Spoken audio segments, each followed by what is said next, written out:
go on until board number 4. The team with more game points wins the match. And if you win, you get 2 points. If you make a draw, you get 1 point. And well, you get just 0 for a loss. What about the time control? We have 90 minutes plus 30 seconds after every move, so there is no risk to be flagged. And in addition, after the 40 moves, there will be added 30 minutes. Let's have a look now at the overall standings of the women's section. Who is leading, Arthurs? Yeah, so Team India is so far the only team in both sections, women and open, with the perfect score, 7 victories so far out of 7 rounds. So in the second place is Team Ukraine, and we're going to talk about that a bit later because they're meeting today against each other. Armenia, Georgia, Poland are also among the top teams, and it's not a big surprise. They are one of the big favorites of the women tournament. Yeah, and then just to follow, there are teams from 6 to 10. We see Azerbaijan, Bulgaria, Mongolia, Greece, and Kazakhstan. They are fighting in order to be in the top 5. They're a super strong team, and they want to reach the top 5. What about the open section?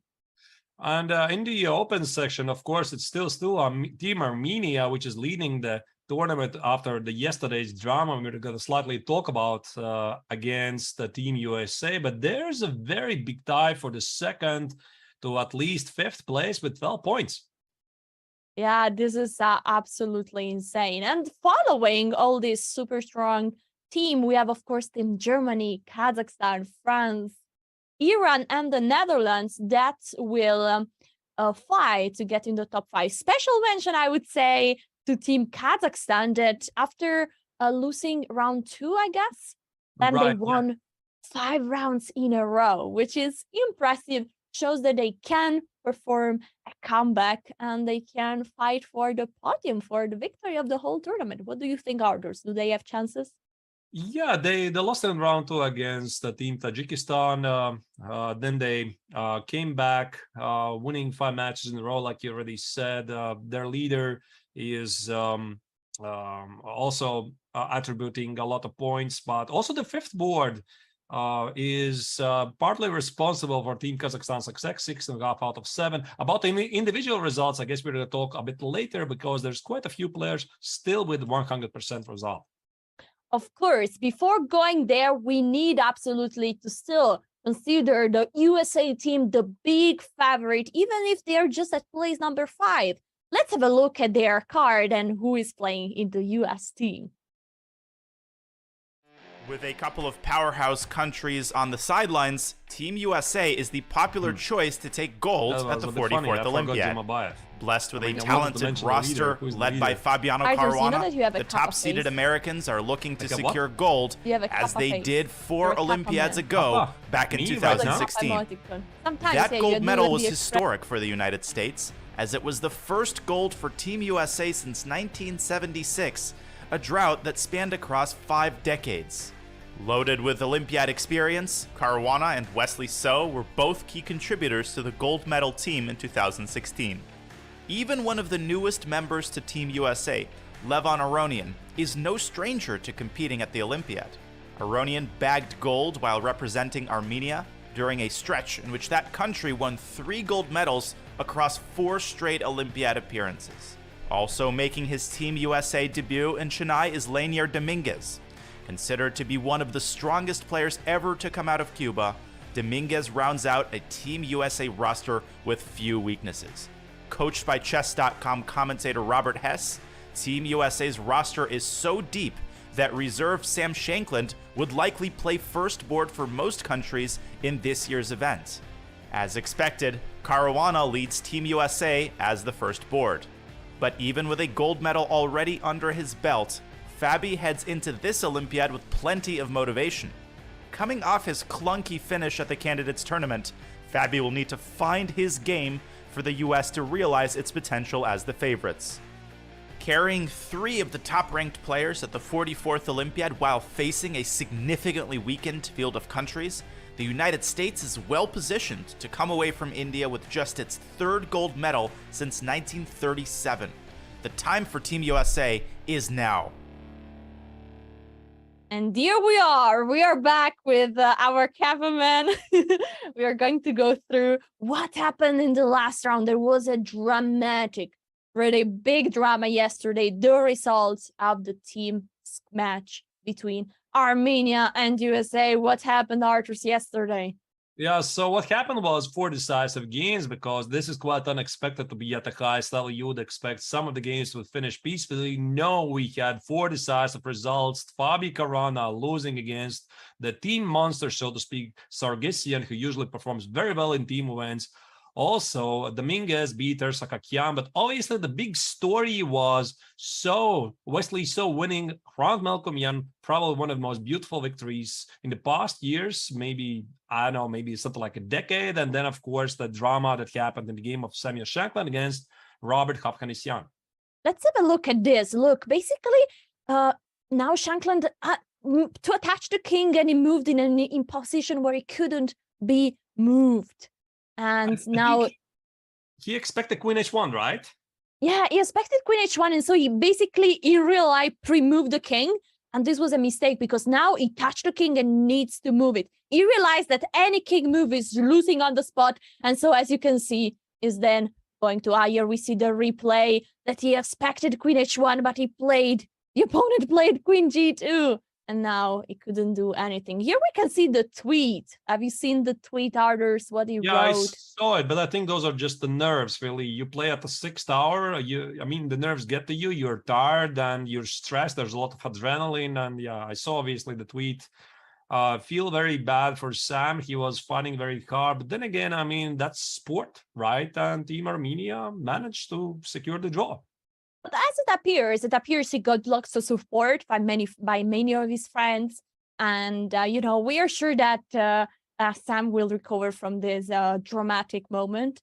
He wrote himself in his tweet, and we wish him all the best. Absolutely. Now, there was another super dramatic moment, and we gotta have a look at shortly what happened yesterday in the game between Wesley So and Melkomyan. What happened here, Arturs? Would you like to explain us? Right. I had a feeling that here Melkomyan felt that he can be a bit ambitious, so he did push e5. He didn't really have to, but the idea was that after e5, his idea was that after if white takes, d takes on e5, there should be bishop c5 idea, attacking the rook on e3 and knight d to e5 as follow with a nice game. And clearly, I think he didn't expect this bishop h6, which was played by Wesley.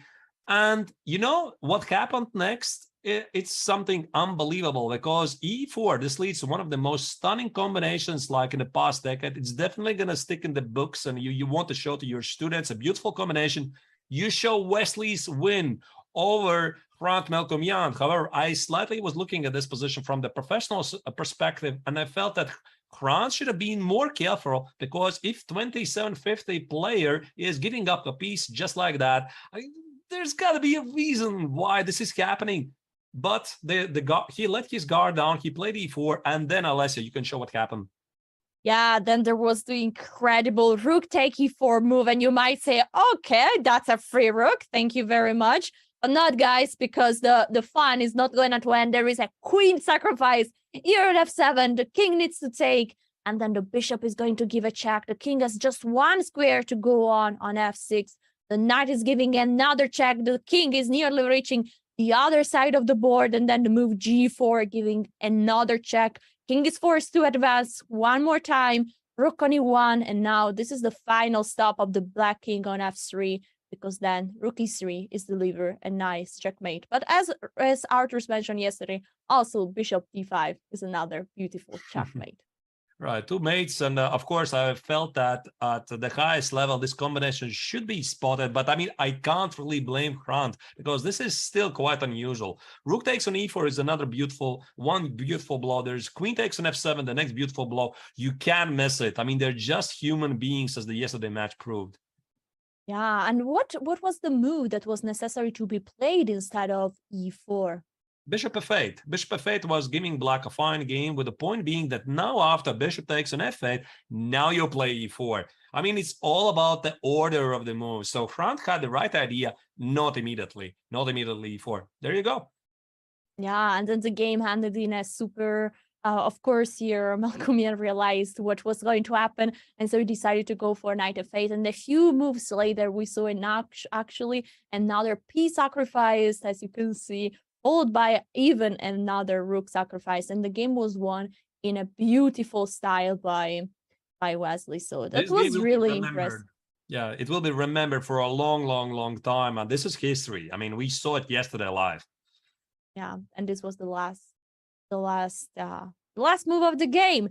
All right, so let's focus now on round number 8. What is going to happen today? I see some super exciting pairings. Armenia fighting versus India in board 1, then USA fighting against India 2, and guys, India 2 is no less strong than India 1, so they will put a serious fight to the US team, the team to beat. Third board, there is Germany versus Uzbekistan. And can we say a few words about Uzbekistan? Right, Uzbekistan is an incredibly talented team, which has gathered 3 extremely talented young grandmasters. I mean, probably future super GMs, and they also have the highest tie breaks. I mean, okay, maybe it's a bit early to talk about the tie breaks, but if you compare Uzbekistan's tie breaks, 23 points against USA's 18. Or, for example, first India's 20 points. I mean, that's got to be making a difference in the end. Of course, there's probably going to be a tie of the match points, and then the tie breaks start to become really important. Yeah, and of course, also Kazakhstan. I saw in the chat there were lots of fun of Kazakhstan team, and also Kazakhstan is doing very well. And Netherlands also today will be very, very interesting matchup. What do you think? Sorry? I'm sorry, I interrupted you. I mean, what I was saying, every day is more interesting than the previous. So yesterday we had a huge drama, and today I think even more stuff is coming up. Yeah, I'm honestly so looking forward. Also, I want to mention that in the match USA versus India 2, there is a big matchup going on. It's Caruana versus Gukesh. Gukesh up to this point has won all his game, and today is facing the man that also had an incredible performance a few years ago in the Sinquefield Cup, beating all the top grandmasters with an incredible 7 out of 7. So is Caruana going to stop Gukesh in his incredible Olympiad performance? What do you think, Arthur? It feels really fitting, right? Again, because since Caruana's win in 2014 in Sinquefield Cup, right? 7 out of 7. He beat Carlsen, Topolov, MVL. I mean, everybody. 7 out of 7, a perfect score. So people started to call it like he pulled a Caruana. And a couple of months ago in the French team championships, Alexander Donchenko also pulled a Caruana, so to speak. He had 7 out of 7. I slightly helped him. I lost a game against him in the tournament as well. He had 7 out of 7. He was stopped. I think it's really fate that today Gukesh, having 7 out of 7, having pulled a Caruana, guess what? He's playing against Caruana. That's beautiful. Before getting to the game, let's see what is happening in the women's section. Here we have the pairings. India, the top team at the moment, is facing Ukraine. Georgia is facing Armenia. India 3 versus Poland. Romania versus Azerbaijan. Kazakhstan versus Slovakia. And now, guys, it's time for us to go straight into the game. As you can imagine, we will start exactly for the most exciting team. Which game would you like to see? It's a very tough choice, Alessia, because obviously the huge match today is Team Armenia against India. But I have a feeling that Team USA against the second team of India maybe even is going to be of a higher profile, because everybody's eyes is on Gukesh. And again, this story I was telling about him pulling a Caruana, now he's playing against Caruana. So it really does feel like the team of experts, of professors, are taking on the young guns, the future of chess. Yeah, and we are, as we can see, the game are starting. So we should really start to get into them. Maybe let's start with Caruana against Gukesh. You know, I have a feeling we are going to jump to this game quite a lot of times today. I agree.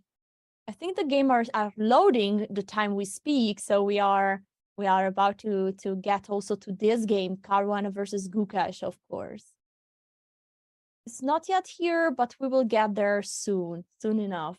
So let's start from Yeah, let's start from another game. Let's start from Team India versus Armenia. Here we have the game, and here we have Sargsyan that yesterday beat Caruana, fighting today against Ari Krishna, born number 1 of India. Let's have a look at the opening shortly. What was happening here? D4, D5, C4, C6. So we have again the Slav defense. Yep, indeed. So Slav is considered to be one of the most solid defenses for black.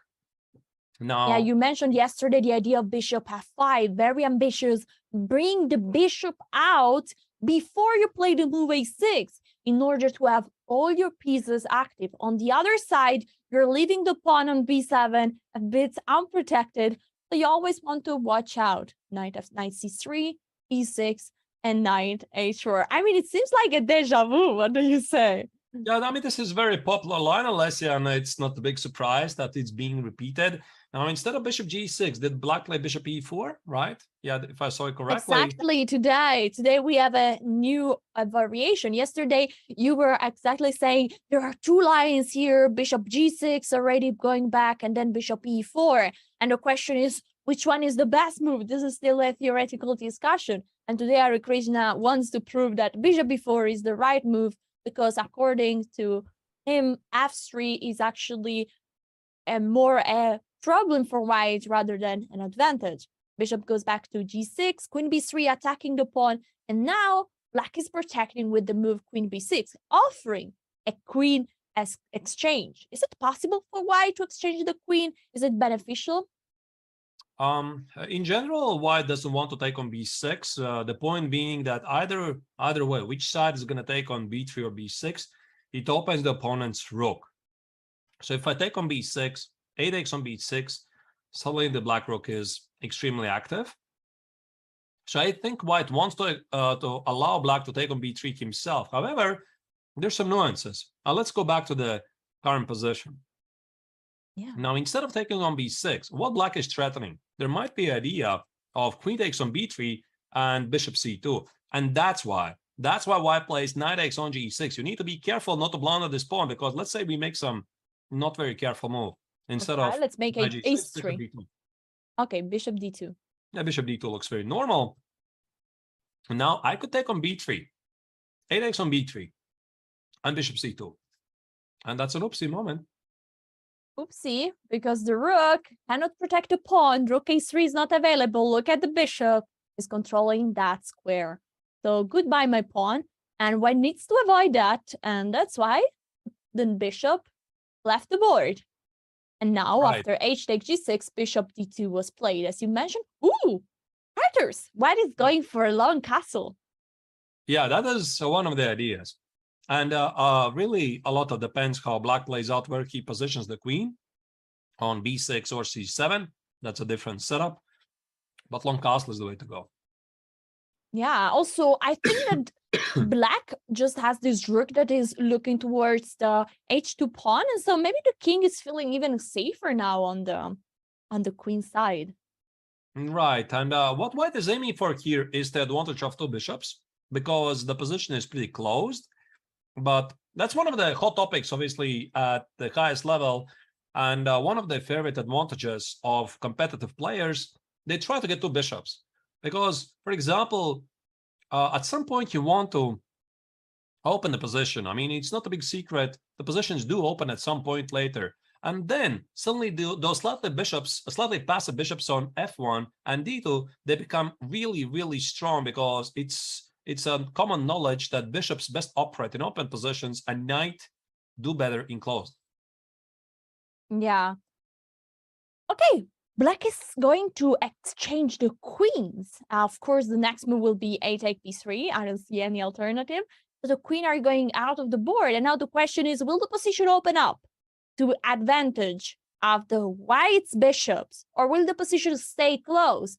And then Ari Krishna's knight will be having a good time. We'll see it later. Let's jump to board number 2. Here we have Vidit with the white pieces versus Melkumian with the black pieces. The opening was also here d4, d5. They really like the queen's gambit in honor of the next series.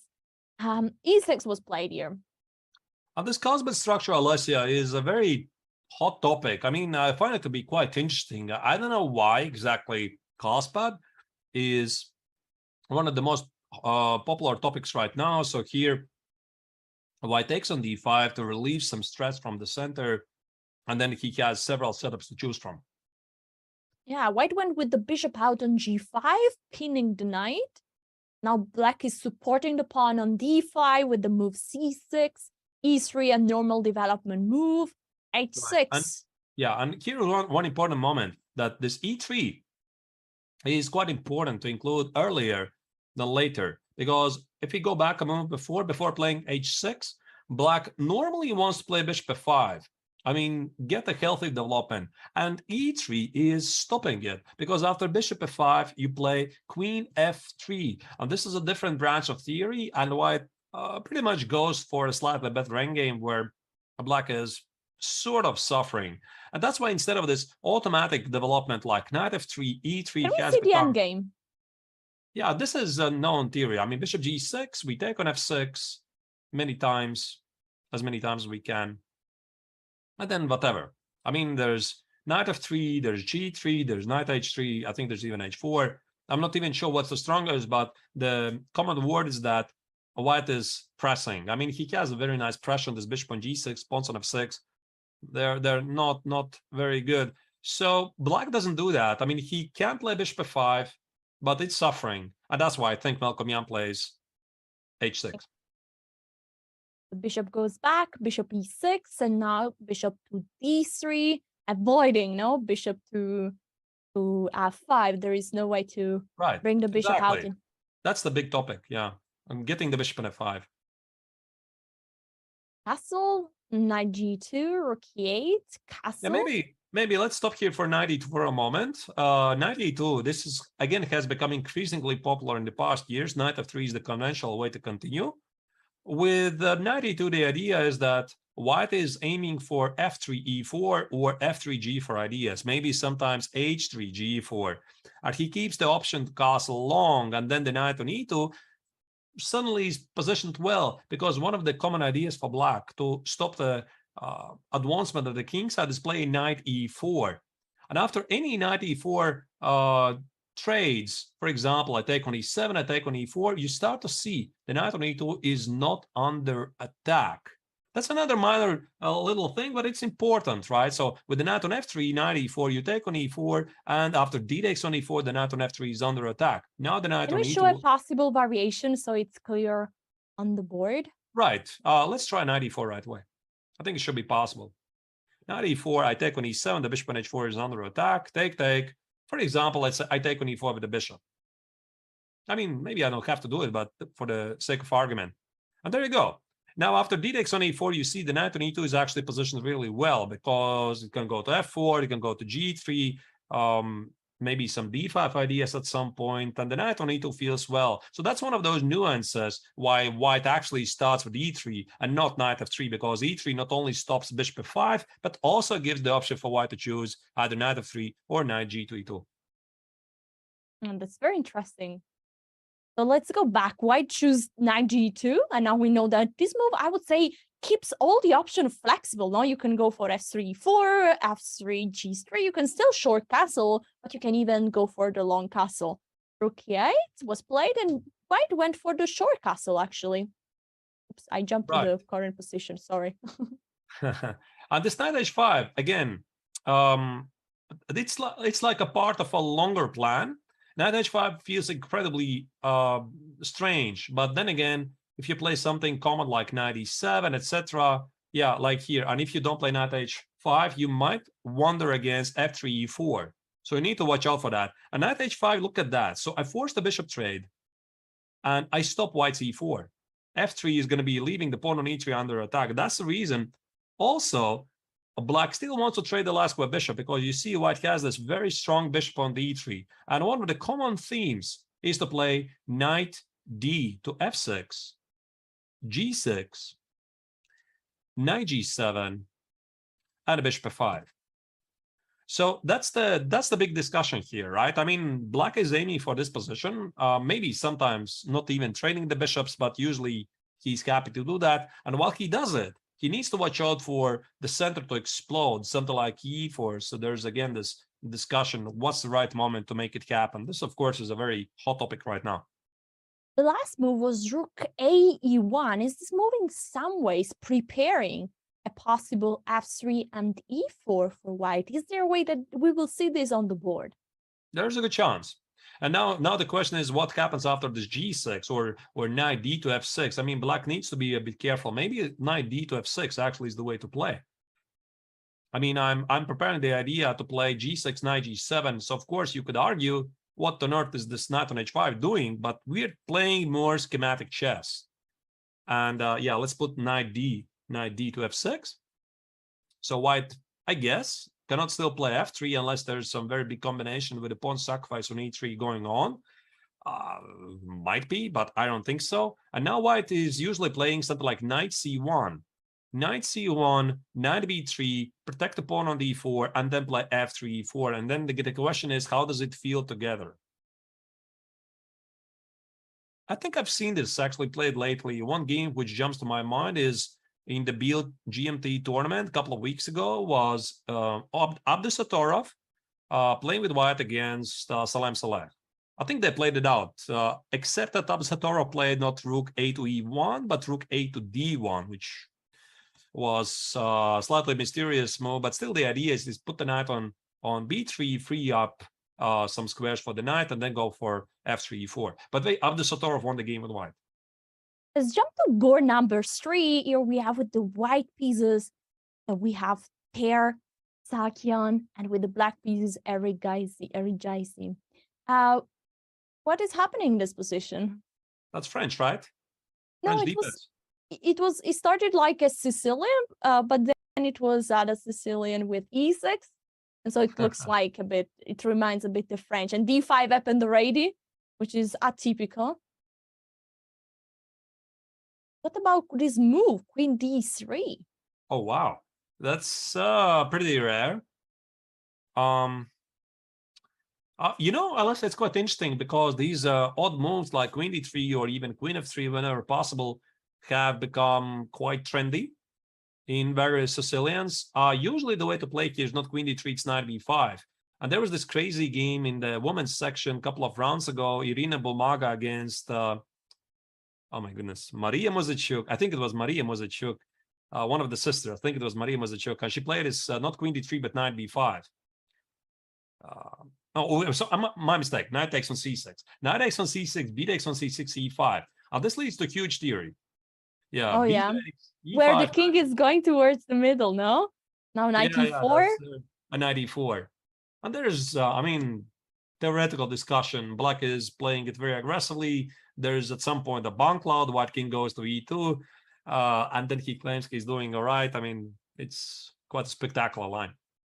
Yeah, it's incredible. I love this variation because it's incredible that white can actually play a good bomb cloud. So you really go with the king wild and towards f3, and it's all right for white. I mean, bomb cloud is not always bad. I mean, sometimes it even makes sense. Okay, don't tell it to a car, please. Right. So d5 here happened immediately. All right. So one of the core ideas of Queen d3 is, let's say Black doesn't play d5, he plays something like Queen c7. And this is a common theme in some Sicilian Kant amount of ideas. So instead of d5, let's say we try to play the conventional way, something like Queen c7. And now one of the ideas is to play knight takes on c6. Yeah, b takes on c6, and Queen g3. Now this is the idea, usually floating in the air. So how do you evaluate that? Because if you trade on g3 after h takes on g3, white is enjoying some slight pressure. You know, this open h file, f3, g4. You know, it's sort of unpleasant. I mean, maybe it's not a lot, but Black is suffering. And if Black doesn't take the queen, he plays something like e5 instead of queen takes on g3. Then how do you develop the king side? Right, because the pawn on g7 is targeted. So that's essentially the idea. So white can play bishop c4, bishop b3, maybe long cast, maybe f3. There's many ways to play it out. So this queen d3 is quite a thing. And actually, when Black responded with d5, that's reasonable, because if you can successfully make a breakthrough in the center right away, you should do it. Yeah, and is a way also to prove that what you did with white was not the right choice. Knight b4 here in order to attack the queen and attack the pawn. So it's a unconventional way to take back, but also pretty standard to take back the pawn, exploiting the fact that the queen went out too early. Now the move is queen g3, putting pressure on the king side on this pawn on g7 so that the bishop cannot go out too early. And so the next move is a bit of a surprise to me. Bishop to c5, attacking the knight, but leaving the pawn hanging on the g7. Is there any possibility to take on g7, Arthurs? Probably not. I think queen g7 is rook g8, which is spelling the fate of the game immediately for white. The bishop on d4 is ganging. Also, I think bishop c5, the idea is to go to the fork on c2, because the knight on d4 is protecting the pawn on c2 against the fork. So that probably prompts white to do something like a3, which was played, right, Alessia? Yeah, a3 was played, and after... Is possible to take on d4 also? Maybe. I mean, I have a feeling that this is some theoretical discussion, really. So you don't improvise something like that so early. Otherwise, you would have seen this position after half an hour or so. Since they're playing it quickly, I'm not very familiar with this exact line, but it makes sense, really. So this queen d3, d5, knight b4, clearly they know what they're doing. And now they reach some sort of a French setup. Yeah, black decided to take on d5, the knight got exchanged, and now the queen went at the center of the board. Let's not forget that this knight is still under attack, reason why white played the move knight b5. Now it's funny because it's white that is threatening a fork on c7, and there is also a queen there on d5, so this is very dangerous. But black just castled, so theoretically the knight could go on c7. Why did white go with the knight actually on c3 here? I assume knight c7 is just bad. Let's try to speculate. Maybe knight c6. Let's say queen c6. This could be the idea. Sacrifice the rook, and if you take on a8, knight e4. I mean, I'm not sure what to position the queen, but this must be the idea. And the knight on a8 is lost anyway. So you're going to take on f2 with either the bishop with the check or with the knight attacking the rook on h1. And after the knight on a8 will be collected, then black has just a perfect material balance, plus the white king is extremely vulnerable. So I think that's the reason why white doesn't want to go for this fork. Yeah, I think even Hikaru wouldn't like to play this bone cloud here. Yeah, probably. So knight c3 was played, and this is the current position, is black to move. And black now is starting to take a bit of time here. Right. Probably the question is where to place this queen. There are so many options. The queen can go on d6, offering a queen exchange, on c6, even on d8, on h5. There are so many possibilities. What do you think will be? Queen h5 makes a lot of sense to me. Yeah, maybe this is what I would choose. In h5. Yeah, I think so. Okay, we will see. Let's go to the fourth board. We have Narayan versus Ovanesyan that yesterday pulled an incredible victory in a dramatic hand versus Sam Shankland. Wow, they're really deep. This is move 15 already. Yeah, let's see what happened. No, it was again a Slav with c4, c6. Then we have knight f3, knight c6. Knight c3, e6, bishop g5. Yeah, one little thing, maybe if we compare this game to the top board, why knight c3 doesn't allow bishop f5. After knight c3. Let me go back a bit. Now, black cannot play the same plan of bishop f5 as with e3. Because if you play bishop f5, you need to account for c takes, and queen b3. So I take on d5, queen b3, and you have problems to defend the pawn. That's because the knight is on c3. So you have now queen b6, there's knight takes on d5, queen takes on b3, and knight takes on f6, intermezzo check. Ah, that's amazing. It's really, it is important, right? You start with e3 or knight c3. So against knight c3, you cannot play bishop f5. But against knight c3, you can take on c4, right? So every single move has some pros and cons, so to speak. It's beautiful, like if you see, it seems like all the same structure, all the same position, but actually every move has a sense and has its differences. So here Black went with the move e6, setting up a semi-slab structure with the pawn, 2 pawns protecting on e5. After bishop g5, natural move, pinning the knight, Black supported it with the knight on d7. This was also an invitation to go for Botvinnik variation, which is after h6, g5. Okay, let's not talk about that, but it's a very, very sharp line, and I'm not sure what's the current word right now in the modern theory. I guess since Narayanan allows the stake on c4, this means that he knows the theory really well, and after knight e7, I think the conventional way here to continue is either e3 or change the pawn structure and take on d5, and again go for some Kalaspet structures.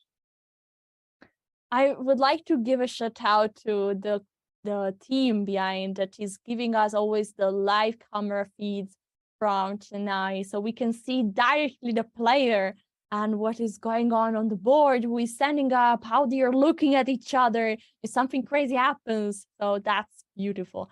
After the move knight bd7, e3 was played, and then the queen went out on a5. Right. What is the idea here? The Gambit Springs variation, right? So the queen a5, knight e4 ideas start to appear under the horizon. This used to be quite a popular variation years ago. Now, I think it's slightly obsolete. But again, that's the thing about opening theory. It's sort of obsolete until somebody plays it again at the highest level. And that's what usually happens with open theory. There's a new idea, a new concept, or just people bring out something which is well forgotten, but perhaps for the wrong reasons. And again, it becomes popular, right? So queen a5, the idea indeed is to escape the pin, play knight e4, bishop e4, and play it a bit more aggressive. The main move is to take on d5, the knight captures back, and then rook c1, just protecting the knight on c3. Here Black played the move h6. What is the process of bringing the bishop to h4?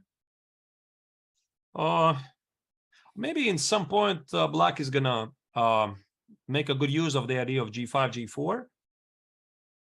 Not really sure why h6 is necessary. Or also, if White plays e4, let's say we go back, instead of including h6, if White plays e4, forces to take on c3, b takes on c3, then this bishop on g5 can immediately join back, defending some of the critical squares in the center, like d2. For example, I could protect the knight on c3 or the pawn on c3 with bishop d2. So h6 is like a useful addition. You know, I push away the bishop towards the king side, and now this bishop never can help what's going on at the queen side.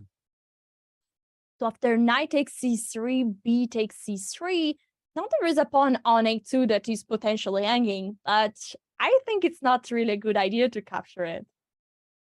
With the pawn? With the queen. Oh, on a2.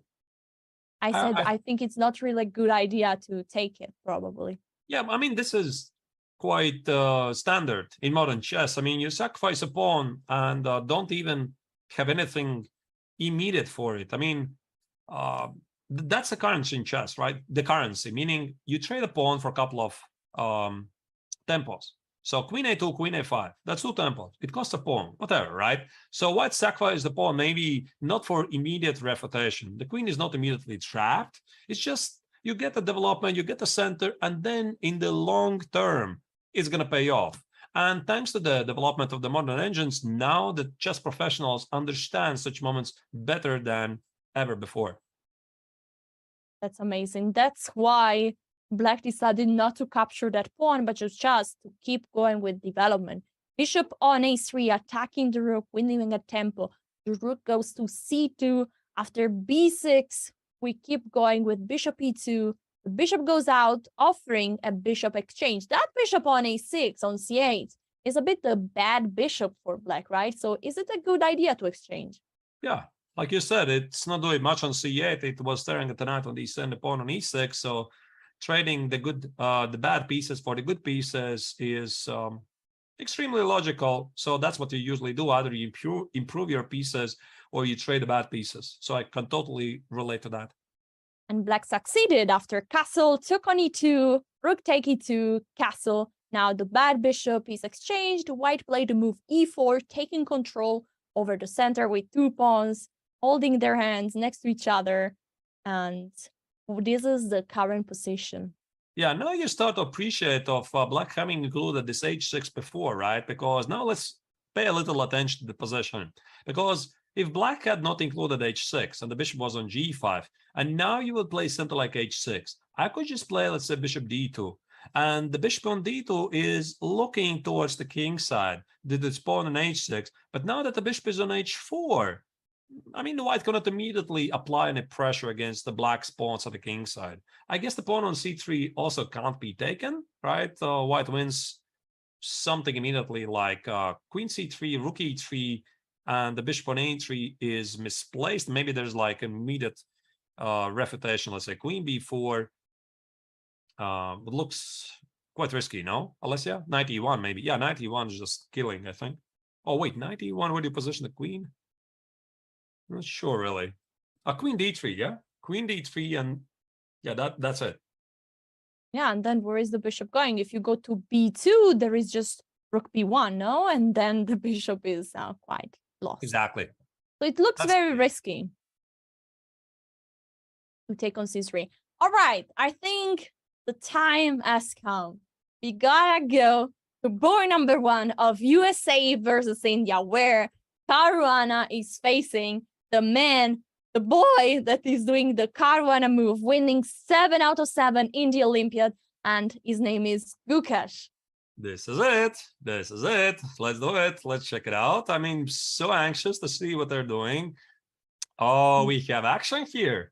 Yeah, this is the current position, and how it started was as Sicilian with e4, c5, knight f3, knight c6, bishop b5. This reminds me a bit the match that Caruana played against Carlsen in London, where this position arises many times. g6.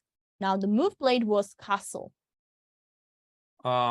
Yeah, so that was one of the topics, obviously, like you already said, in the match Caruana against Magnus Carlsen back in 2018.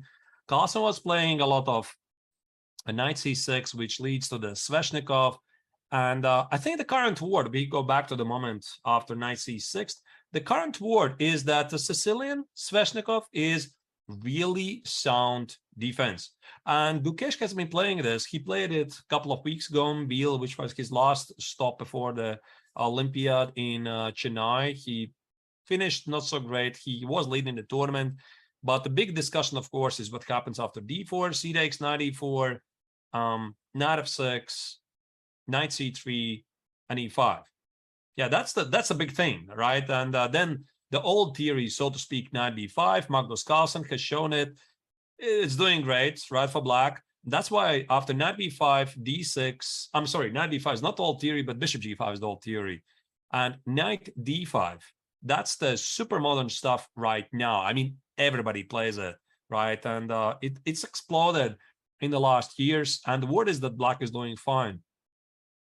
And that's why Caruana is playing the Rossolimo, which I believe is one of the most best ways to meet knight c6. Yeah, and after g6, he went for the move castle, bishop g7, and now he decided to take the knight on c6.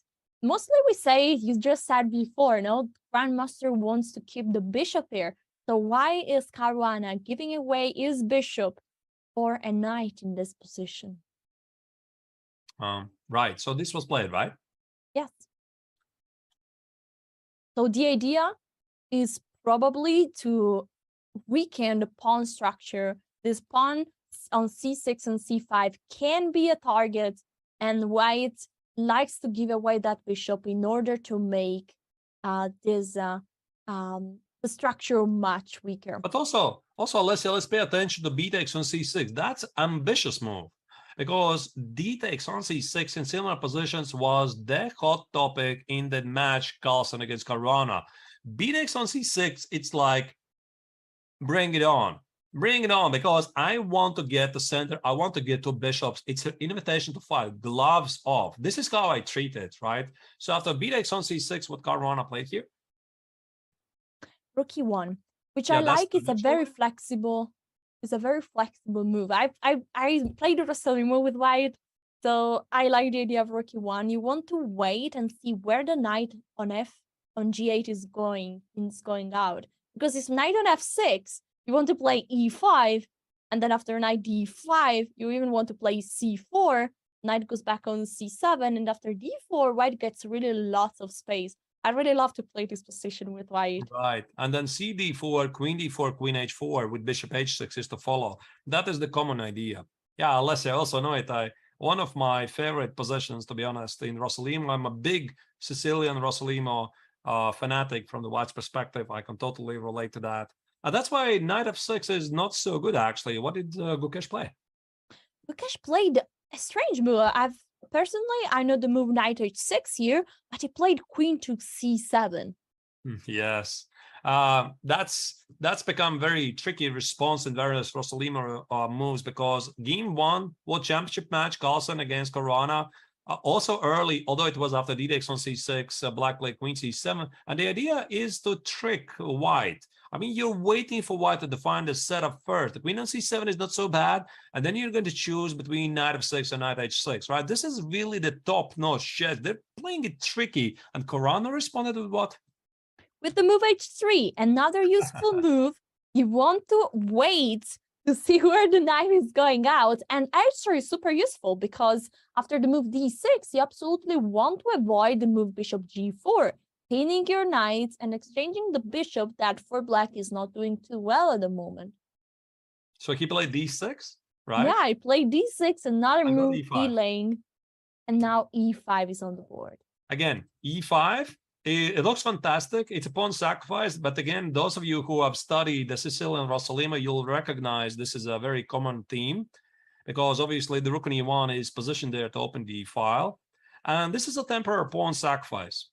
Why is this? Because the big idea behind e5 is after d takes, white is either going after the pawn on e5 or the pawn on c5. Exactly. So think about moves like knight c3, knight e4, bishop e3. The pawn on c5 is very weak, and the big idea for white's approach is that he's going to capture the pawn on c5, but the pawn on e5 is weak anyway. So, I mean, that's a wonderful concept. Engines support it, as far as I know. And can we fast forward what happened there? c4, giving back the pawn in a beautiful way, because like this, if white captures on c4, well, then also white pawn structure is not amazing. That's why Caruana decided not to play the move knight c3. And what to me surprises is that after c take d3, Caruana took back with the pawn. So now you will have also a pawn that is isolated and potentially weak on d3. This is the current position after knight h6 is white to move. This is obviously still a prep. And let's evaluate the consequences here. We have very good news for you. I mean, ladies and gentlemen, this is going to be a big fight. Caruana wants to prove he can still do it. And he has had a mediocre tournament so far. He lost yesterday. He wants to prove he can do it. He had a rough second half of the FIDE Candidates tournament. He was chasing Jan Nepomniachtchi, and I don't know what happened to him, lost motivation or whatever, when he realized that he cannot catch the leader anymore. And ever since, it's been a downswing. And now Fabiano is about, in the live ratings, number 10. So for him, this could be like a wake-up call, right? I mean, he's playing against super motivated, super talented, one of the best youngsters in the world, maybe even the next world champion, right? And this means that Fabi is all about business. It's like, I've got to show I can still do it, right? That's why Fabiano here is going for the fight. He sacrificed the pawn. He goes for an ambitious way. This is not going to be boring stuff. But talking about the position, what white is aiming for, those black's weaknesses, the pawn on e5, pawn on c6. Black is thinking about the power of two bishops. We'll see how this game will go on, but before getting there, I really would like to see the profile of Vilnius too. This is a super young team, and we need to see who is playing and to know all the players. India has the most teams in the Olympiad, including 3 very competitive teams in the open section. This gives the host country legitimate chances to win more than one medal. The wild card for these high expectations is the super talented but very inexperienced second team for India. Seated just outside the top 10, many consider this squad to be amongst the most entertaining in Chennai. Norway's Magnus Carlsen even suggested he's more wary of facing India's second team than going up against India's top-seeded squad. That's some high praise from the world champion. Just under 30, Bhaskaran Adiban is the team's veteran. He leads by example with his signature aggressive style. Looking up to Adiban are 4 teenagers, a collective of India's most talented young rising stars. Nihal Sarin, Damaraju Gukesh, Ramesh Babu Pragnananda, and Raunak Sadhwani will each be making his Olympiad debut here at home.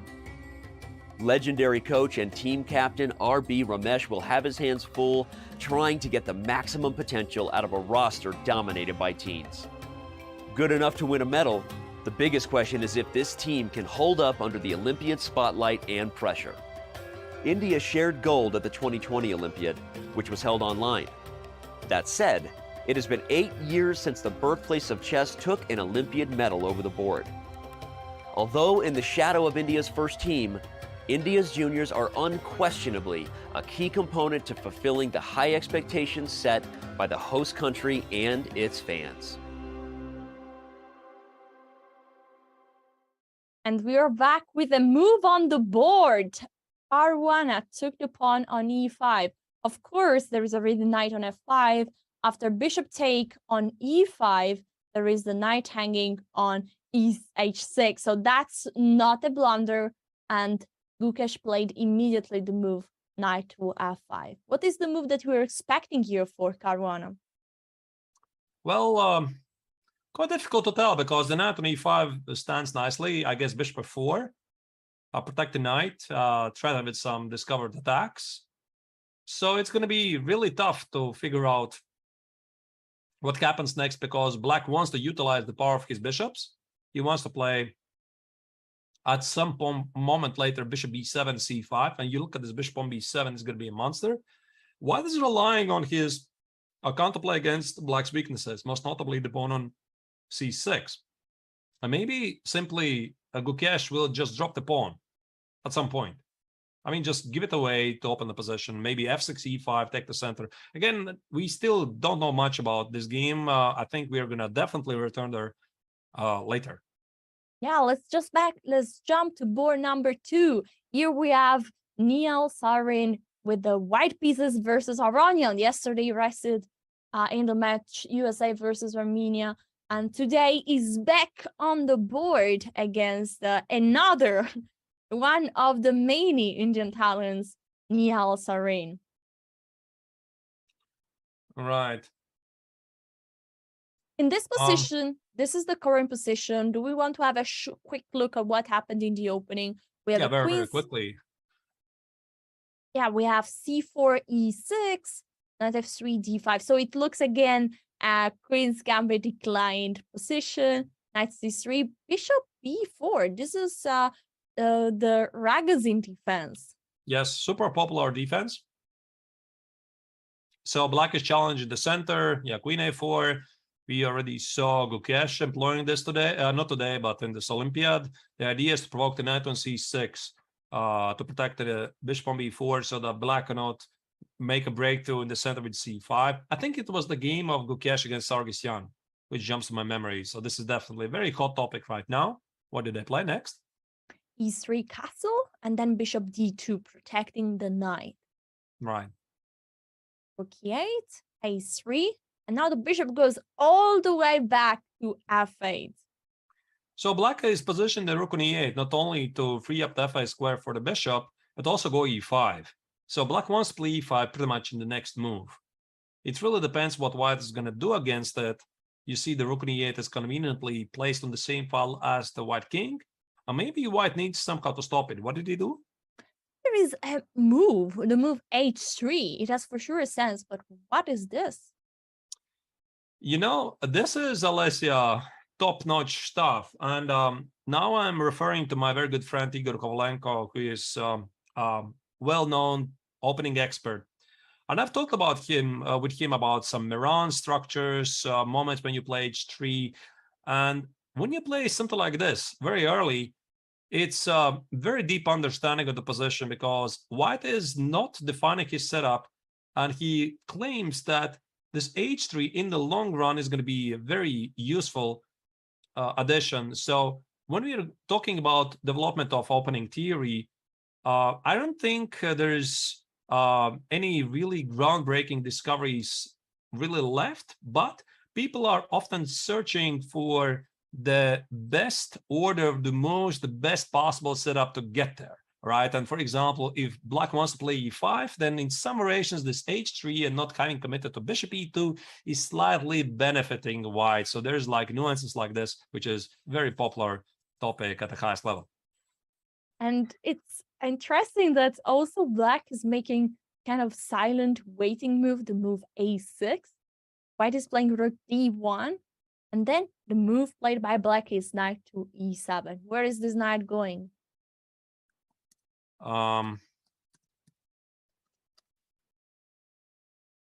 This knight is going, I guess, somewhere to G6. I'm not sure why immediately E5 is not possible. There was some kind of a reason, I guess. I don't know. We can check it out. We can check it out. We can check it out. I mean, what if you push E5? It feels like the rook on D1 is a sneaky piece that after some trades is perfectly placed to target the Black's queen. Yeah, and that's why White did play rook D1 to immediately also put the rook on D1 conveniently against the Black queen. And I guess something like knight E5.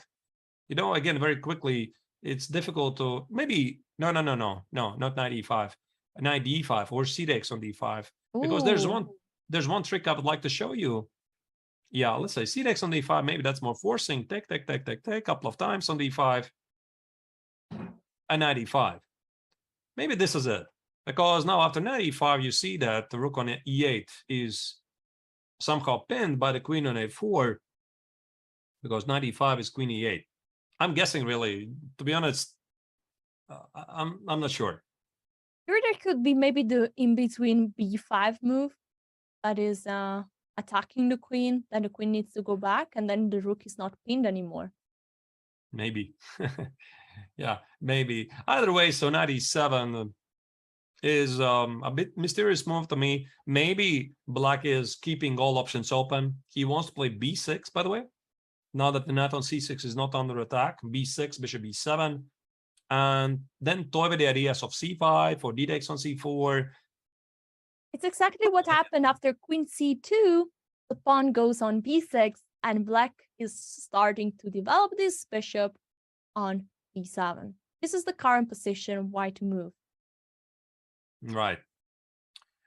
There's one common understanding about this position, as far as I'm concerned, is that in the Cospet structures, so we go back before B6, before Black plays B6, why White doesn't really rush with the C takes on D5? Because after C takes on D5, E takes on D5, Black is going to play next. Oh, we need to make a move. Yeah. For Black. Oh, I'm sorry. Just yeah, some random of H6. Let's say H6. Yeah. H6, C takes, C takes.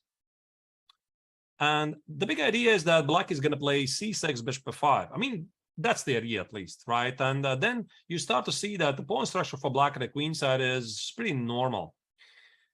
But then we go back to the current position when Black plays B6. Now I can't take on D5, because after C takes, you no longer have the ideal Cospet structure, right? The pawn on either on C7 or on C6 always going to be a weakness, and the pawn on B6 can never go back to B7. And now you're pretty much committed to play C5, which is an entirely different position. It might lead to something like hanging pawns, might become targets, maybe not. That's what usually players are playing. In those moments, they are taking on D5 as soon as Black plays B6. So probably we're going to see a very, also here, a position where both sides will have lots of chances. Right. Yesterday, Wesley So played an incredible game. What will he do today against another Indian star, Pragnananda? The opening was also here as Sicilian with knight c6, but this time, no Rossolimo, we have the move knight c3. So knight c3 is avoiding any Sveshnikov discussion.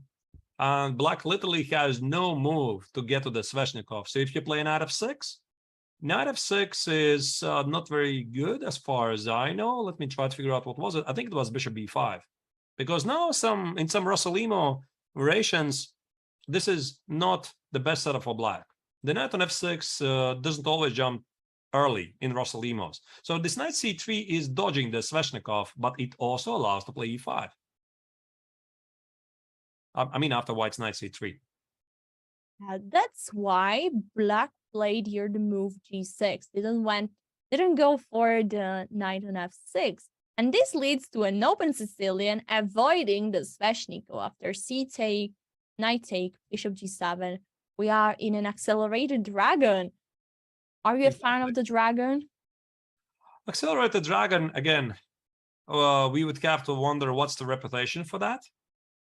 Dragon always has been slightly considered to be a risky choice at the highest level. There was a moment when the classical dragon became popular. Something like, I don't know, 7-8 years ago, maybe less.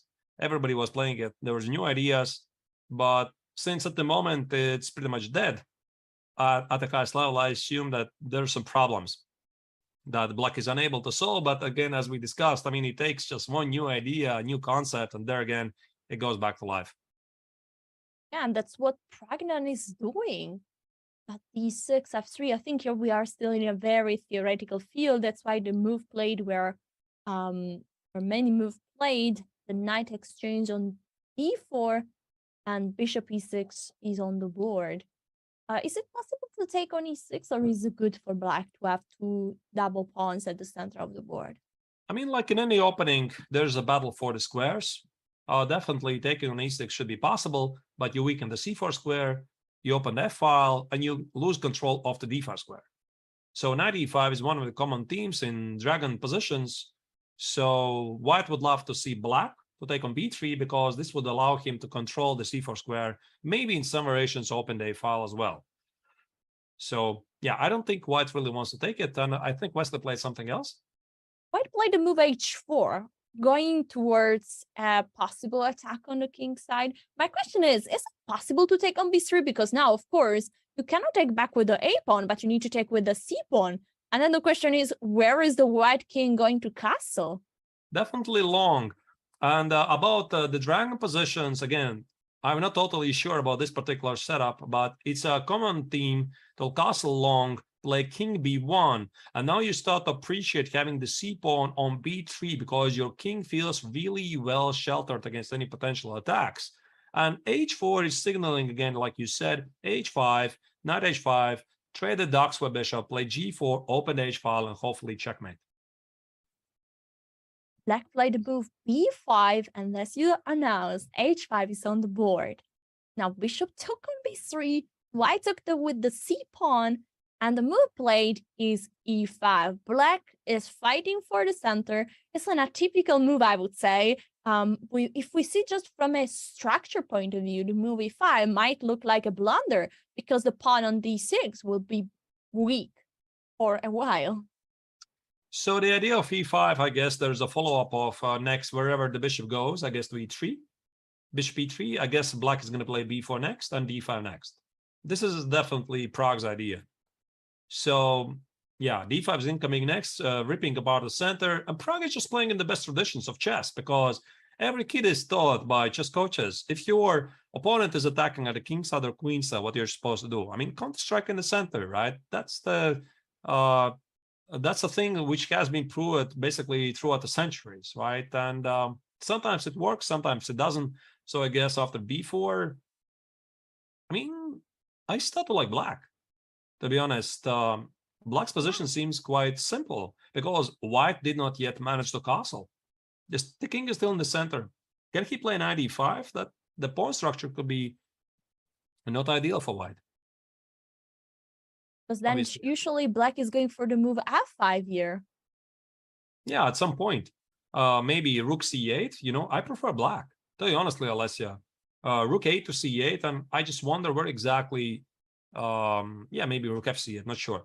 Where exactly the white king is going to castle, because if the king was on b1, I would give some preference to white. Yeah, I see this idea. H takes, bishop h6, double the rooks at h file, but the king is on e1. So what are you going to do? Play king f2? The king is always going to be a target, right? So I can't help but feel that maybe white didn't play the optimal moves, but I mean, he's not in danger, of course, but I like Prague's position. Amazing. Should we jump to the last board then? Right. Let's do that. We have the Mingus. The Mingus yesterday won a very important endgame. And let's see if he's going to pull a victory also today against Tadawi from India too. This is the current position. We have another Sicilian. It was e4, c5, d6, and this time we go for the open Sicilian. And we have a neither. Yesterday we were kind of making fun that here white has basically has tried all the possible moves: bishop e3, bishop g5, or even strange moves like knight b3, h3, rook g1. White has tried really everything, but today the move on the board is the bishop on e3. And here we go into some theoretical moves: e5, the knight goes back on e3, bishop e6, f3, and h5. This, I think, is a new move. Would you like to explain us the reason? English attack with f3 has been around for a long time, and I think h5 has become like automatic response, to be honest. I mean, not only here, but against various English attacks position, queen d2 long castle. So let's say we are not going to play h5, right? But let's say we are ignoring that. We play in the old-fashioned way. We play knight b7, bishop e7, a short castle. Can we put that on the board? Yes. So instead of h5, let's try to play something more conventional. And this is actually what happened a couple of rounds again. Fabi Caruana against Maksud Lu, USA against Iran, queen d2, bishop e7, long castle, short castle. Yeah, g4. That's the thing, right? g4, b5, g5. No matter how you count, white is faster. So that's the big idea. White is playing something like knight e5, h4, bishop h3. This theory is, of course, well researched. So without going into much detail, right? I mean, you can check the amazing game of Fabi Caruana. I think it was round 6, I think, against Iran. My memory is not completely failing me. So let's go back to the starting position and h5. Now you start to appreciate why black is playing h5 in the starting position. There's no g4. So black is still going to play bishop e7, knight e7, even short castle. And white is struggling to make g4 happen because the English attack, the setup, is aiming for g4. And then we simply can fast forward maybe to the final position, which we have. Obviously, there's a lot of theoretical discussion. Yeah. So white is insisting on h4. Waited for the short castle, then he plays with g1. Okay. On b4, white's the move, right? Yes. Yeah, I mean, the game is sharp. That's what I can say. And at some point, black might regret having the pawn on h4.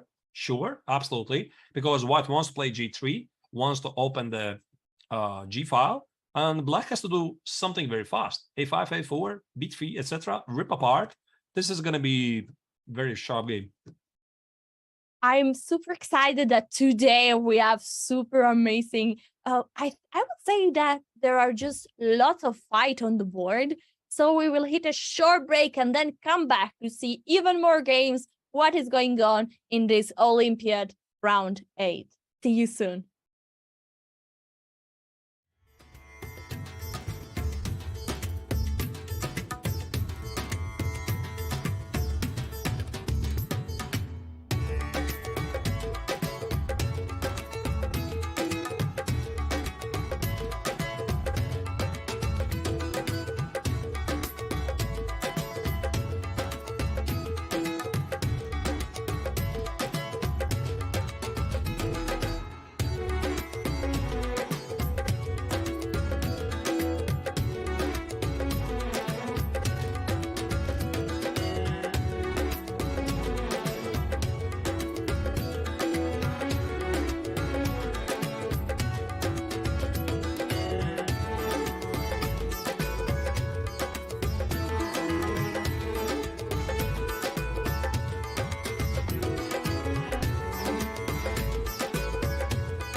Welcome back to the event of the year, the Chess Olympiad. All the nation battling out for who will be the strongest nation.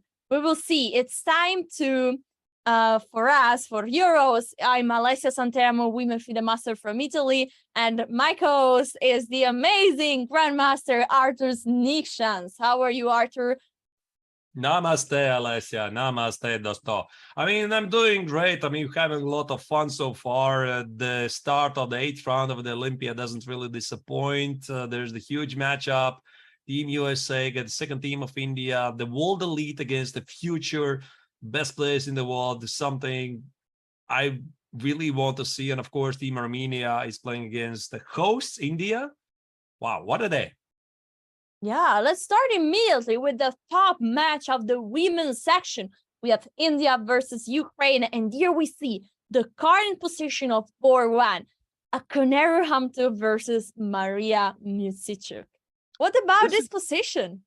This is huge. I mean, this is huge because if somebody can stop Team India from taking down the Olympiad prematurely after something like round 9 or 10, it's Team Ukraine. They got to do it because if you got to look, I mean, at the beginning of the broadcast, Team Ukraine is behind 2 match points. So they desperately want to beat Team India. So for them, it's to be or not to be.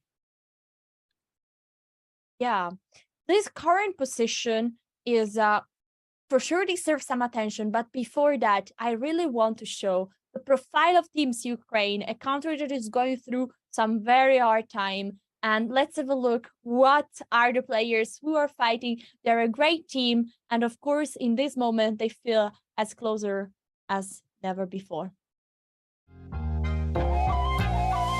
Perched as the 2 seed, Ukraine's women's team is the only squad in either the open or the women's section with the luxury of carrying more than one world champion.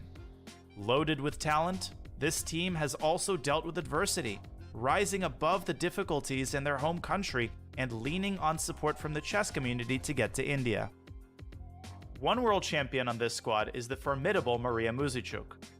Crowned world champion in 2015, Maria will play the top board. Maria isn't the only talented player in her family. Her sister Anna is the highest rated second board amongst the women's teams. Ukraine's hopes in Chennai will rest heavily on the power of the Muzichuk's 1-2 punch. On board 3 is Anna Ushenina, the other world champion in Ukraine's lineup. The team's most experienced player at age 36, Ushenina captured her world title 10 years ago. Now a decade removed from that success, she remains a pesky matchup for any opponent. In contrast to Ushenina, the youngest players on this squad are the international masters Yulia Osmak and Natalia Buksa. Each of these up-and-coming competitors round out this solid top-to-bottom roster, making Ukraine one of the favorites. The only team in the Women's Olympiad with 3 Grandmasters, Ukraine looks poised to bring home a gold medal for the first time since 2006. A national victory for Ukraine would doubtless be sweeter than ever before. And we're back. This is the position that we want to see. Board 1, Koneru versus Maria Muzichuk.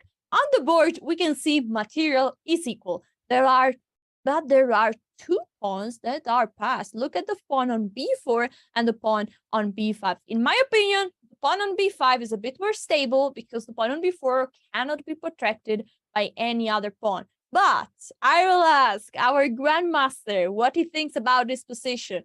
Who is better, Arturs? Right. I think Black played it out very aggressively. So a couple of last moves, she did play a5, b5, knight, b4, and Black was trying to immediately punish White for staying slightly behind in development. Now White rushed very quickly with the short castle. Another big question is the pawn on b4 a weakness? Right? Because like you said, Alessia, the pawn on b5 feels more protected. And if the pawn on b5 is sheltered, the pawn on b4 can't really receive easily such a support. But then again, we see Black has pretty active pieces. The knight on e4, there might be some tactical tricks like knight c3, d takes on c4. Everything is still possible, right? So again, usually in these positions, we usually say that the next couple of moves are going to be of utmost importance because you want to make them, I mean, as good as possible. And we can see that already both players spent quite some time, and now is Maria that is having around 1 hour on the clock, and she's taking some time for this critical moment. Let's go to another Mitsijek. This is the moment of Anna that is playing with the white pieces against Arika Dronavalli from India. And this is interesting, Alessia, because white has sacrificed the pawn to get some space advantage and powerful dark bishop on c3. To evaluate the consequences immediately is pretty difficult, but I would say that Black would love to trade the bishop on c3, which I don't see how to do that. Queen d4 might be a problem that Black needs to address. Queen d4 threatening the mate on g7.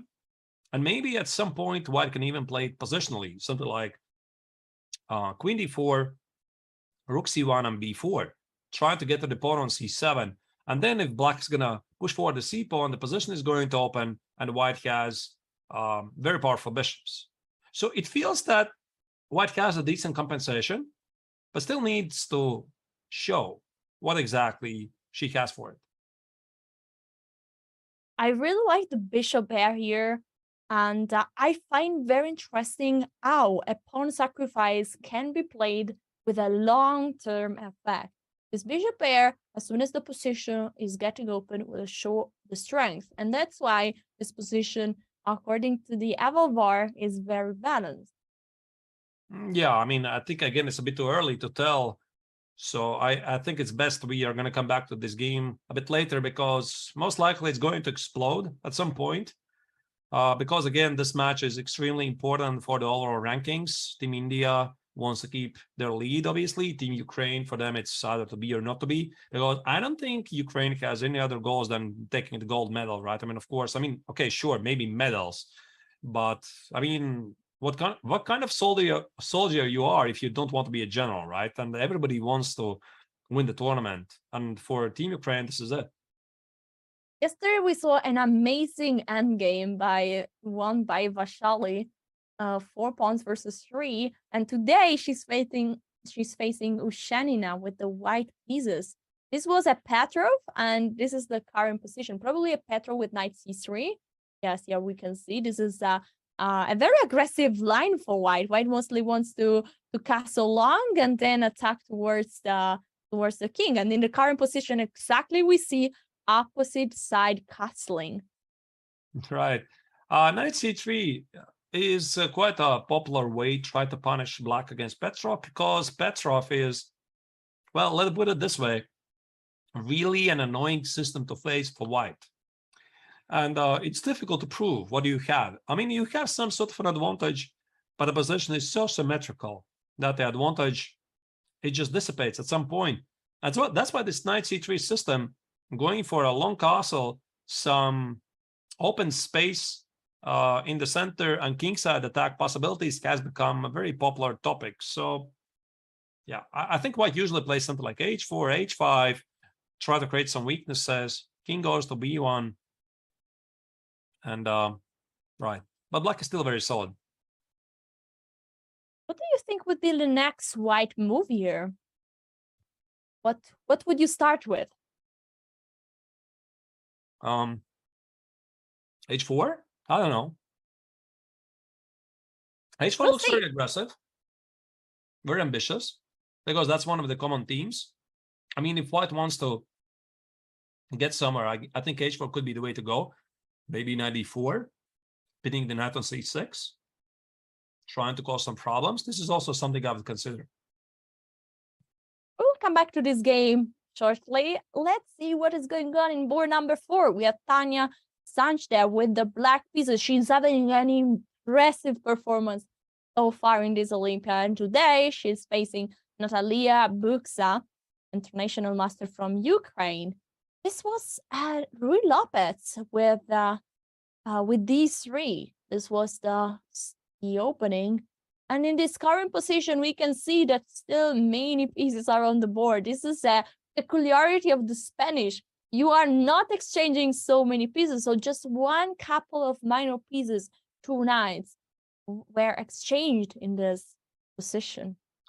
Black is slightly suffering because this bishop on d5, pinning the bishop on b7 is causing some annoyance.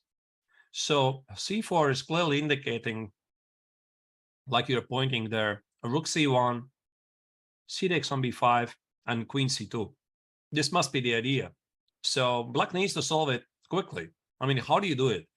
One way is to play something like knight e8. I mean, solve the pin immediately, which will probably force a black to take on b7, and then maybe the knight on b7 is misplaced. For example, let's say I play immediately knight e8. I take on b7, and I could just play even b4. And you start to look at this position and you wonder, how on earth is this knight on b7 going to join the game? It's not easy. The knight need to go back to d8 and maybe to e6. This could be a path, but of course it takes tempo, and also the rook are not connected. It feels like white has much more space. White can try to push forward maybe on d4, and just has a very harmonious position. Actually, the move is on the board. In this position, Tanya went for the move knight d8. So probably we will get on the board exactly what we were talking about. Right, I think bishop b7 has to be played, otherwise a c6 incoming is a problem. The bishop on d5 can be trapped unless there's some tricks that white has prepared. By the way, maybe even c takes on b5 could be a move. Let's not discard it completely. Oh, wait, it drops the pawn on d5, right? I mean, can we put it on the board? C takes on b5, bishop d5, e takes.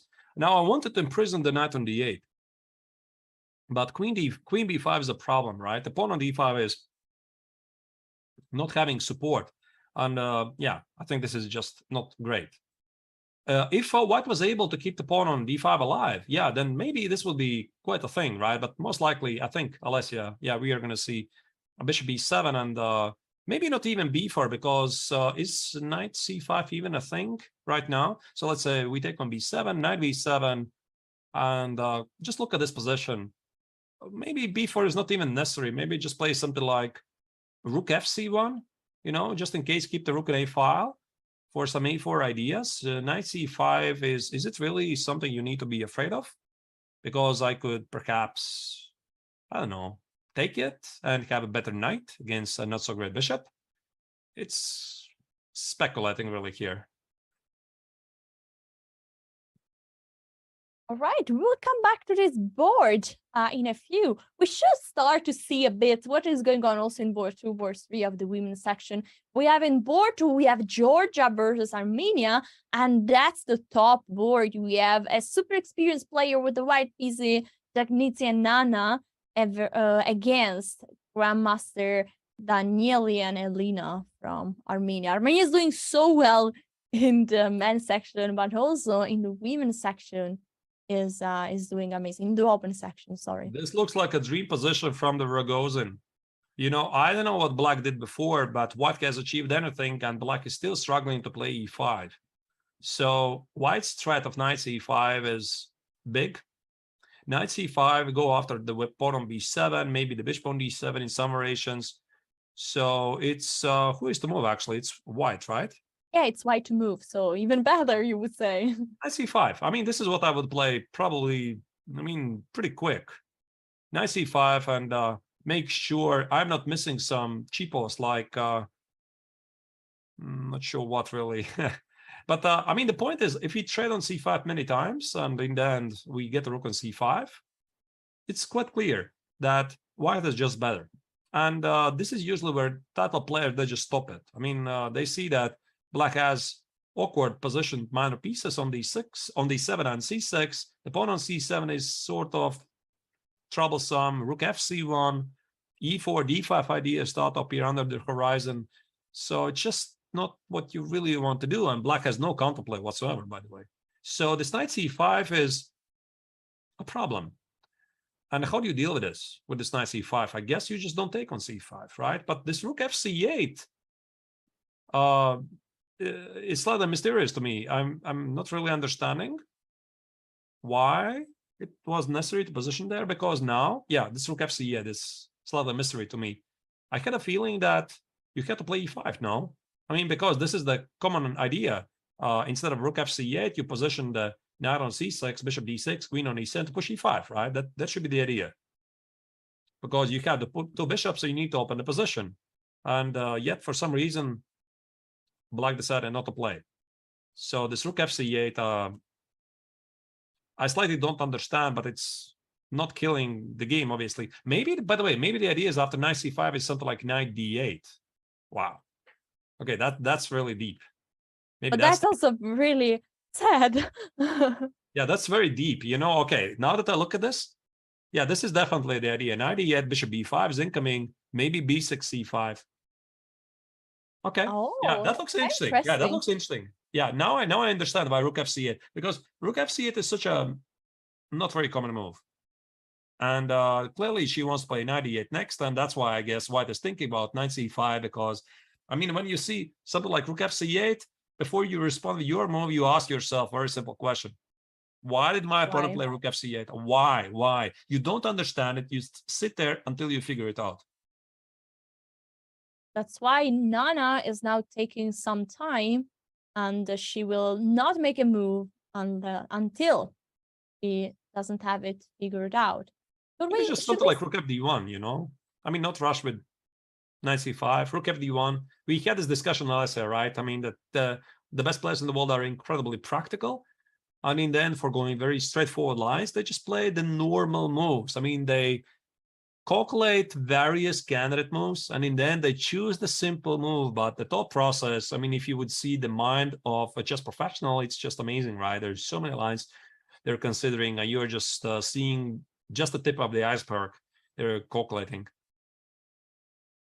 In the board number 3, we have India 3 playing versus Poland. And as you mentioned before, Poland there is one player in Poland that is having an incredible performance.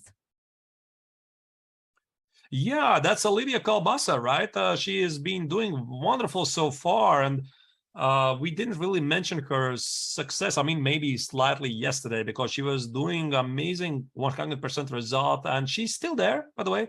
Olivia is 7 out of 7, so everybody who is watching from Poland, I mean, fantastic performance by Olivia, who is right now with the performance 29.66, the highest result among the female, I mean, the women tournament, right? This is absolutely incredible. Yeah, and today is playing against the Nandita from India, women grandmaster, and of course, it's a great potential to score a norm. I mean, you can score up to a grandmaster norm with this performance. Right. This is incredible, and she has essentially pulled a Caruana as they speak, right? But only in the women's section. It's very tough. To be honest, Alessia, I don't think I've ever scored 7 victories in a row in the tournament. I mean, maybe it's been like finishing with 3 victories, then starting the next tournament with 4 victories. But when you're playing at the highest level, you're scoring so many victories in a row. And considering that if the game is played at the highest level, chess is quite drawish, right? I mean, draw is very often the normal result if both of the players are not making mistakes. A perfect result after 7 rounds, that is just stunning. I mean, this is not usual. Tell you, I mean, it's not usual. It's unique. Absolutely. And also today, she seems to be doing completely all right in this position. There is an open. We have an open position. White has two bishop. One could be exchanged now. I think a move that we should consider is definitely knight takes on d3. The only difference in the pawn structure is that White has 3 pawns on one side and 3 pawns on the other side. Instead, we have 4 pawns for Black on the king side versus 2. So this means that White and Black have potential to create a pass pawn on different side of the board. And also White is looking towards some kingside attack, because this is where the queen is standing on g3. Bishop h6 is an idea at some point. Right, the bishop on d3 is looking there, and that's why, of course, knight e3, you eliminate one of the attacking pieces, and this makes perfect sense. Yeah, now the rook will join the 3rd rank, and then the queen will be feeling a bit embarrassed on d8. I think rook take d3 is the move that we're going to see And then the question is, what is black doing about the threat of knight take e6, knight f5, knight c6, the knight just going, oh, knight f5 also looking amazing, threatening mate on g7. I would expect queen a5, because queen a5 is avoiding any discovered attacks, and the queen is jumping to h5 just in case. So I think black is slightly suffering, because the Lascaux bishop hasn't found a way to join the game just yet. So after queen a5, black is thinking about two ideas. So if he can put it on board, let's say queen a5, and black is thinking about next play e5, push away the knight from d4, and then bring in the game the Lascaux bishop, maybe on f5 with the tempo. But the second idea maybe could be bishop d7. Bishop d7 just to finish development.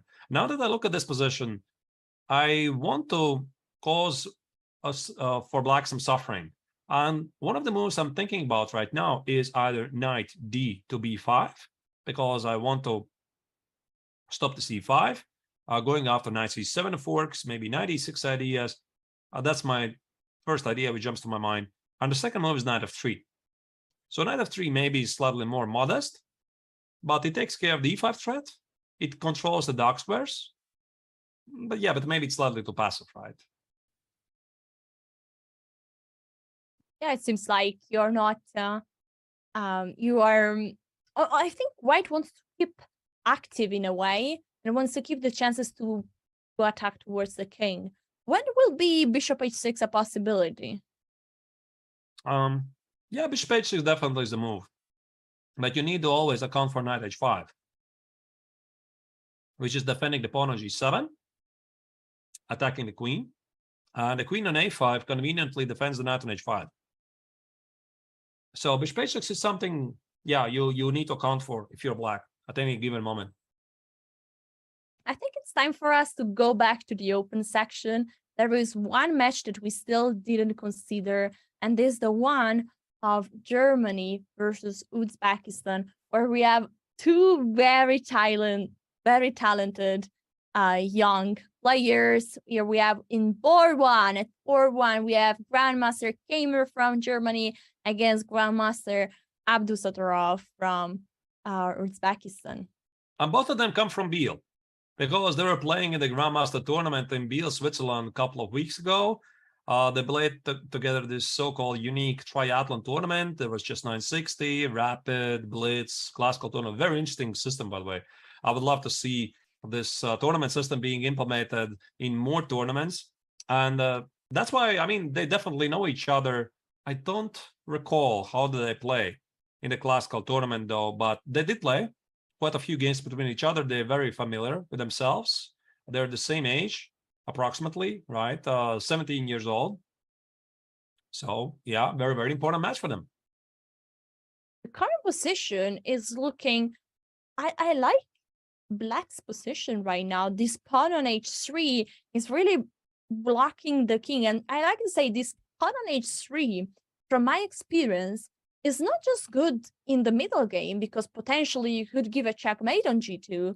Of course, now we are very far from this scenario, but it could be very nice also in an endgame, because once in the endgame, you need to bring the king to activity. White is forced to keep the king there on g1, because as you can see, a knight could easily jump to g4, targeting the pawn on h2, and then the pawn on h3 is just 2 squares away from becoming a queen. So that's super dangerous. And I think that white here shouldn't actually exchange many pieces and should try to keep them on the board. Right, but also quite important factor here to mention is that white has a pawn. Whatever happened in the opening phase, this was, I think, intentional by Noderbeck, who here, by the way, had an amazing explosive start, 5 out of 5. Then he lost round 6 against Pentala Harikrishna. So he is back, he's fighting, one of the superstars, one of the future chess, so to speak, one of the members of the future chess elite. Also the reigning world rapid champion, by the way. And he sacrificed his pawn to gain something. But how do you properly evaluate this? It's difficult to tell. So this pawn on h3 is still, yeah, major annoyance for white. But if I'm white, I'm thinking about next moves like a3, e3, and c4. So I would imagine that black at some point is going to push a5 to stop this idea from happening. And it feels good for black. Definitely, it feels good, right? I mean, these young players, they're becoming so ambitious, right? They're sacrificing pawns left and right. Right. So the position then gets very sharp, and it's always a question. It's basically a fight. Who is right? Is black right that is good to sacrifice the pawn, and here there is so much compensation? I'm really afraid of the move e5 here that is opening up the diagonal for the queen, maybe together even with the knight on g4. This looks scary, and it's curious that Kamer has spent so much time. Look, he has just 39 minutes on his clock. So he's clearly not feeling 100% comfortable here, and he's taking some time to decide. Well, it took some time up to this moment, and now I've noticed that Abdusattorov is playing very fast lately. I mean, maybe it's how he generally plays, right? I haven't really paid so much attention on his time usage in the opening phase, but the games I've been following, Nodrbek is usually very fast. e5, yeah, it makes sense. And now I guess e3 is going to be the response. By the way, what happens after if I close the action with e4? By the way, that's a very big question now. I mean, can we put it on the board? So let's say I protect the pawn, and if I play e4, so it's kind of paradoxical. But I ask you a very direct question, Alessia. What about your bishop on h1? You know? Yeah, I mean, there is an emoticon on the 7TV that is that G. It's basically the paper that is looking like this. Well, I would say this bishop is a bit that G in this moment because it has nowhere to go. Yeah, this means that white is going to have to play f3 at some point to bring the bishop in the game. And as soon as you play f3, the king is weakened. Well, then I have to give this position as preferable for black. Right, it feels like that. No matter the extra pawn. Yeah, so he sacrificed the pawn. He has the initiative. That part is clear. Maybe Vincent did it on purpose. Because again, in order to beat strong players, this is one thing that some people don't think about. In order to beat strong players, sometimes you need to take risks. Right? You're taking moderate risks in order to confuse them, force them to make very big decisions. So maybe this is what Vincent is doing here. He's hoping that his pawn is going to prevail, and he trusts his defensive skills. But I mean, visually, I definitely choose black. The more I look at it. Now it's time to see one team that, as on paper, is not considered one of the strongest team, but is doing an amazing performance, and the team is Kazakhstan. I see the rating of the player, and they are, apart from board one, they're all international master and FIDE master 2400. But you're playing in board 4 against Kazakhstan. Here, I'm putting the first board today. Mamedov is resting from Azerbaijan. So in board 1, we have Mamedov. And this is the board 1, Yumabayev versus Mamedov. And what do you think about the performance of Team Kazakhstan so far?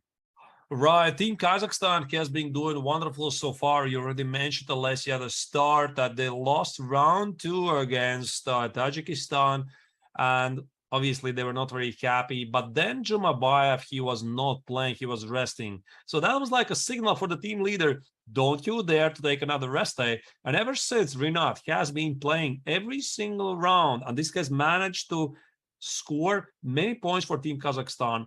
5 victories in a row. I think that's absolutely stunning. A last round, they beat Spain. Amazing. What is this position? It started like another Slav, and this is the current position that we have on the board with the move after the move c5.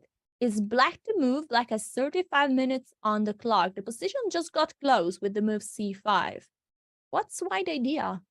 To be honest, first, before we move on to this game, I'm slightly surprised, Alessia, not to see Mamedov not playing today, because Shakhriyar is the top seed of Team Azerbaijan. Again, we already discussed it earlier in the Olympiad coverage that Timur Ajabov pulled from the national team shortly before the Olympiad due to COVID concerns, right? I hope he's doing well right now. But Mamedyarov, he's not playing today. And I can only speculate that he trusts, or the team captain trusts, that they can do it without him. Yeah, let's go check the full roster of Azerbaijan, so everybody knows who is playing. Maybe it's like a team strategy, right? He expects that. I mean, they hope they're going to win it. I mean, there should be big favorites in this match, at least according to the ELO, and then come the decisive 3 rounds. And Mamedyarov knows they're going to need him for every single round. So this is why maybe he takes the rest day today to come back later. Is this the right strategy? Or maybe it's a mistake? We're going to figure out after today.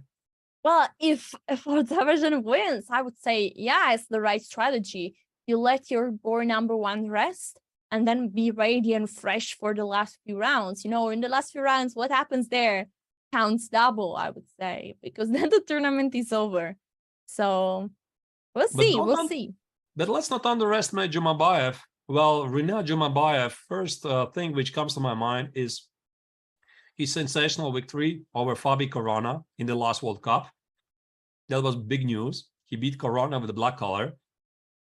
He can do it. I mean, he can beat elite players. He's a strong player, and he's leading Team Kazakhstan so far pretty well. Now he just closed the position with the move c5. There is an arrow starting from the pawn on f2 and going towards the pawn on c5 that shows that white wants to play on the queen side, maybe taking even more space with move like bishop d2, rook fb1, and then push him, baby, like Yasser would say, b4, a4, keep going and take some space on the queen side. On the other side, what is Black's plan here?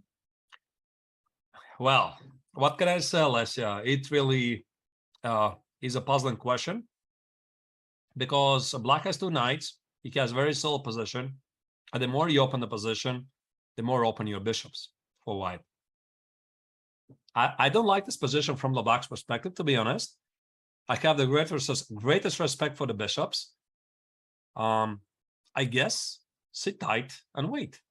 What else? I mean, maybe e5, but e5 is a very responsible decision. What if I've been played here? Because you are mining the point on d4 for white, and so you're also making the point on the pawn on c5 more vulnerable. No, meaning I'm not sure you want to play d-takes on e5, but I could play something like, maybe just ignore it. For example, I don't know. Let's say bishop d2. Yeah. A useful move. Bishop d2. Let's say something normal. So you play queen c7, I guess, remove the queen out of harm's way. Of course, you always need to watch out for e4, some breakthroughs, right? Because you have 2 bishops. Oh, yeah. E4 but maybe just let's say I ignore it. Let's say I ignore it. I play b4. And now you look at this position, you ask yourself, what did you achieve for Black? Because you're going to take on d4, I'm going to take with the pawn. Well, the position open. Look at my dark swap bishop. It's open now. E takes, E takes, right? Right. Okay. You might keep the position closed. You play e4. I put the queen on e2. And I asked yourself the question, what did you achieve? Again, right? I mean, it's tough. And I might even play f3 at some point. Again, rip apart the center, f3, e4, etc. So, I mean, you really have to know what you're doing here with Black. Maybe knight f8, knight e6, knight g5 somehow maneuver to the weakened f3, h3 squares. Maybe g5, g4 would be an idea. But if you play g5 to play g4, keep the position closed, you need to account for f3 again. So let's put a g5 on the board. And white is going to respond with f3, most likely. f3, e takes on f3, and whatever. I mean, I don't know, maybe bishop f3. So it's a quite dynamic, unclear position. And black would love to jump f7, f5, you know, fixing the center, f7, f5, fix the pawn square on e4, threat on g4, keep the position closed. But I don't think black can do that, really. I mean, the knight is on f6, right? So that's the thing. So we go back to the current position, and I like white, because white is very white is very straightforward, and there's some new moves, right? Yes, there are some new moves. Actually, while we were speaking, the move e4 happened, and b4 is played. Oh my god, this is another pawn sacrifice. Theoretically, the queen could take on b4. That's Black very nice. decided not to do that. Queen b4, rook b1, wins back the pawn on b7. A very nice idea. I missed that, but it's very logical. Yeah, once you see that, it's beautiful. The queen went back on b7, e4. Of course, yeah. Now he plays e4. Again, we had a discussion, right? You have good bishops on c1 and g2. So we remove the central pawns. White is so much better, right? He controls long diagonals. The knight on d7 is... What's he doing there? I definitely prefer white. Yeah, no, there were so many exchange. D take e4, knight takes, knight d5, and everything got exchanged on the e file. Queen takes, so now the position is open. Queen take e5. The bar is going brrr.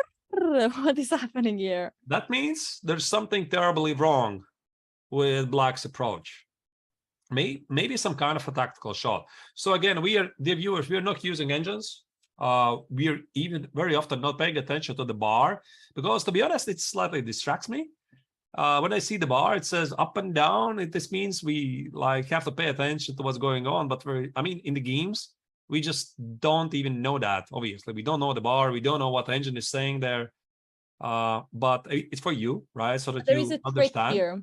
So now in this kind of situation, Arthur's become a machine, and you put a coin inside, and he explains us the solution. Why is this queen e5 a problem? I say that white generally, as of course a rook counterattack, and now there is a knight that is very strong in the middle of the board.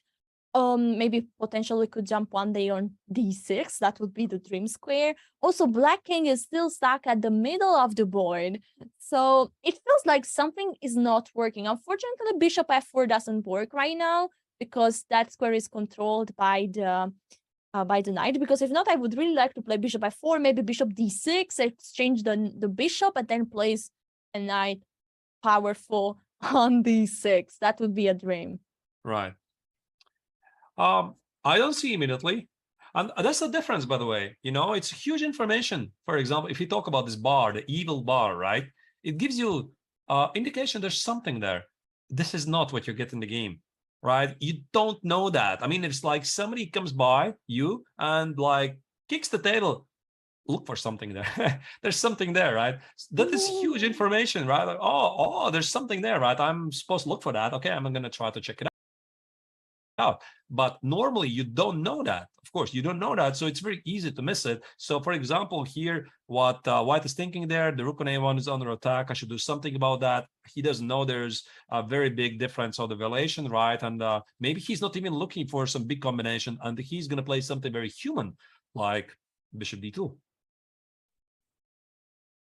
Absolutely. And it looks normal, because then you bring a rook. You can bring a rook on e1, and yeah, white position is just much better. Yeah, absolutely. Those two bishops, rook e1, knight e6, look really good. I think at some point we also have to check how Magnus is doing. What do you think, Absolutely. I just wanted to go to Giri, but yeah, after Giri we can jump to Magnus. Maybe we can do it like that. Yeah. Oh, no. I like to say, I like to do what you prefer. So here we go. We're at Magnus Carlsen playing against. You will pronounce the name. All right. Here we have on the board, Magnus Carlsen is today facing Pecha.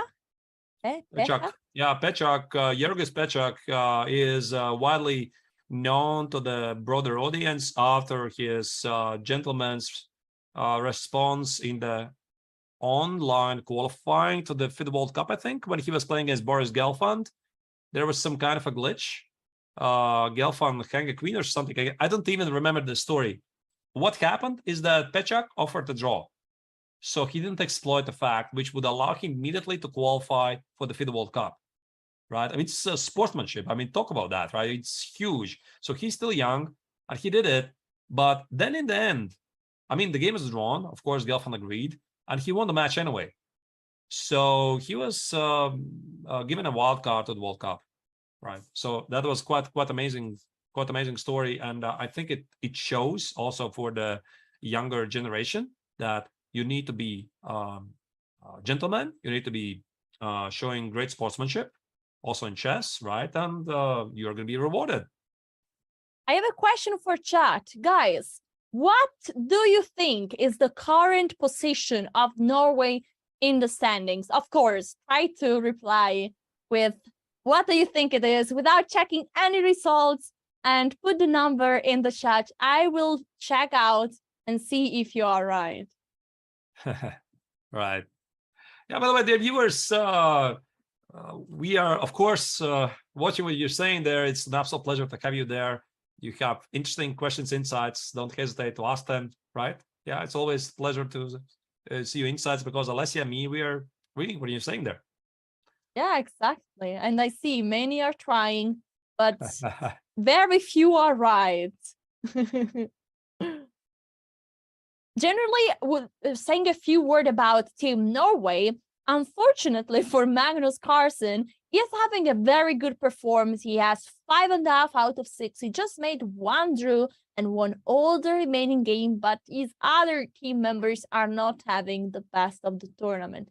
They are especially Ammer and Christensen are not having the best of the performance. And so this gets hard in a team event, of course, but yesterday, finally, Norway won the match, and so maybe it's the beginning of their comeback. Right, and here Magnus is doing all right. He has set up some kind of a Morozzi bind, and Black is clearly hinting towards getting the pawn on e4, maybe even push d5 at some point. But I like White's possession. I mean, f3 feels very natural, and I'm not sure why Magnus is spending even time here, because f3 is something you want to play immediately unless he's thinking a bit deeper. Alessia, you said something about Anish's game. You wanted to show it next. Do you think we jump into it now? I think that it's time to hit a break, and we'll jump to Anish Giri just after it. So guys, don't go anywhere. We're going to see the king of draws right after this break. See you soon. Stay tuned.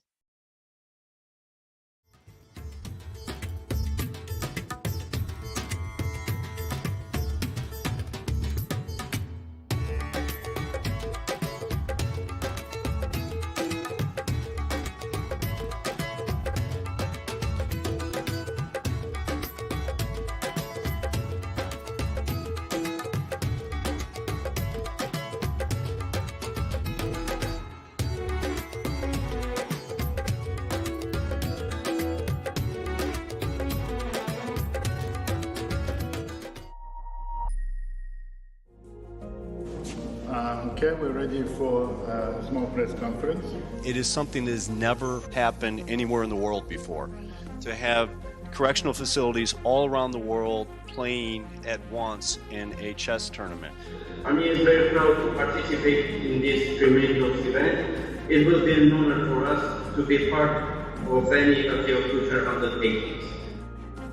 Last year, we organized the first international intercontinental online championship for prisoners. It was 31 countries participating, 40 teams, 5 female teams. I know, without naming the country, that some maximum security facilities where prisoners could not be more than one in a room. Before I met him, I would never thought people do that.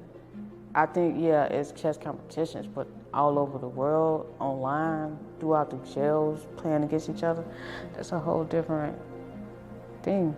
Like, he opened that up. There was an incredible level of anxiousness that was neat, that reminded you of how athletes would be before the big game, before the kickoff.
Welcome to India. The game of chess was born here. Thousands of years later, many of the world's best players have made the trek to represent their countries at the 44th Chess Olympiad, the most prestigious team chess event on the planet. In Chennai, the chess capital of India, circumstance has cleared the way for perhaps more countries than ever to set their sights on gold. India has high hopes for keeping the hardware at home. A top 3 seed in the Open and the top seed in the women's section, the host country has legitimate reasons to believe it can sweep gold. The United States are the top seed in the Open section. Fabiano Caruana and Team USA have come to Chennai saddled with heavy expectations of gold or bust. Norway has never medaled at the Olympiad. Featuring the world's best player, Magnus Carlsen leads a Norwegian squad looking to change its country's fortunes. While medals count, some accomplishments won't be measured in gold. The women's team from Ukraine has overcome adversity just to make it here. Now they hope to honor their nation with a memorable performance. Namaste, Dosto. In one place for the first time in 4 years, these Olympians are together again. The 44th Olympiad has brought the world's best to the place the game of chess began. And with that, let today's games begin.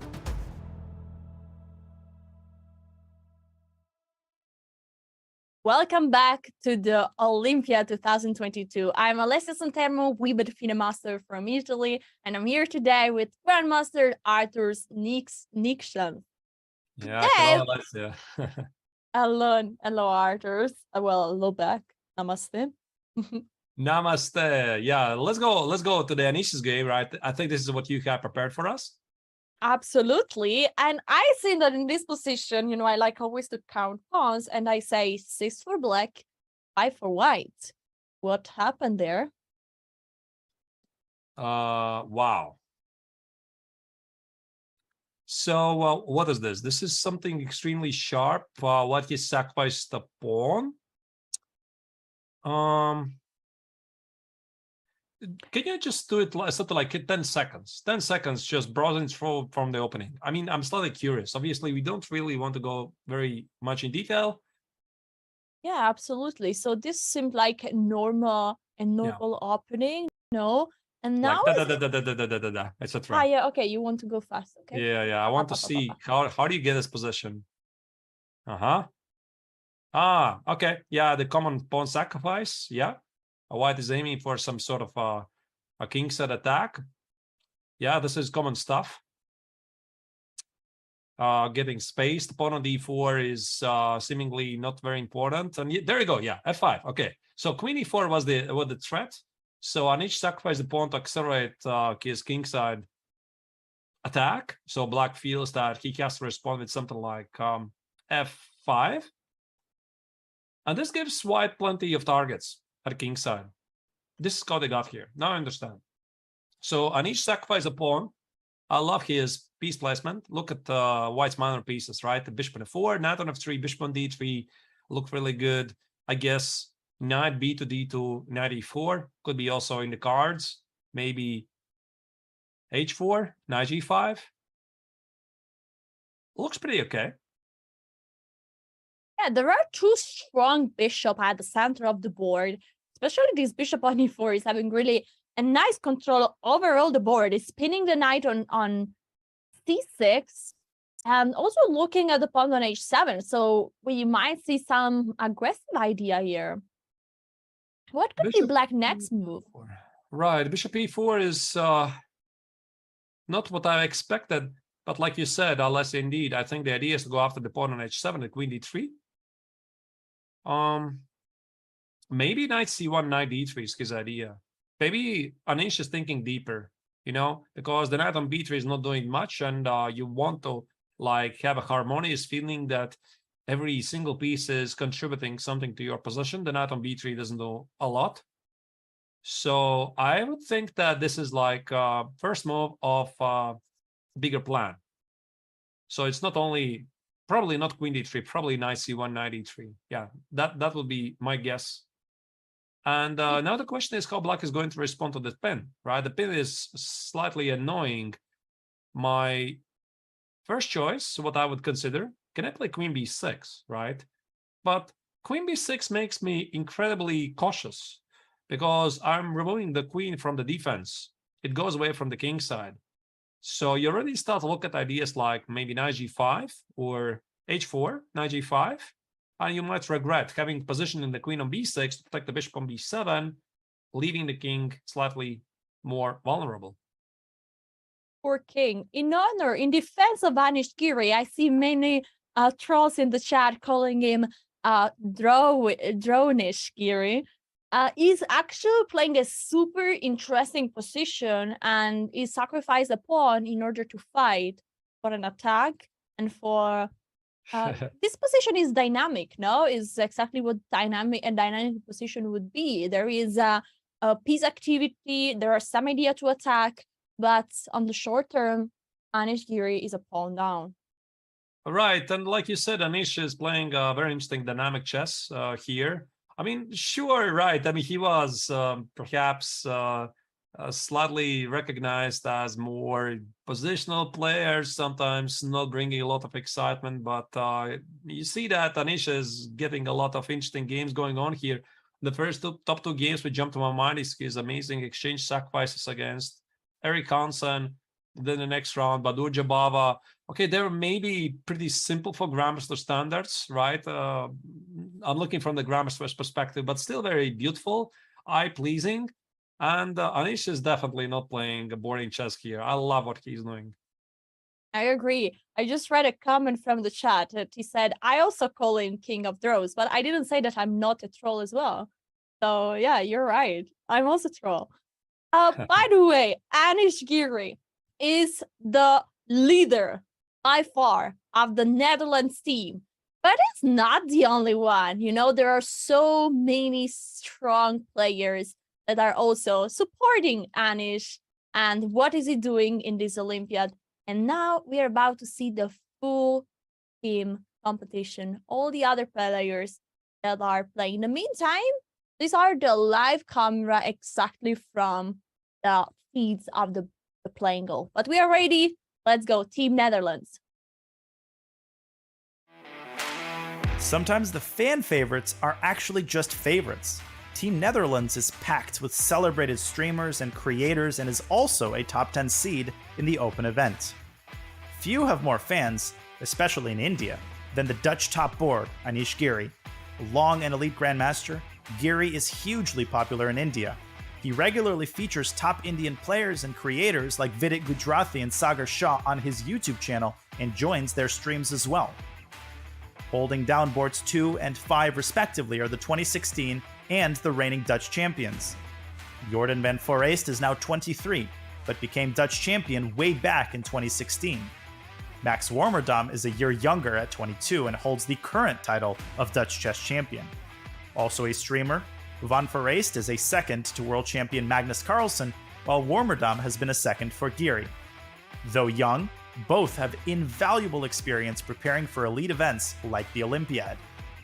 Another second for Anish Giri, Erwin Lamy is a popular author and a strong grandmaster. Lamy and Giri are winners of the prestigious Reykjavik Open. Filling in the fourth board is Benjamin Buck, a former Chess.com streamer of the month. Together, the Dutch team is a tough match on paper for any opponent, but Olympiad squads with positive team chemistry often overperform, and perhaps no team has stronger chemistry. These competitors have been working together for a long time, and their many fans would be thrilled to see their excellent team spirit translate into a gold medal. We're back, and I think it's time to go through the Netherlands team. Let's go to board 2. We have Van Foreest versus Berkens. What is happening here? We have a position where many pieces got already exchanged. White has the bishop here, and black has a small problem here. These pawns, look at this. F5 is a bit weak, C5 is a bit weak, and A7. We define that black has here 3-pawn islands. So there are actually 4-pawn islands. There is 1 pawn alone on H7, and there are these 3 pawns connected, one other island here and one other island here. Instead, white has such a safe L3 pawn structure with just 2-pawn islands here on the king side and queen side. What's your idea about this position, evaluation? I think without a question, white is better. The question is how much. Like you said, Alasia, white has a healthier pawn structure, just 2 pawn islands against 3 or 4. Technically it's 4, right? So 4 pawn islands and 2 bishops. Also, it helps. And the knight on c4 is positioned wonderfully because it blocks the c5 pawn, defends the pawn on b2, bishop on d2. So now the question is how white is going to capitalize on that, because clearly the knight on b4 is causing some annoyance. If I want to play rook a to c1, the pawn on a2 is under attack, and I'm thinking, can I play a3? a3 would be the obvious choice for me. And now, after knight c2, I guess, rook c1, knight e4. And now you start to wonder, maybe the knight on b4 wasn't actually so bad, right? I mean, maybe the knight on d4 is causing me more annoyance because the pawn on e2 is under attack, and also knight b3 might be a problem.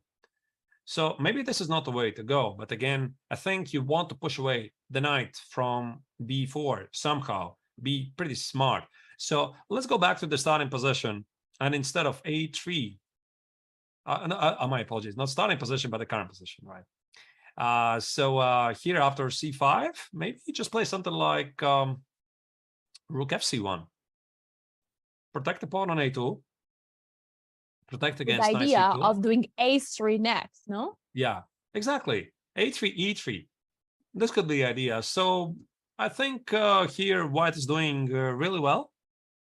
And whatever black chose in the opening, I don't think this has led him to the equality.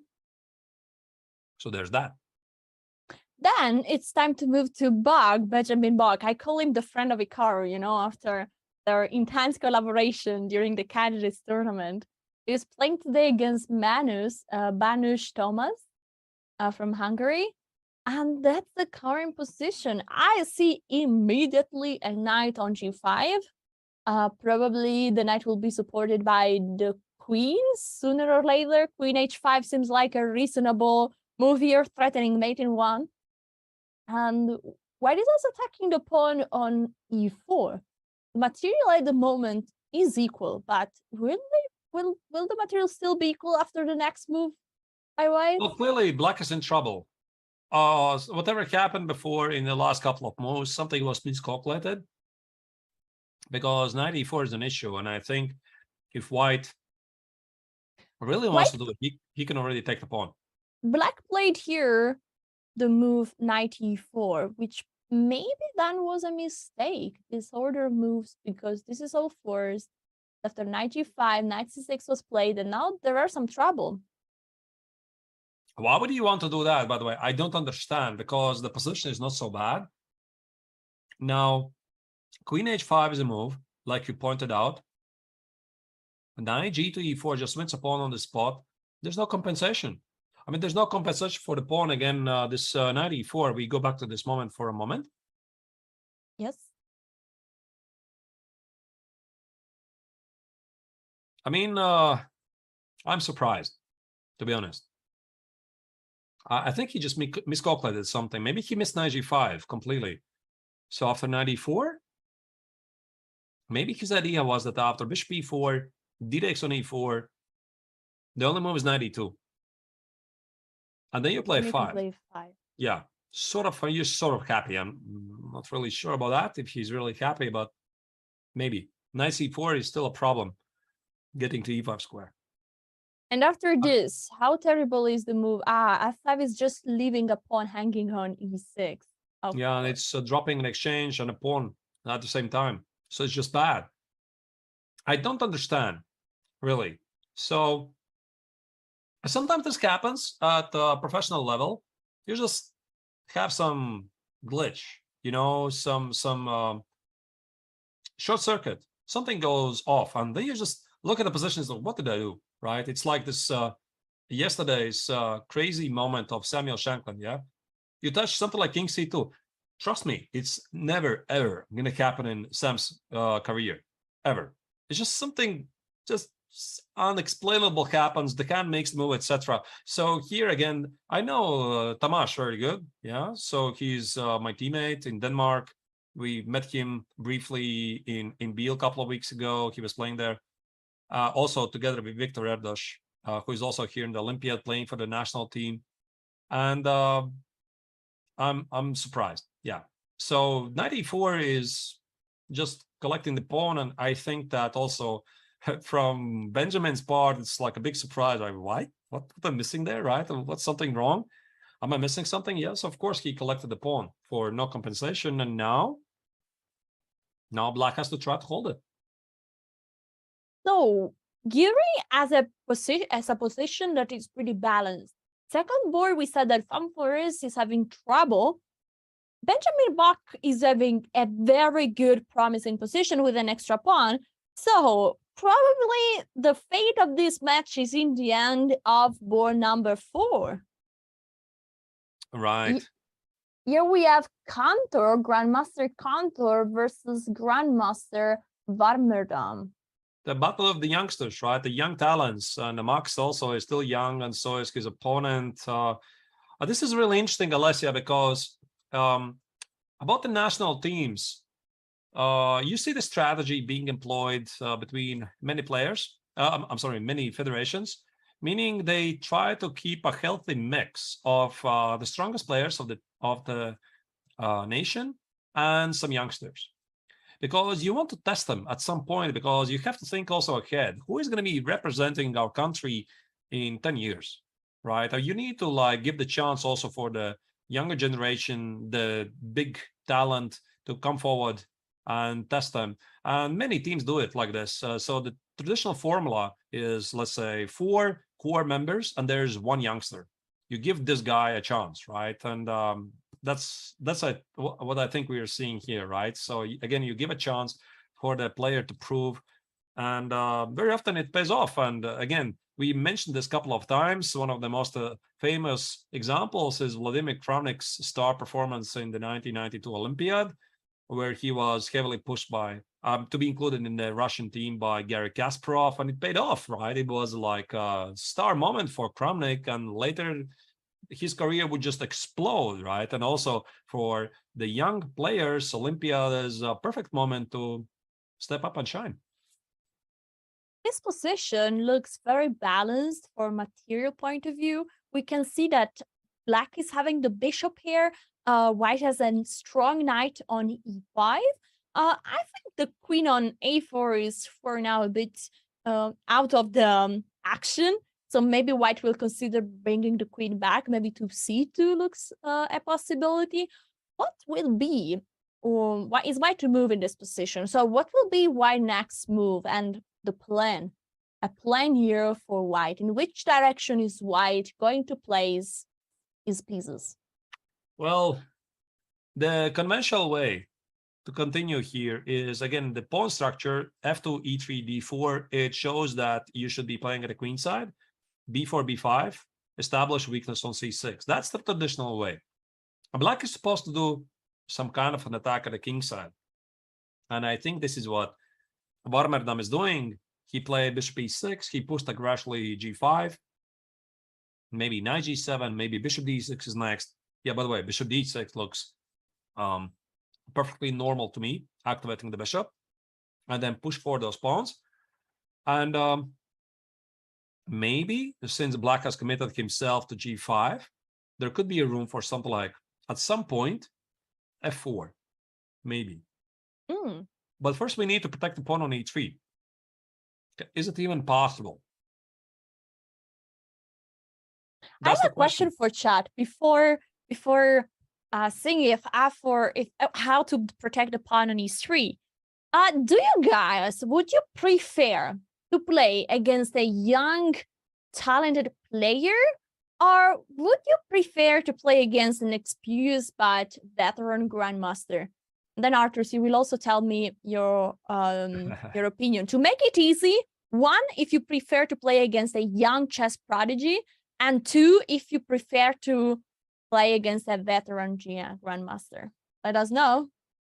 I say 2. I have a very qualified opinion on that. Oh, let me know. So first, let's hear maybe what people are going to say. Well, I think the opinion is a mix. There are 2. Toto is going with 1, Magnus with 2. Yeah, Li Chen with the 2.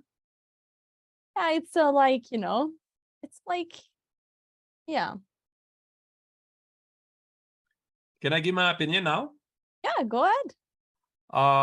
Well, let's put it this way. I think very often you don't know yet the real playing strength of the youngsters.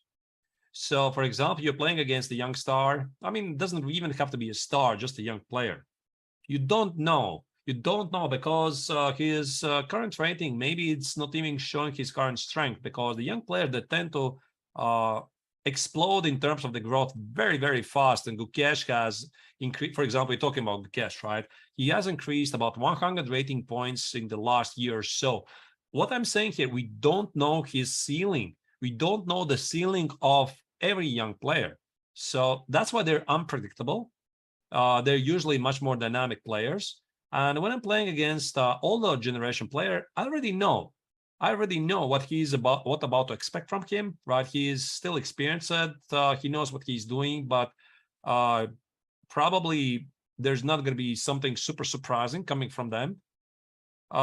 There's that. However, the veteran players obviously are more experienced. They better handle emotions, I believe, and they're better in endgames. They're supposed to be better in endgames, right? I mean, somewhere in the long term, this experience is quite critical. And others, I'm not so sure. Are you a chess veteran or are you a young chess prodigy? Well, let's put it this way. Once one of the strongest Chinese grandmasters, Hua Ni, at age 30, he said, we have so many young talents in China, age 15, 16, etc. I'm a veteran. He said that at age 30. So what do you think? What do you want me to say? I don't know. Dinosaur. I don't know. I mean, clearly a veteran already. Okay. Fair enough. I think the same. The knight went on d3. I don't understand this move, honestly. Knight e3, I guess the idea is to escape from bishop d6. Maybe the knight on e5 is not doing so great anymore. Also, I think the knight on d3 allows white to push this b4, b5. So that the knight on d3, by the way, that's like a conventional wisdom. b4, b5, you mean? b4, b5, yeah. Mm-hmm. That's like a general understanding. The knight on d3 in the Caspet structure stands best, right? Because the knight on d3 protects the king side, it protects the queen side, it takes care of the center. It's just a great place to be for the knight. It's multitasking. All right. So do we maybe check another game? Yeah, so I want to go shortly back to the top boards, but I have another question for the chat. I want you guys to let us know which match or which board we should watch. If you have a board that is super exciting, please let us know. We really care about your opinion and what you want to see.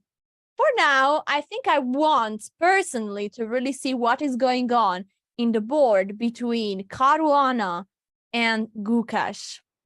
Yes, obviously one of the big matches of today, one of the best players in the world playing against a future of chess. I mean, I hope I'm not using too loud words, but I mean, everybody is super impressed by Domaraju's amazing performance so far. 7 out of 7.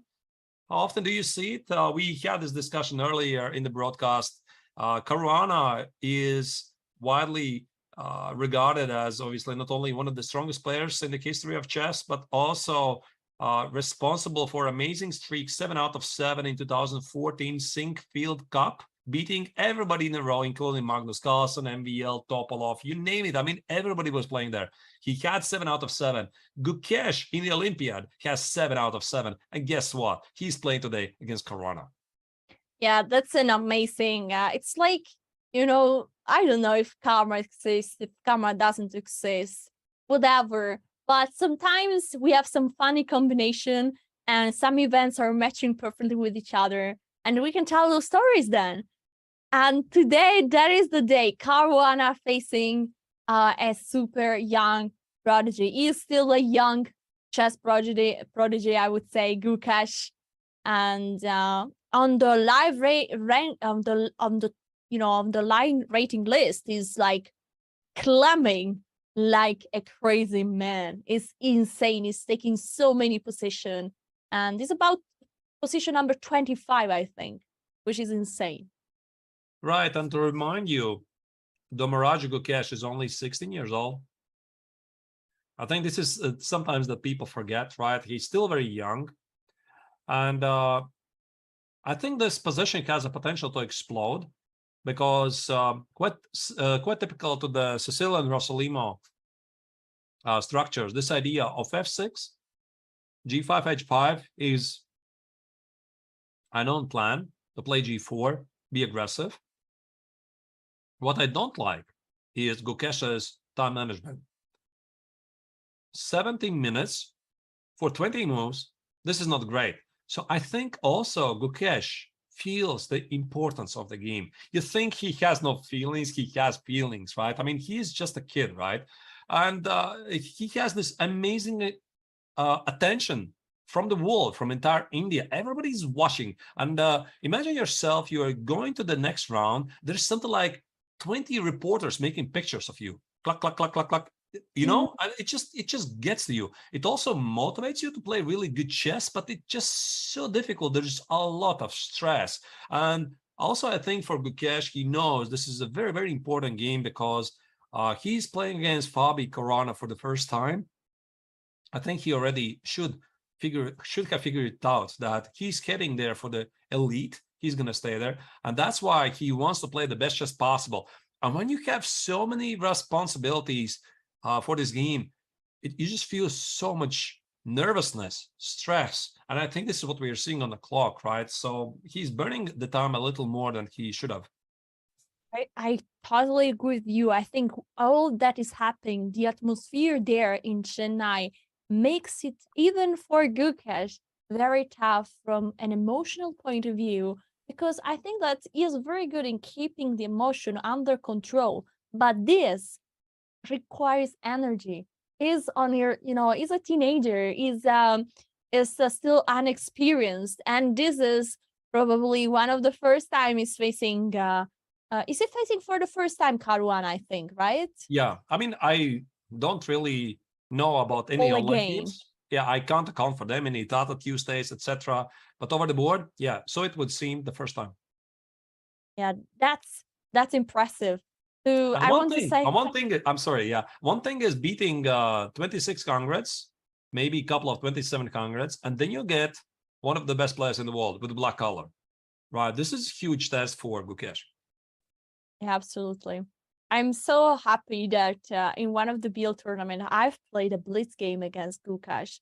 And as I said yesterday, he's a very humble person. And even if he's so strong, he is still there. And today, he needs to prove that he can face any opponent. And the test is nothing less than Grandmaster Fabiano Caruana. As my friend Ikaru would say, he needs today to keep the emotion and to literally do not care about any reporters, any photography, any shooting, the thousands of people that are watching this game today from India and from all over the world. The pressure is high, but this moment, the pressure is actually on Caruana that needs to find a move. Arthurs, my question is, what is the next move of Fabiano Caruana? Well, either going out to the pawn on c6 or knight c5. But the thing is, you just don't play knight c5 because you can play. I mean, black is going to respond with queen d5, and then what? You need to come up with a concept. When queen e2, by the way, is played, Queen I guess e2 is on the board. I'm sorry? Yeah, queen e2 is on the board with an idea that is hidden. No, I think he's taking care of the g4 square somehow indirectly. So he's taking care of this king set attack. He is slightly nervous about it. So let's say I push g4, a g4, maybe h takes, and something like rook takes I'm sorry. No, I'm hallucinating. I know I'm hallucinating. Right? No, that's ridiculous. Can we get a glass of water, please? No, I thought the rook is on g7 because in my mind I already had positioned the rook on g7 to put g4. So this queen e2 is like a general move. Maybe it's somehow applying extra pressure against. Maybe the idea is to play knight c5, knight e6, but he could have done it immediately. Okay, then I don't really understand it. Maybe he wants to play g4 himself, but okay, he could have played it already. He could have done it immediately. Okay, let's try to do it a bit backwards. So instead of I play queen e2, could I play knight c5? Yeah, because maybe Knight then we c5. understand if there is something. Right, queen Going d5 on. and knight e6. Sorry, where's the queen going? On d5. Yeah, sure. You want to position the queen in the center, and knight e6. Maybe there's some problems here. Why he needs the queen on e2. Oh, is it possible to play bishop takes, and then knight e3? Maybe? No, there is just rook Maybe takes g4. e3. Bishop takes, knight takes, and g4. Bishop takes, rook takes, and g4. Maybe it's a waiting move, what Fabi played. Queen e2. Oh, yeah, I see now the knight needs to move, and then the pawn on d4 is falling, and this is very painful for white.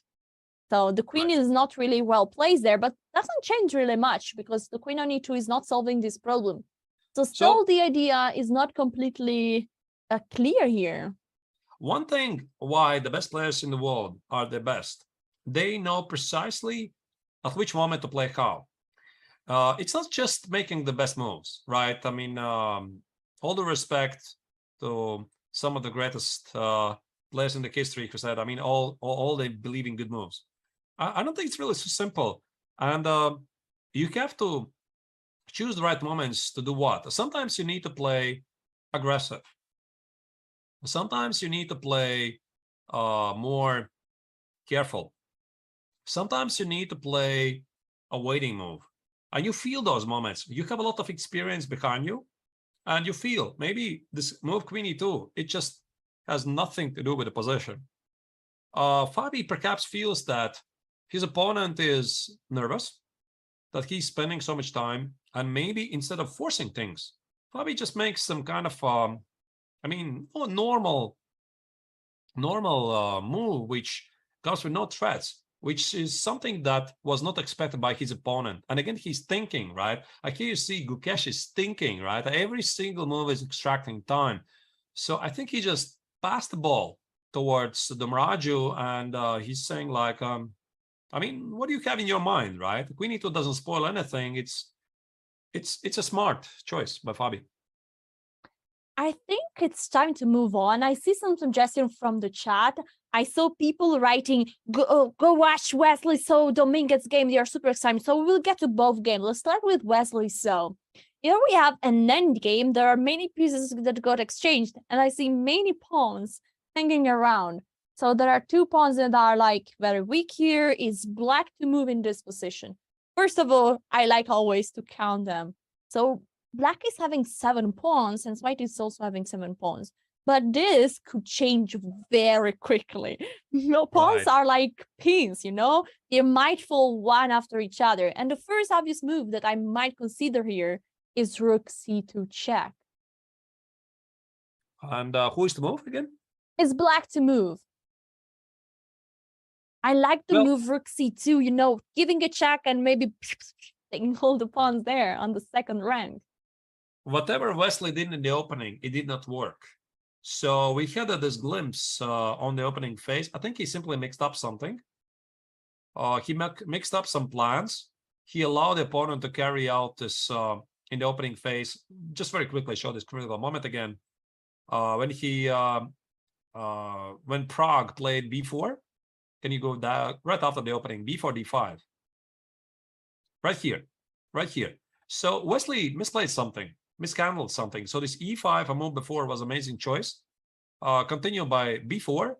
Yeah, right here. e5, great move.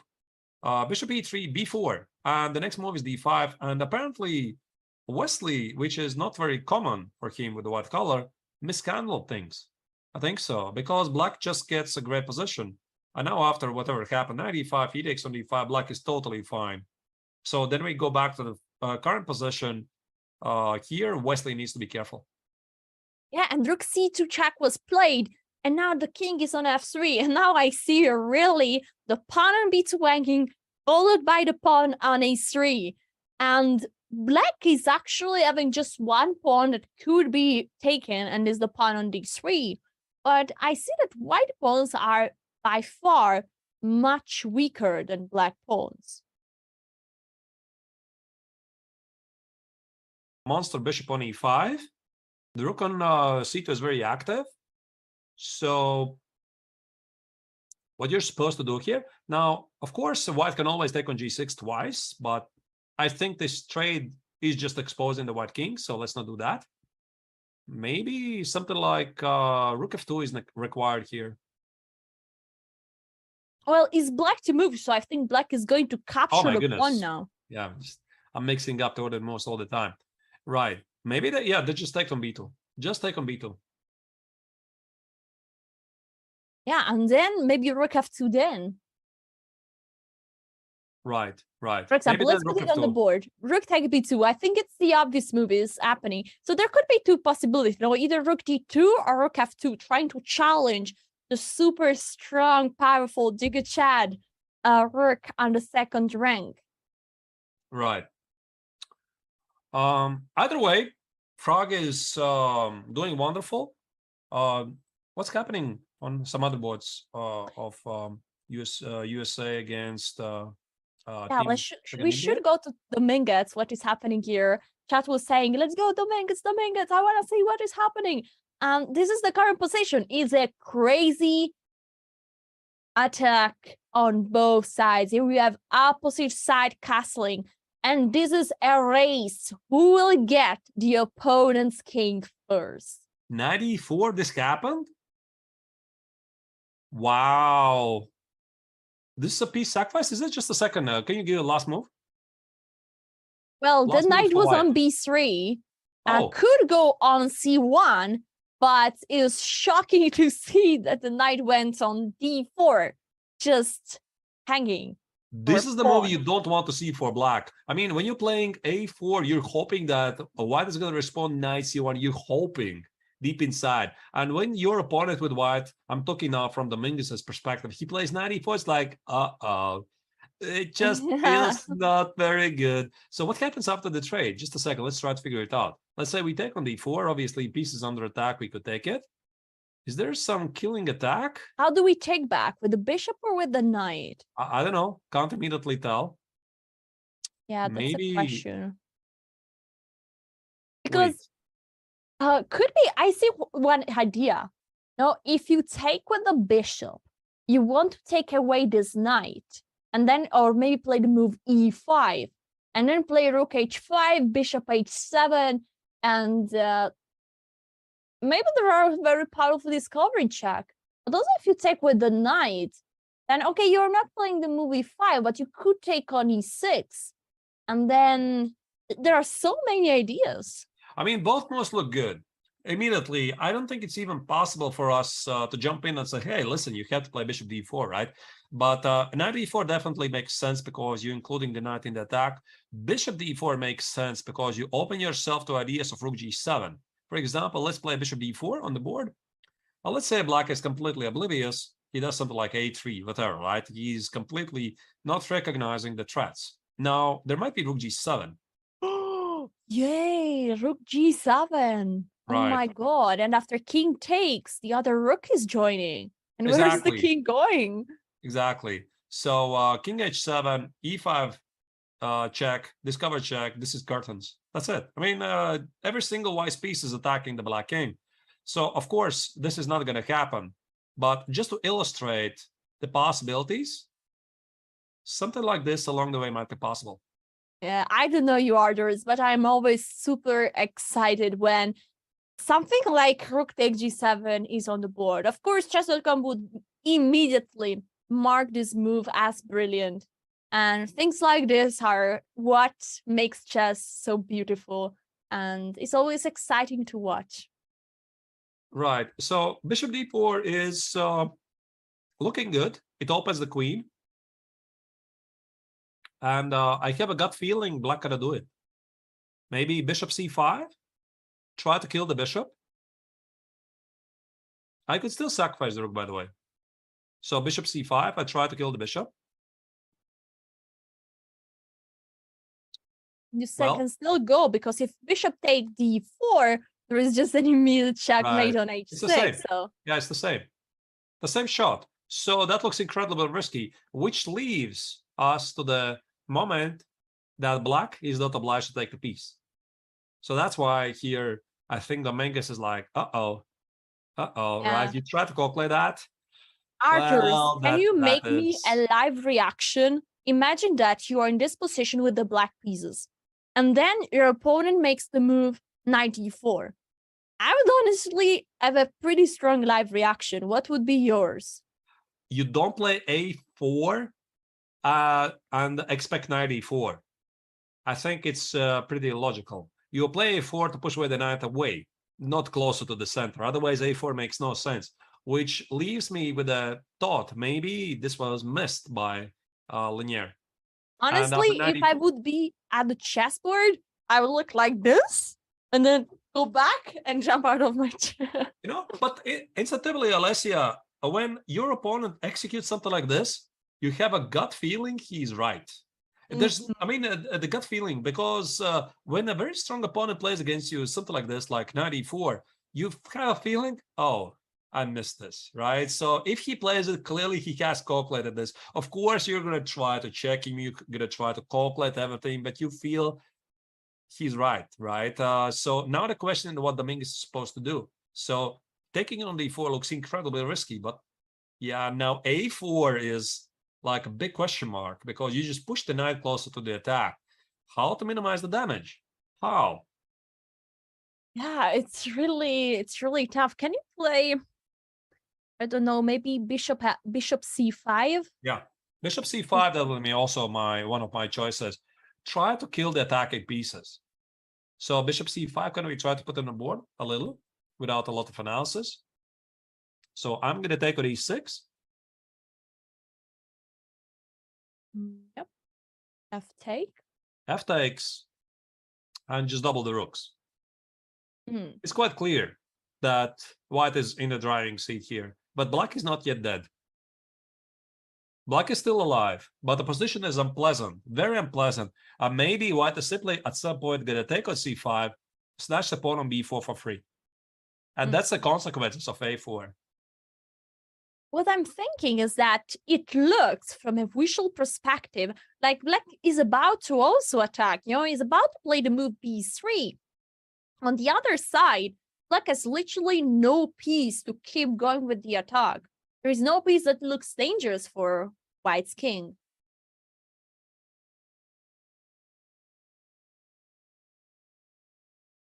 USA, to be honest. To miss a shot like this?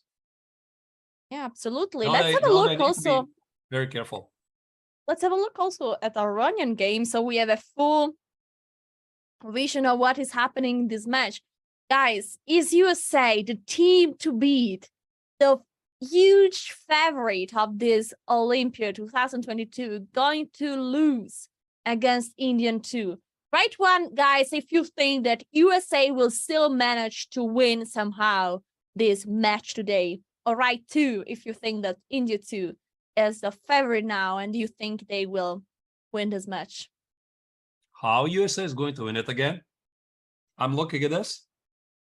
All I see is that Aronian is worse. White has better pieces. Wesley So is worse in an endgame against Prague. Dominguez is in trouble against Sadwani. So Caruana, who has had a tough tournament so far, he has to outperform Gukesh, who is 7 out of 7. How is United States going to win this? It's a very simple question. I start to look at the matches. All 3 results are possible here. Absolutely. This endgame is equal from a material point of view, but in this position, is white to move, and I see that white is having some pressure. The pawn on a6 is terribly weak, and also the all black pawns are so disconnected. No pawn is protecting another pawn. Those are doubled. This is isolated, and also this one is isolated. So it feels like in this position, it might not be a big deal for white, but Black is probably not gonna win this and never gonna win this. No, Black is never gonna win this. I mean, imagine any bishop d4, c takes on d4. Black is the one who is making the draw, so there's no secret about it. So it's white to move here, right? Let's say I play something like rook d to a5, which is a very normal move. I attack the pawn, rook d to a5. Right. Let's say Black tries to liquidate. Now you can move it on the board. I just want to show some ideas. And let's say Black takes on d4. Yeah, c takes on d4. And rook c3. I'm trying to get a draw. Trying to sell you the pawn on g6. Let me live. You play king f2, just protecting and keeping. Yeah, but king f2, there's rook f6, rook c2 check, etc. I'm aiming for this endgame. Rook 5 to a3. No. Rook a3. Oh, sorry. Yeah, rook a3. I just wanted to show this endgame. I'm not sure how accurate is this, but just to show Black suffering here. Rook a3, rook 5. Okay, whatever. Rook. Doesn't matter. Right. So you take it. This is very bad. Because Black's pawn on a6 is an outside pass pawn, but to look at the rooks, what's the difference? The white rook is very active. It's going to go rook a5. Small rook. Yeah, and this rook on e6 is not doing anything. So, of course, I mean, I don't think Aronian is going to go here, but even this endgame, it might appear at some point. King f2, king g3, king g4, or king f4. Those pawn on g6, g7, they're weaknesses. I don't think Black can do this. So let's go back to the current position. Aronian can't really liquidate into a drawn endgame, and that's the problem. So if I play rook a5, rook c6, he cannot really take on d4. White is gonna bring the king closer. King f2, king e2, maybe rook a2 at some point to secure the second rank. Those g pawns, they're still weak. They're not gonna go anywhere. Okay, it absolutely feels like Aronian needs to be here, protect his position, and wait for a good moment to try to liquidate and get into a rook endgame. Exactly. Hopefully could end up in a draw.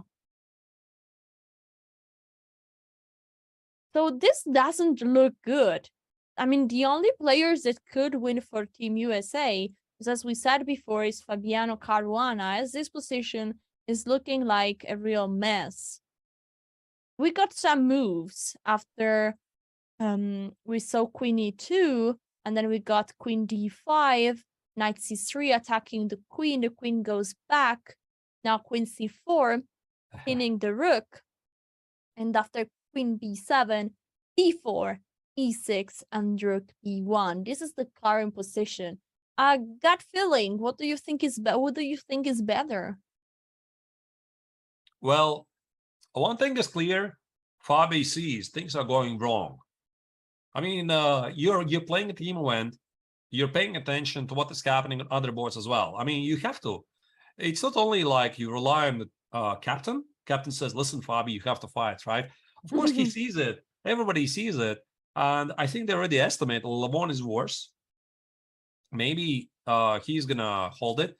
But you just ask this question, who is going to win? I mean, who is going to do the job? Because in the end, for the team to succeed, somebody has to win. So I think it's going to fall to Fabi. Because compared to all the boards, he has the better position. Yeah, he has a good position, right? There's something going on, and that's why I think that was pretty smart moment there by Gukesh. I'm not sure that was intentional or not. He offered the repetition. This entire sequence of knight c3, queen d5. Or was this? A couple of months ago. The black queen was on d5. Yeah, it's like very often in high-level tournaments. Queen d7, knight a4, queen d5, knight c3. The players don't want to risk it. They agree to draw.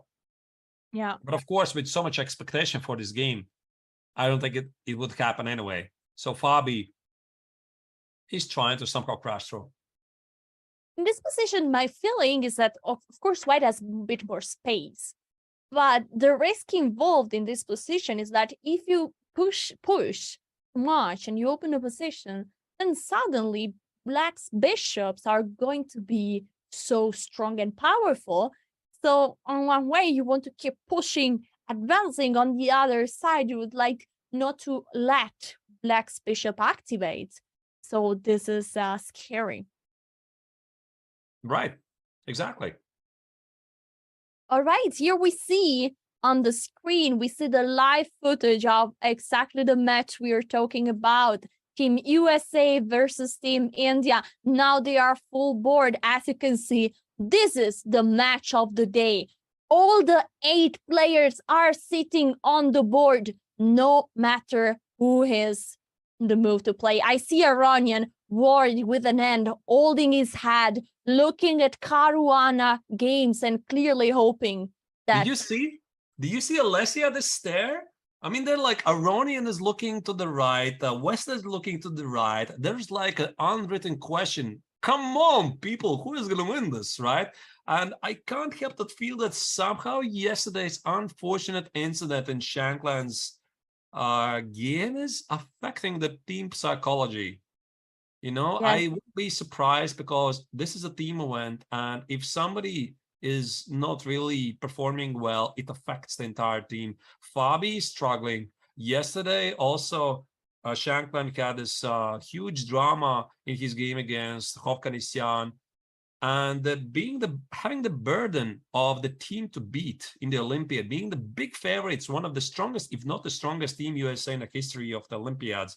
It's a huge burden, and you feel the game is not going your way. I mean, you can crumble under the pressure. Yeah, I agree. And a few moments ago, Aronian and Wesley So looked like in real life emoticon, the mod check. Do you know this emoticon looking to the right and to the left, looking for who is the player that will pull out a victory for Team USA? And yeah, it doesn't look clear to us. Right. But let's not write down. I mean, let's not downplay USA chances, right? It's just what we are pointing out here is that Team USA is struggling. They've been struggling since the very start. They played tough matches. Yesterday, maybe they were slightly unlucky. It's not easy to carry the burden of the top seeded favorites because everybody is looking towards to play well against them, especially against Team USA. Because if you have a huge favorite in the tournament, everybody wants to beat you, right? I mean, it's like a challenge to everybody. So it's not going to be easy. It's understandable. Yeah, let's go. So if India 2 is performing so well at the moment, let's go to see what the main India is about to do. Today you're playing versus the number 1, the leader of the event, Armenia. And this is the situation of board 1, Sarkisyan versus Hare Krishna. Sarkisyan has a bishop here in this endgame with 5 pawns per side. It seems like white is the favorite due to the bishop here, but is it a big deal? What do you think? It's a very pleasant position to be in. That I can tell because white has no risk. And his pawn structure is better. I can easily see white pushing this to a victory, but still normally the outcome should be a draw. So let's move to board number 2 then. We have Vidit versus Grandmaster Melkumian. And well, we should update a bit this position. This is the current position. The position changed quite a lot. There is a knight on g3. At the moment, it's black to move, looking at the bishop on e2. All right, so the position is extremely double-edged. The white knight is getting to e5. That is clear. And who is to move? Is black to move. All right. What if I play something like knight f to e4? Yeah, this seems like a very normal move. Ooh, just as we speak, the move played. And guys, we saw it happening on the live camera feeds. Melkumian is playing a5 and then taking a big sip of water, finishing his battle, and now is standing up and going to take maybe another coffee and another bottle of water and saying, I'm here to stay and to fight still for a long time. So the move a5 is understandable. He wants to bring the rook in the game. a5, I guess a3 is not what you want to do. a3 is going to open the file for the black rook. And if I play something like b5, what happens then? Maybe then you play knight e4. So that's the idea. So if white is going to play b5, I play knight e4, knight f2 e4. I push away the knight, and I just snatch the pawn on b5. Ooh. Either way, I think it's quite interesting to see Melkumian back in action, because yesterday he suffered this very beautiful loss against Wesley. So again, Wesley played a brilliant game. I don't want to take anything away from his beautiful rook takes on e4, queen f7 idea. It was very, very beautiful. But I'm talking now from the professional chess players perspective. I think for Melkumian to blunder that was embarrassing, to be honest, to miss it. Because again, you're playing against one of the best players in the world. And why is he giving away a piece against you, right? This e4 idea. Why? Why is he doing this? I don't know what happened there. Maybe his emotions got better of him. But what I want to say, even if he made this terrible mistake yesterday, he did play e4. He's back in action today. We just saw on the live feeds camera a move by Vidit. He captured a pawn on a5. And then I saw what Melkumian did. He took a pawn that already captured, and now under the table is rolling the pawn. This is something that many chess players are using for something like an anti-stress. Some players are rolling pawns. Some players are just scrolling between two pawns. So what is your anti-stress trick, Arthur? The body language... I think it shows that Caruana is very motivated. Vidit is not very happy. That's the impression I get, right? I mean, maybe it's just how Vidit Gujrathi always sits. I don't really know. But I have a feeling that Caruana is very much motivated after yesterday's terrible game for him. A terrible game against Wesley So. And talking about Team Armenia lineup, I think it's quite important to mention that Robert Hovhannisyan, who is playing board for Team Armenia, he is the reserve player, by the way. He is not in the top 4. But why they're not letting Emmanuel Petrosyan play? He stopped playing after 3 rounds. There's a very simple formula for success. Don't fix what's not broken. So it's quite clear. The current roster of Armenia, including Hovhannisyan on board 4, it's working. It's really working, right? And Hovhannisyan is on fire. He has 6 out of 7. Why fix it, right? So Melkumian probably, they had this discussion, I imagine, after yesterday's match. He was upset, pretty sure. He was blaming himself. How on earth did I play this e4, not expecting rook e4? Because these professionals, they're very hard on themselves, very critical, right? They always blame themselves. Why did I not miss it, etc. But they're back in action today, and one thing I understand from Team Armenia is that yesterday Melkumian had a terrible game, right? And many might expect, okay, Melkumian will rest today. But actually, many times when one player doesn't basically get a chance to play a game, because yesterday Melkumian didn't play a game. He saw a combination, he was wrong, and then he had a terrible position and he lost in a very quick way. So he basically didn't really fight for his game. And that's why today, and we see from how he's approaching, you see from the live feeds, how he has a dominant position at the chessboard, and he's telling that he's there and is there to fight and is there to prove that he will fight again for Team Armenia. And now he just captured a pawn with his rook. We see from the live feed a move happened. And this is a big fight. I think Black is very close to take over the game. That's my gut feeling. So that's why also this posture of Melkumian, he wants to send some signal to the opponent. I'm here. I mean all business. So white has a weakness on a2. Knight e4 is incoming. The pawns on h4. The pawn on h4 cannot easily be bothered by white. Knight e5 is pretty, and that's it. I just protect the pawn on g6. I prefer black. We will come back to this position a bit later. Now let's move to board 3. We have Ser Sarkian versus Grandmaster Eric Gaisi. And white seems to have two rooks that want to lift towards the g file and attack the black king. What is happening here? Not much, I think. I think that white is trying out some free, this is what they call, like, there's even a term in the poker language, free roll, right? Free roll in poker tournaments, meaning this means you enter a tournament by paying no entry fee.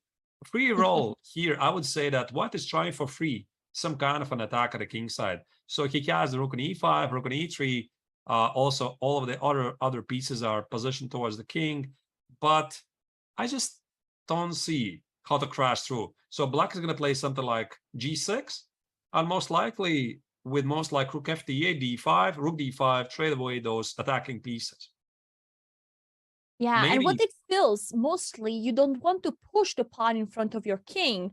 But honestly, every time you create a weakness, you need to ask yourself, is this a real weakness? And you need to see if there is any way to pull out an attack. Actually, the way I'm speaking, I'm seeing an interesting idea. Is it something like queen h6 and rook h5 a possibility? Maybe.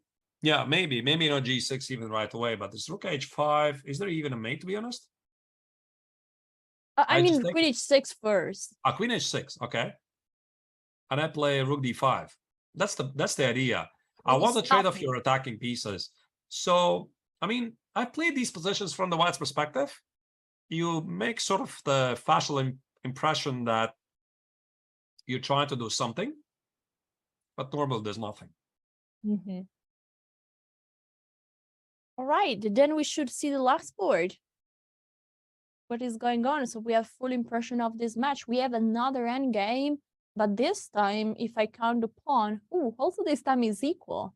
But there are some differences. I see black having two passed and supported pawn, the pawn on the A file and the pawn on the C file. Also, white has some weak pawn. My gut feeling is that I would prefer playing with black here. Right. I think you're right. If we simply look at the position, white's pawn majority at the king side does not matter. Those 3 pawns against 2 pawns, they're not going anywhere. So, okay, black has some weaknesses on f6, h6, so be it. The d pawn, passed pawn, is not going anywhere. It's really simple. Now, the next question is, how do you push forward the d pawn, and how do you remove the knight from d7? I'm open to suggestions, really. I don't see. Maybe knight d5, knight b6, having the rook on d1, and then push d7. Yeah, maybe there's some tricks like this, right? Rook d1, knight e5, knight b6, d7. Okay, maybe. But it's difficult for white to make a progress. And then you look at black's position. Black has 2 passed pawns on the queen side. They're not blocked. They're very much rolling forward. So maybe rook b4, maybe rook a2, a4, a3. I also choose black. Yeah, absolutely. So it seems like this match is still going to be decided. You know what, Arthurs? We are approaching the moment where time trouble is about to arrive into action. So we will take a break because we don't want to miss any moment of the tie break where some blunders could happen, some position could have a turning point. So we will take a short break and be back for the most exciting moment of round 8. Don't go anywhere and see you soon.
That's one of my goals with chess.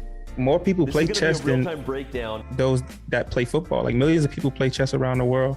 So why not, like, why isn't it more mainstream in terms of like pop culture and stuff like that, you know? Yeah. So that's one of my goals with chess, just to make it to where people actually enjoy watching chess and being a part of the chess community.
Chess.com is proud to announce the fall 2022 and spring 2023 Collegiate Chess League seasons in partnership with NACE Star League.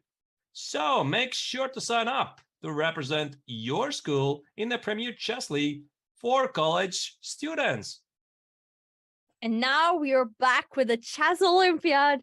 We have a result, ladies and gentlemen. Wesley So against Pragnananda ended up in a draw. Let's see what happened. We were at this position. The pawn on b2 got captured. And then, as predicted by Arthur, rook f2 is on the board. White is hoping to exchange the super strong black piece here on the second rank. The rook got exchanged. And then there are many pieces getting falling. Pawn on f5, the pawn on a7, then rook a8, the bishop goes back, also the pawn on a2 is falling, rook take d3, and now the rook goes back to a8 after bishop d2 attacking the pawn on b4, rook b8, obvious move protecting. Now white played the move king to e2, rook b5, rook f3, rook take d5, and bishop take b4. This was the final move of the game. Why did they agree in a draw? Well, either way, I get a feeling that Prague could have got more, because this entire sequence of rook a8, rook b8, I mean, suddenly starting to care about the pawn on b4, felt a bit too passive, but still, anyway, draw is agreed. I think Wesley should be slightly happy, because he was having simply worse position. I mean, down a pawn with a questionable compensation. But I think the overall picture of Team USA is that they're definitely struggling, because right now I'm also looking at Fabi's position. He's worse. Lanier was in trouble. Aronin is worse, right? And so far, I think we might be witnessing a huge upset. I mean, some people believed it. Some did believe that USA is going to prevail. For the moment, at least for me, it looks like Team India, too, are getting the best of Team USA. Yeah, honestly, I asked Chad before if they were going to think that USA or Team India was going to win, and there were thousands of twos here in the chat. So I think the chat is believing that India too will have the best day. Well, I think everything is going to be decided in time trouble, right? Don't matter what is the current position. Time trouble, scramble very often changes the course of the game dramatically. So a lot of action ahead. Alessia, where do you want to go next from here? Yeah, before going next, I want to say I read a comment in the chat that says, well, Fabi is avoiding draw. Of course, he's worse. I think that actually that's true in a way. You know, if you want to, as you said before, you know, if you want to win a game, you have to take some risk at some point. If not, the position is just too balanced. And probably Fabi checked the other board and said, guys, either I do the job here, the dirty job here, or nobody's gonna make it. And so he's probably, you know, going for it. But guys, it's time to go to the women's section in the top boards because something exciting is also going on there. Should we go to the let's go to what is happening in the Muzishuk's. Let's say Muzishuk's sister. We have an endgame. Top match of the women's section. I mean, Team India, the sole leader of the women's tournament so far, 7 victories out of 7. Team Ukraine is looking to catch them up. Absolutely. We have this endgame that looks honestly pretty stable, no? 4 pawns, a queen and the rook. Probably this is not the emotion that we want to see, but we have a result.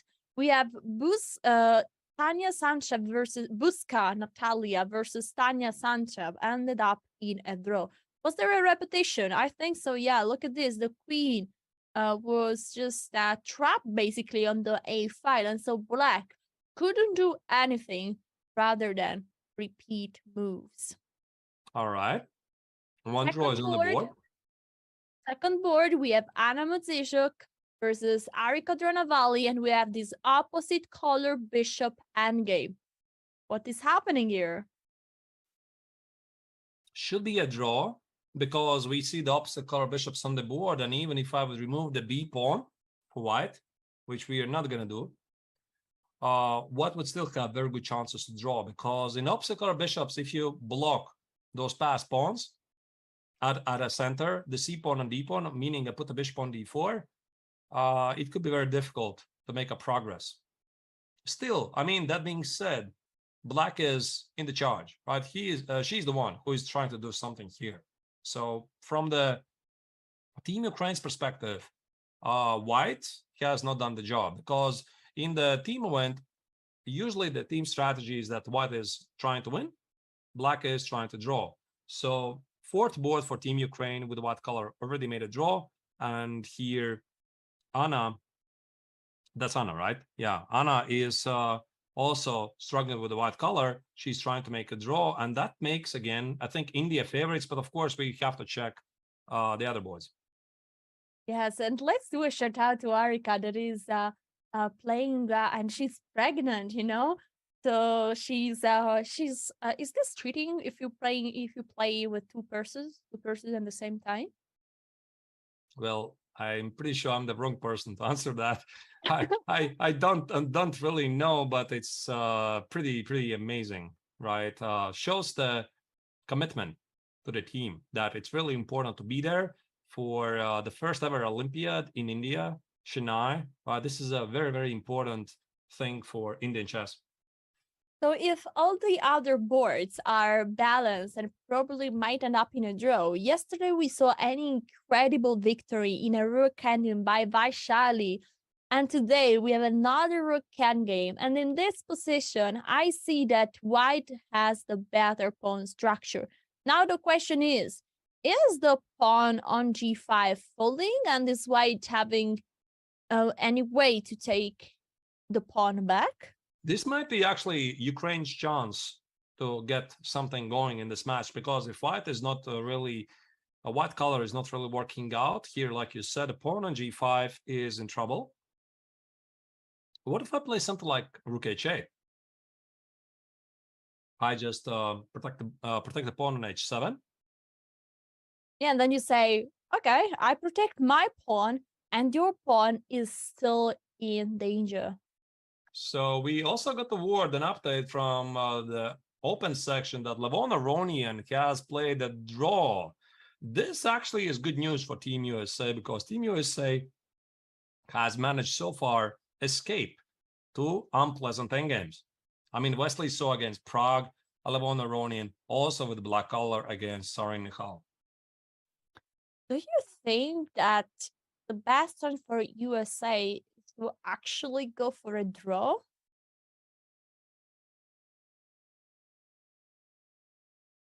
Maybe. Maybe so they could try to draw all the games, you know? Wesley So made a draw. Now Aronian versus Nihal Sarin made draw in this position. This is the current position. And this is where they agreed to draw. Yes. It seems like this is the position that we have. That is really surprising. I would have played, but maybe, what was in time trouble? Yeah, white had some time trouble issues. 2 minutes, although Sarin is a very fast player, one of the fastest players on the planet, I guess. He's widely regarded for his speed skills. Really surprised. Okay, a draw.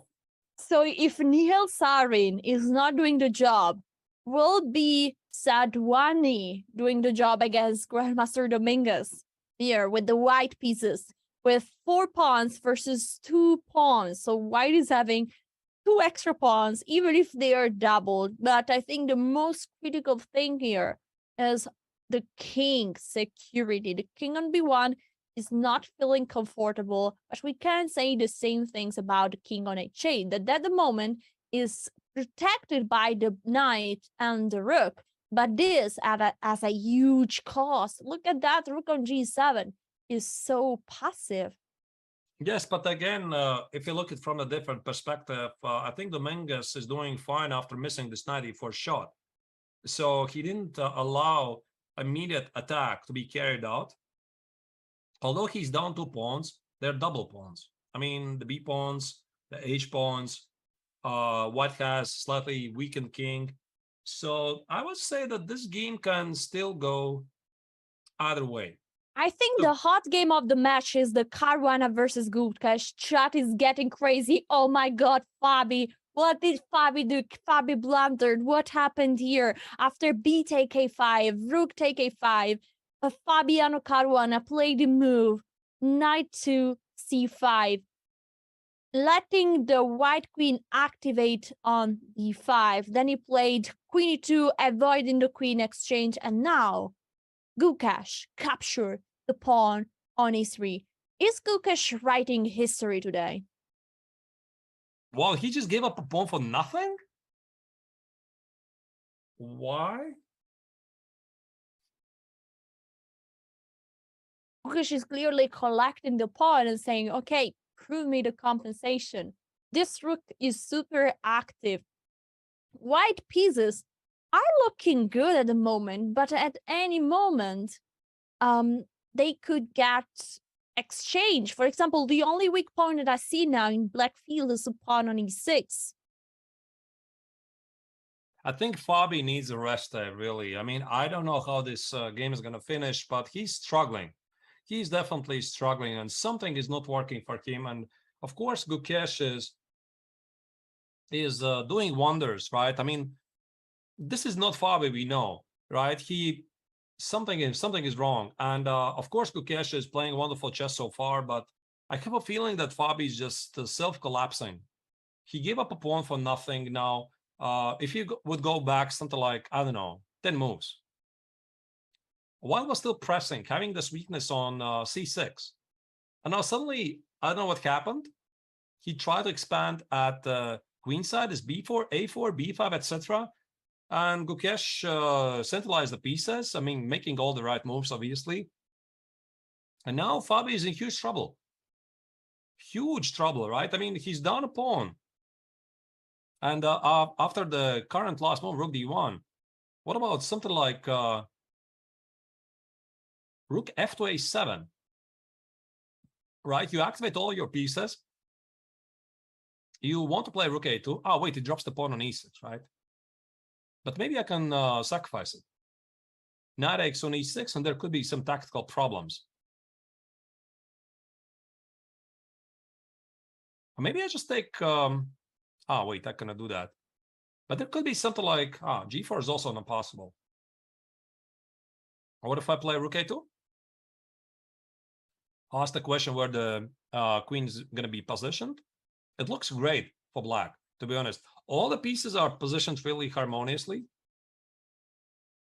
Let's say, okay, queen. You need to keep the queen protecting the knight. So queen e1 looks like the only move. Right. Right. Obviously, Fabi needs to play on. Right. He sees the team is not doing great, and he decided to seek some chances. But you know, it will be, you know, I've seen this happen before, Alessia. I don't want to jinx anything. I've seen this happen before. It's especially in a team win. You see, your team is doing badly, right? I mean, you ask the question, who's going to win it? Who's going to win it? Who's going to win it? I'm going to do it. Then you continue to play on. Then everybody saves their games, except you. Right? Except you, Yeah. who are the one who thought the team is doing badly and you have to do something. And in the end, the action turns against you. And of course, Caruana had to take risks. He knew that this position is dangerous.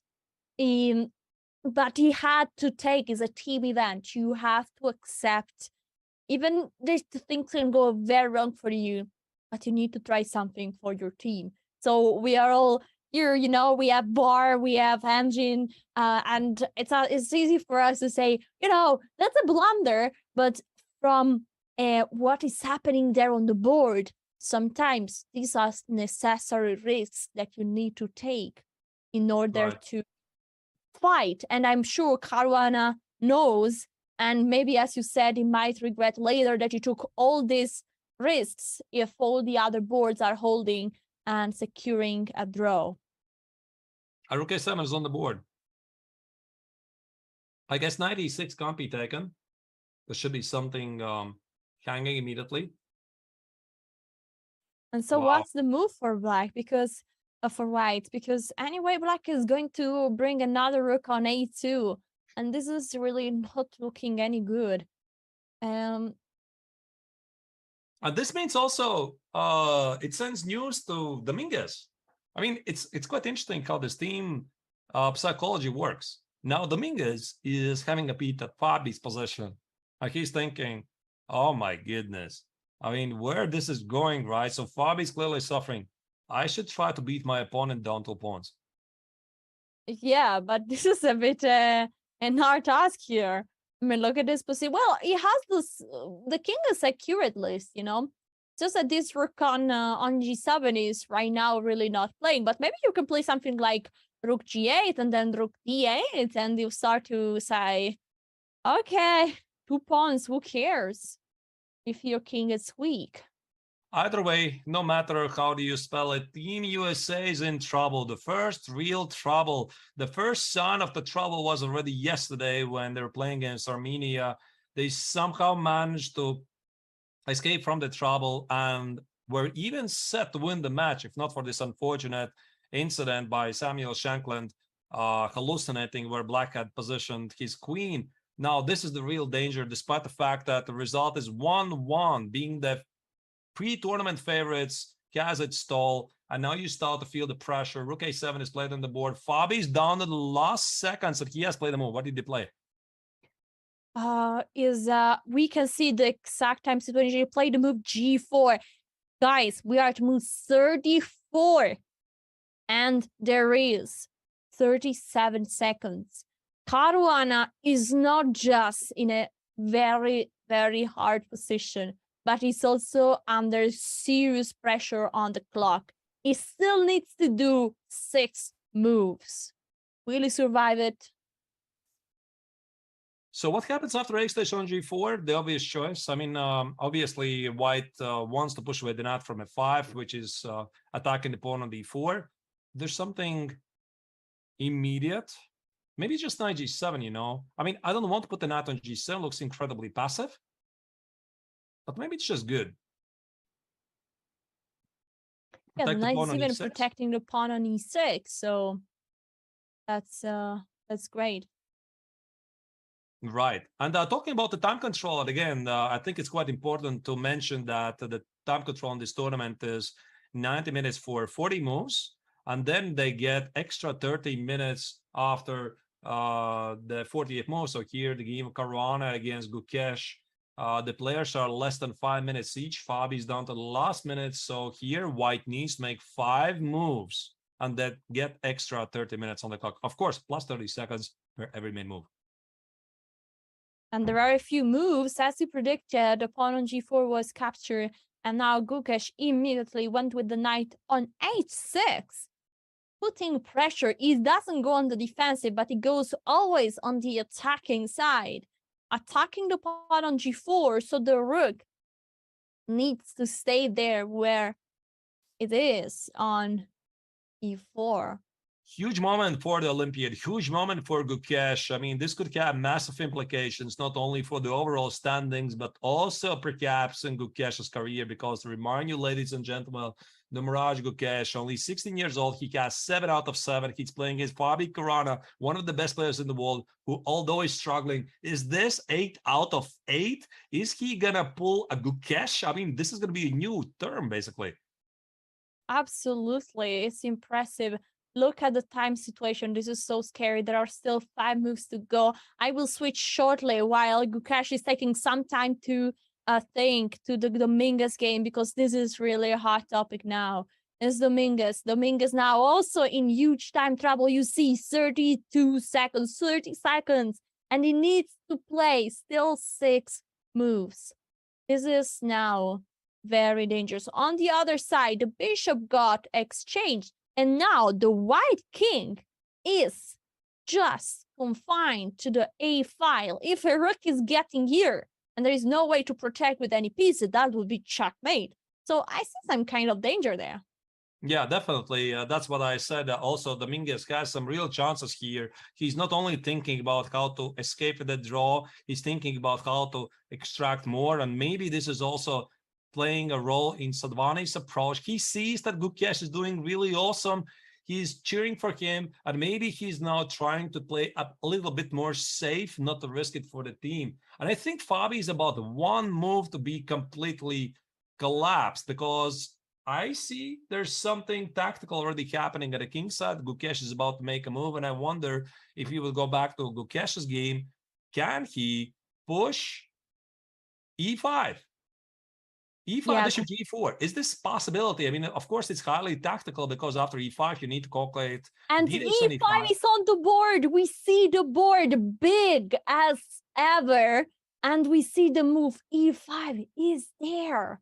Look at this. We have the board really huge on screen. We also see the time situation. Caruana has no time to think about this position. Is down on 23 seconds, 22. I saw his hand going up and down a couple of times already, because he was about to make a move, but then he had to rethink, and now time is down to and he sacrificed a piece. He goes for it. I mean, Caruana tries to complicate the matters. He goes completely berserk at the king side, trying to seek his luck in a desperate counterattack. 95 is played on the board, but Gukesh expected it.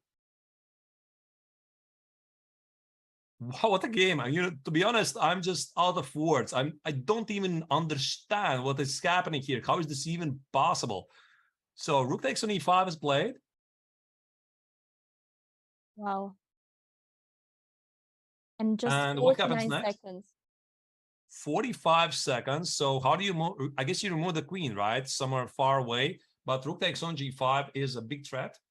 Queen d8 looks normal to me, and white is just down a piece. Maybe there's something even better. And This we is are history. at move 38. There are 2 moves to go before we get to the time control. Additional time, 30 minutes. This is history in the making. I mean, we are seeing a huge historical moment here. You don't see that very often. Yesterday, it was Wesley Saw's amazing sack. Bishop takes a g4. I mean, look at this. Unbelievable. Is this even working? It's incredible move attacking the queen and the rook. You don't care about defending. And now Caruana is under serious trouble. The bar supports it. I mean, that's it. Bishop takes on g4 is actually doing the job, and that's it. If bishop g4 works, it's curtains for white. Fabi is going to lose another game with white, and this means Team India too is securing at least a draw against Team USA, with Sadhwani playing 2 extra pawns against Leonid Dominguez. I mean, unbelievable. Unbelievable. And now Caruana is down to 5 5 seconds, and he played the move queen to d2 just with 4 seconds remaining. What will be the next Gukesh move? Maybe just remove the queen. Could I do that somewhere? Because there's no mate. I mean, look at it. There's rook g5, queen g5. It's just bishop g7, rook g7. There's no mate. And Gukesh has 4 minutes on the clock. All he needs to do is keep his calm. I mean, can you play queen f3 and then bishop h3 and you are the one giving mate, and queen f3 is on the board, played by Gukesh. Oh my God, he's about to give checkmate. Queen f3, yeah, you're right, yeah. Bishop h3, that's it, 1 check on g5. I think if nothing dramatically is going to happen, 1 check on g5, bishop g7, that's resignation right there, right? Of course, Fabi is going to try to trick his opponent, but 40 moves, you get extra 30 minutes on the clock. Fabi has 10 seconds. And now he's taking on g5, giving a check, but now the king will move, or the king will be covered by any piece. We will see how Gukesh is going to protect the check. Just bishop g7, no? That looks pretty obvious to me. Or rook g7 looks very good. Extra piece for black. Extra piece, and not just that. Fabi. I feel for Fabi, you know, I'm super excited for Gukesh. I'm super excited. I'm very happy for him, but I can't help but feel so sad for Fabi because he knows he's struggling. I just can't do anything about it. His opponent is so strong here today. 7 is on the board. And that's it. They're out of the first time control. Wow. This is insane. The problem is that in this situation, the position that arises after the 40 moves is insane. 8 out of 8? Are you kidding me? And you're doing this against Fabi Caruana with the black color. First time he's playing against one of the super elite Fabi. I mean, clearly he's suffering, but still, I mean, come on. 8 out of 8? Are we going to see an end shake? What do you think? I think Fabi is in a complete shock here. So, I mean, at the same time, obviously, he is in shock. He's disgusted with his play. I think he just, he's going to spend here something like 5-10 minutes, try to figure out how on earth did I get here? What is happening to me? Right. All right, let's go back to the Dominguez game. Let's see if there is any chance for Team US to get something out of this match. Dominguez need probably to pull out a victory here. Is it an easy task? For sure not. We are at move 38. Both players are in serious time trouble, down to less than 1 minute for both players. It's white to move in this position. What do you think will be the next move? I think if I'm white, I'm seeing that Fabi is winning. I assume that by now Sadhwani has the information that his countryman Gukesh is going to do it. He's going to do the unthinkable. And now his sole focus is don't mess it up. Don't mess it up. Of course, as much as I want to win the game against Dominguez, the team result is the priority. Who would have thought before the match that Team India, second team, has actually a chance against Team USA? Of course, everybody was dreaming that they might do it. They're super talented. But I mean, come on, this is Team USA we're talking about here, right? And they're here. They're on the verge to beat USA. Yeah, absolutely. We have GMS in chat that is putting there a very interesting topic, that sometimes losses in team events are more on the team rather than on an individual player. Because of course, we saw that Caruana was in a very tough situation because we saw that his teammates, Iranian, and were having really a super tough position. And Wesley So and Iranian. So he had to take unnecessary risk there. And you know, then we see what happens. Caruana is still playing, is still thinking, but we know he's that just waiting. position. I think he's just waiting for the opponent to arrive at the board. I saw a glimpse. He looked on the left. This is some kind of a black streak for Fabi. I mean, it started in the candidates in the second half. Remember, he was doing really so well. He was chasing Jan Nepomniachtchi, and then something happened. I don't know what happened. Some kind of a black streak. And with this, I think it's already quite certain to say that Fabi is losing. There's just no way coming back from this. He's down a piece. The king is exposed. There's no attack, no nothing. You see, again, he's not even thinking about the game. He's waiting just to stop this agony. And whatever happened in the candidates, it's just a nightmare. A nightmare for Fabi, a nightmare for Team USA. I think we might just see a resignation right here. Gukesh is back on the board. And in the meantime, we have a shocking move happening on the board. Knight to d5 at move 40 is the move played by Dominguez, attacking the knight, the queen, and the rook. What is happening here? Queen e5 check, played on spot. And Dominguez is also in trouble, right? So he saw that what Fabiano is in trouble. He tried to complicate matters, and his own king is exposed. 40th move is definitely the worst moment when you can make a mistake, which is notoriously known as the moment when a lot of blunders are made. So Team USA at the moment is looking 1-3 defeat. Yeah, this is super, super, super incredible. We reach now the move 40. In the meantime, Caruana is still sitting there at the board, and he still didn't take the decision to resign or to keep playing. But it doesn't seem, he is looking around, and it doesn't seem like we will see any more move. In the meantime, I think the obvious move is to move this king back. What is white next move here? Why is the bar completely white today? I think it's a killing attack. Most likely, there should be something immediately crushing through. Because you look at the position, knight f4 is not a threat. I mean, the queen on a5 is under attack.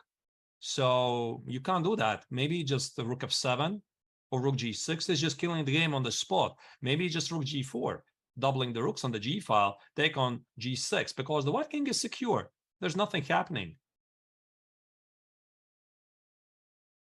And the bad news is that now white has all the time to figure out what to do on the board.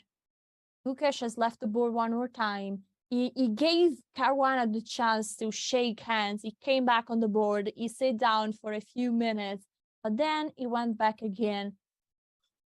Caruana Oh, poor Fabi. I feel for him.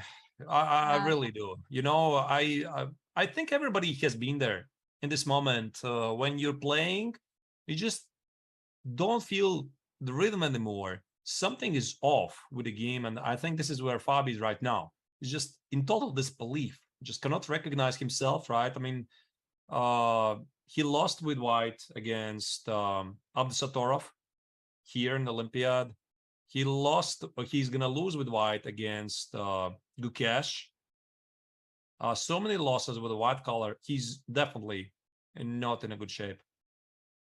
Seems that everything started once in the second half of the candidates tournament, when he realized that probably Nepo was winning one more time. And look at this, guys. The India side is completely empty. Dominguez was looking towards Caruana. Now Caruana is looking towards Dominguez. And that's like a total disbelief for both of them. But again, I mean, these warning bells started to ring already before. And that's it. He resigns. He resigns. Gukesh makes history. 8 out of 8. I think he made a move. Oh, Oh my goodness, no, I announced it wrong, no? It looked like he extended the hand. That's awkward. He made a move. Okay. He made a move. He made a move. No, but okay, this game's gonna finish. This game is gonna finish anyway. Very soon. What is the move? What is the move? No, Yeah, false you alert, got false alert. debated, Fabi's still Gus. playing. My apologies. Oh, there is Anish looking. Look at this. Anish Giri is on the. Have you seen, guys? There was Anish Giri looking and say hello, hello. Now he just walk away. I don't know if he was smirking in any way, but he was watching there, and he just had a quick look to realize what is about to happen today in the big match between Team USA and Team India too. And you know, talking about Gukesh, I'm pretty sure that he's right now looking for the forced mate. Because there was this very funny game in the Beal Chess Festival when Gukesh was playing against like Wang Liyem. And I was doing the commentary together with his countryman Surya Ganguly. And we were watching his game. And Gukesh outplayed like Wang Liyem with a black collar. Amazing game. And then he has a chance to liquidate, just to trade off some pieces, get an extra piece in the endgame. That's it. I mean, I'm looking at the position, I'm wondering, why on earth is he not trading queens? I mean, just takes a piece. Ganguly is wondering, why on earth is he not trading queens? And then we start to suspect that Gukesh is looking for the fastest checkmate.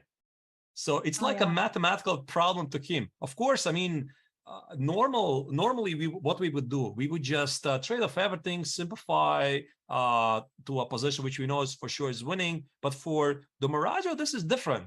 I think he treats the position like this is a mathematical problem that there should be some kind of a best solution to it, right? So maybe here after rook e1, he's not even looking for a simpler way to continue. It's just maybe this is the fastest way to win it. Something like bishop h3, maybe that's a forced mate.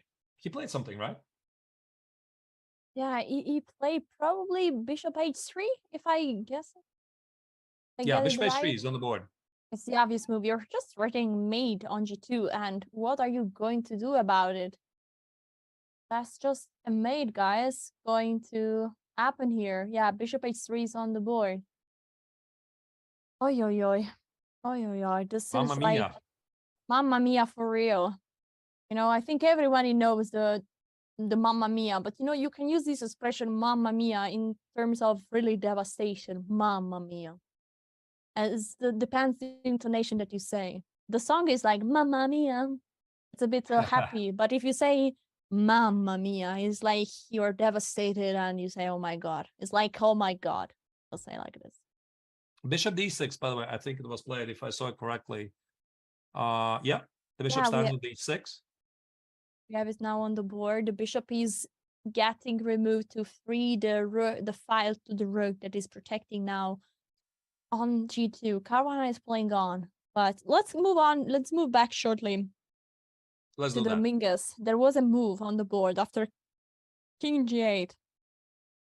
The move rook e4 was played. Is what going to win a piece here? Attacking one more time the rook on d5. I think like rook gd1 next, and then how is black going to protect the knight? This knight cannot leave the board because the queen behind is under attack, and this might be really the end. In the meantime, Caruana has left the board, is standing up now, watching from far away the fourth board of Mingus. But I think the board is not telling him any good news. He's sitting back and waiting for Gukesh to make his move. All right. Are we waiting for Fabi to resign? I mean, or we move on? I think it's a very dramatic moment. We can have shortly a look to what is going on somewhere else. Yeah, let's check it out. I mean, I think Team USA is going to lose. I think there's just no way. And Fabi's trying some last tricks here because nobody has made points by resigning early. There is a result that I would like to share. There is there is Carlsen that already we have a result of Magnus Carlsen, the world champion, that the game ended up in a draw. This is the final position of the game. We see this hand game where Black King is slightly more active, and probably there was actually a repetition. Let's go. So there was knight takes, and then bishop there, bishop up, check to kick the bishop back, and then there was repetition of moves. And this was the game that ended up in a draw. How is Team Norway doing today? So I see that Ammer, look at this, Ammer won. So maybe Team Norway is going to come back. Ammer rested yesterday and today is back with an amazing victory. Look at that, Queen on h8 just going to snap the knight on g8. Impossible to protect the strong bishop on d5, attacking the rook and the knight. This is an inevitable resignation. Right, and also I'm seeing that I think Fabi is playing the final moves against Gukesh. He's already down 2 pieces. Right, let's go back to Caruana. Absolutely, we don't want to miss anything that is going on there. And that's it. He resigns. He resigns. I just saw the handshake and Gukesh. This time, this is official. This time, this is game over. Fabi Caruana. Gukesh makes history. It's 8 out of 8. What do you say about that? We have the camera big. Caruana is now leaving the board, taking his belongings, and is still looking at the board, still waiting for the arbiter. And now he's up. He's just leaving. The future has arrived. Just had a quick look at Dominguez. He didn't even stop. He knows what is going on. I mean, he's incredibly upset, of course. Yeah, he's incredibly upset. He just wants to get out of there. Just go as far away as possible. Not a good tournament for Fabi. And for Team USA, this is a major blow. And now Dominguez has an impossible task. I mean, try to win on demand, to try to save the Team USA in a position where he's close to lost himself. Listen, I think that we should feel what is happening for Caruana is for sure not good, but we need to clap our hands for the incredible performance that Gukesh is pulling out in this 44th FIDE Chess Olympiad with an impressive score of 8 out of 8, beating one of the strongest player on the world, Caruana. Right. Absolutely incredible moment here, and I'm not even sure what is happening in Gukesh's mind. I mean, what are you supposed to say right about this, right? You just continue this incredible winning streak, 8 out of 8. Yeah, what's in your mind right now? You just keep going. You just I think he's super happy, and we see he's still there. It's his moment of glory. I think he might be scared now to facing Indian reporters. I think I don't know how aggressive they will be after this victory, because I can imagine that everybody would like to take a shot or an interview of him today. And I think he doesn't want too much to be exposed before the tournament is finished. Big sensation so far. We suspected something like this might happen, but still, Team USA going down against second team of India. That is by far the biggest upset so far. And the former, the current world champion Magnus Carlsen did say before the tournament that Team India too is the team to watch out. They're the dark horse of the tournament, and there you go. Absolutely, this position doesn't look any better. I think we will come back here later. I think Black is taking some time to think about the next move. In the meantime, I wanted to have a look what Team Norway is doing, because we saw that Carlsen already made a draw, Ammer won. So this means that if okay, what's happening here? I mean, Black is just done. Knight f3. Sorry, bishop f3. I just take on f3. Yeah, and here is the resignation incoming. This is just over. Because the king is Dari basically loses there. Another blow for the Team Norway. So this is still not sure what is happening. If Team Norway is securing, is coming back, or if is still having an hard time. We need to check out shortly the last board, what Urkedel is doing versus Repka Christopher. Let's see, here we have the position. We see that is a rook and bishop hand game. We can count upon is equal material for now. What do you think, Harders? I think the game still can go either way. So it's a material equality on the board. White has a chance to organize a pass pawn at the king side. Black's chances to do the opposite at the queen side look more real. So it's pretty good for black. I think rook b7 to b5 b4. Push your pass pawn. Right. Create the pass pawn. Try to push it as far as possible. I choose black maybe. But is white to move? So can white maybe stop it with the rook b8? Meaning white is to move, right? Yes. Then rook b8. Yeah, otherwise rook b7 definitely is a problem. Yeah, rook b7, b5, b4, b3. It's a clear plan because white's kingside pawns are not going anywhere. For the moment, the bishop on h3 is actually blocking it. And rook b8. Yeah, rook b8, b5. Looks actually, yeah, slightly better for black. I mean, the bar says it's equal, but I prefer black. So maybe Team Norway is still going to do it. As we reach the time, probably the additional time in every board, we should go back shortly to the women team and let's see what is happening in the main match of the day, India versus Ukraine. We saw that actually we have all the results. Board 1, 2, and 4 ended up in a draw. So we are waiting. This is board 3. And we are waiting for the result of this, for the verdict of this rook endgame. Right. Here King A1 was played.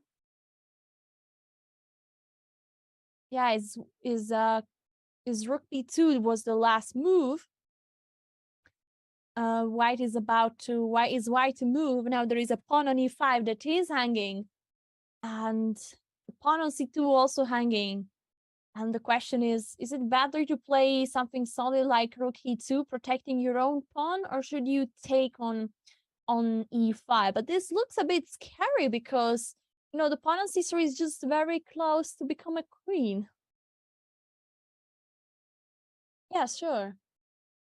In the meantime, we see the camera feeds from Chennai. Look at this, the focus of Vaishali here and in this moment. She needs to find the possible counter-invasion here. I feel like she has a very tough moment to face here because really black has a very active rook. Also, look at the difference of king here, guys. Look at this king on a1.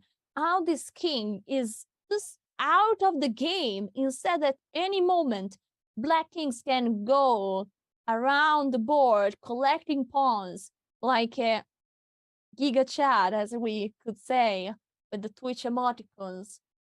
And that's just very, very tough. And we know that Vaishali needs to keep the whole year a draw for Team India to make a draw against Ukraine and to secure the 4th place in this Olympiad. So, of course, all the pressure is on her right now. I'll be back in a moment, Alessia. Big pressure here. So White needs to find a move. Arthurs, what do you think would be the next move for White? Either rook e2 or rook e5. Can I do that? Yeah, I have a feeling I need to be careful, right? I need to make a draw. Looks quite a dangerous position because my king is cut off from the action.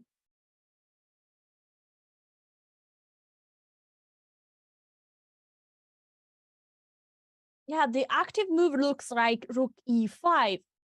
But then after rook e5, let's try to put some move on the board. I think rook take e5 is the obvious move. Then rook take c2 looks like the obvious continuation here. Right, and rook c1 is the checkmate in one move, right? So you want to play something like king b1. So king b1, I guess either rook b2 check. Yeah, rook b2 check makes perfect sense. King c1. Whatever happens, which pawn do you take? I'm not sure. Rook takes an a2, rook takes an g2, and then white is trying to liquidate in a draw. Rook e6, rook c6, or maybe even rook c5. This is what I would do. Yeah. But still, it seems like what I say is that black is on the leading seat, and white needs to defend this position. You know what? Let's watch the India women profile as they are thinking. I want to see who is fighting there.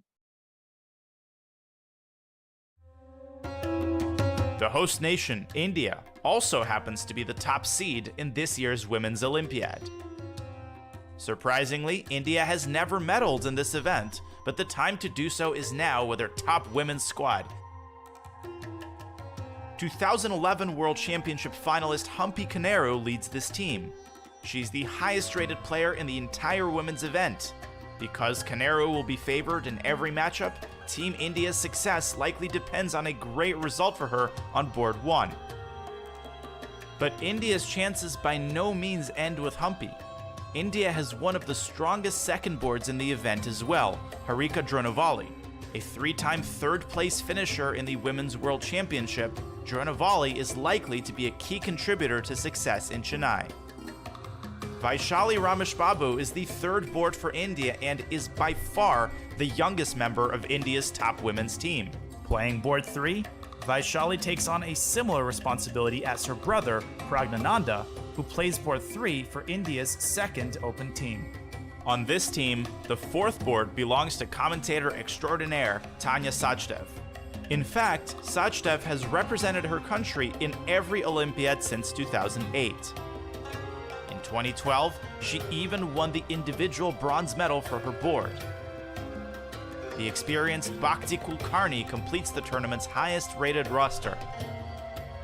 A medal may be unprecedented, but with a squad this strong, gold is clearly the goal for India's leading women's team.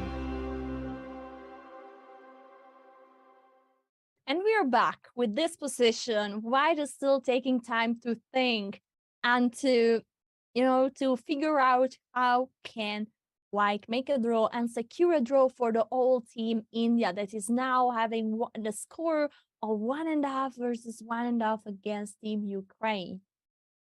Right. So Team India, this is a very important game, obviously, for them, because so far the match is drawn 1.5 each. All other games have been finished. Vaishali has been struggling for most of the part of the game. And this is the term we call it liquidate, right? I mean, maybe you're hearing it for a couple of times. You want, what on earth is that? At the professional circuit, the word liquidate, meaning I try to get to a theoretical draw.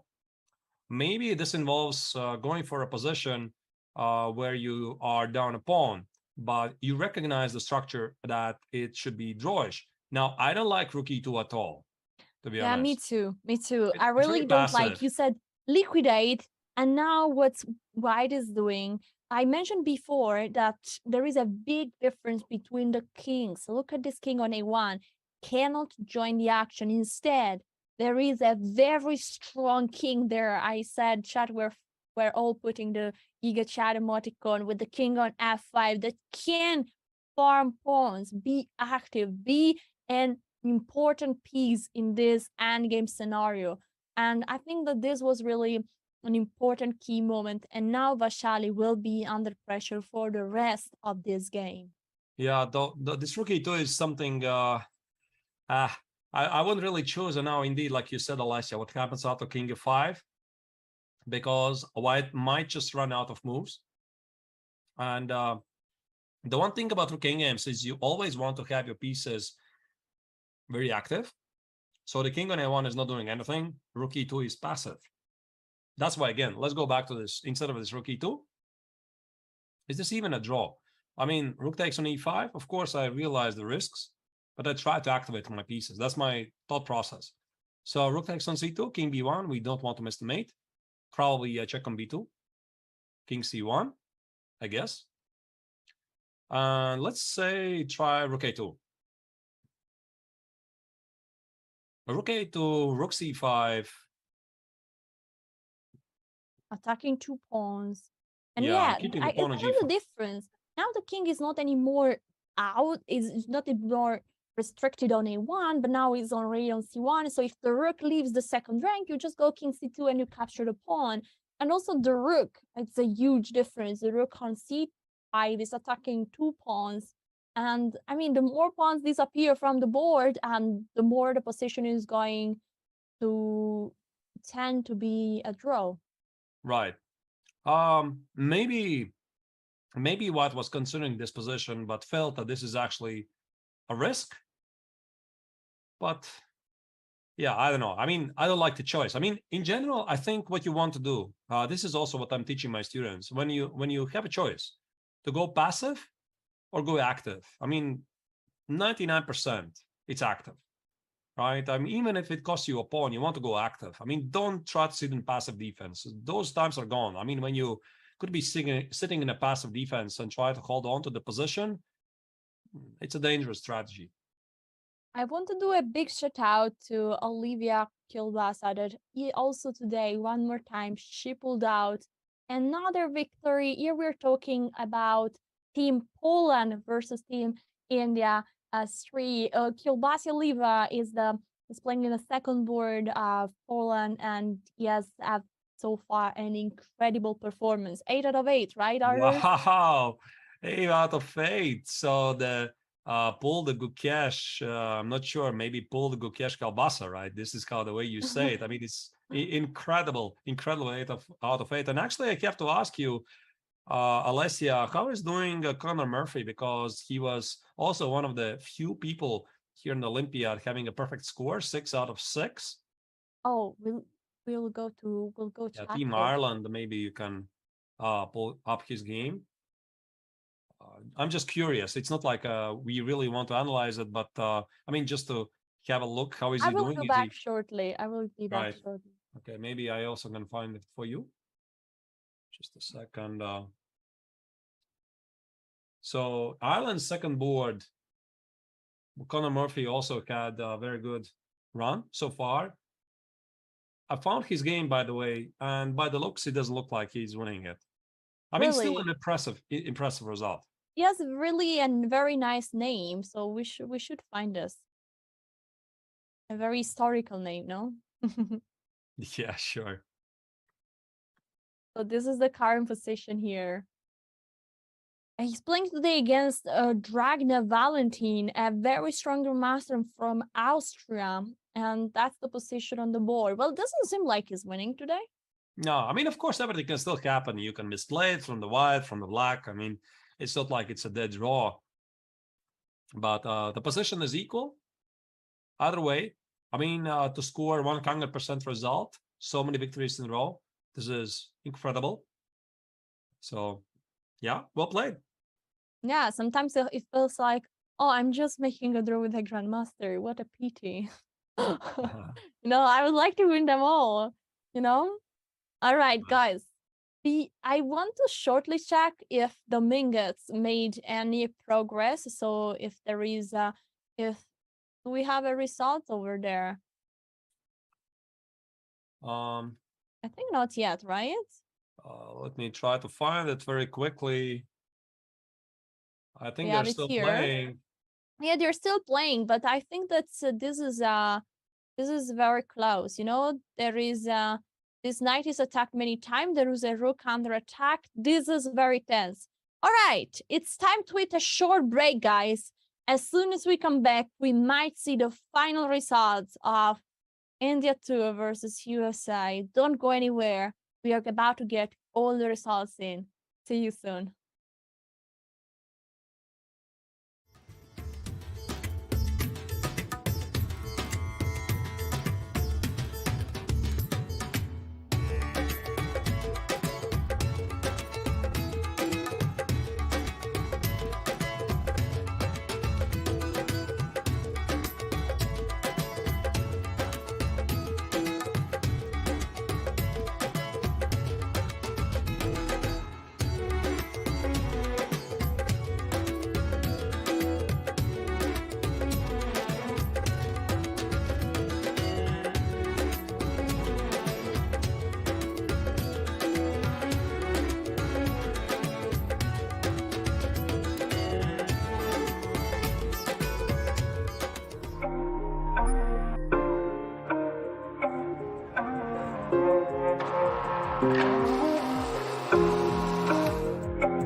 chess works over there.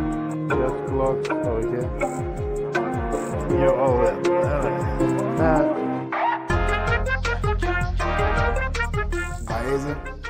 He just beat me, man. We just played like 3 games. It's a 4-1 streak my way.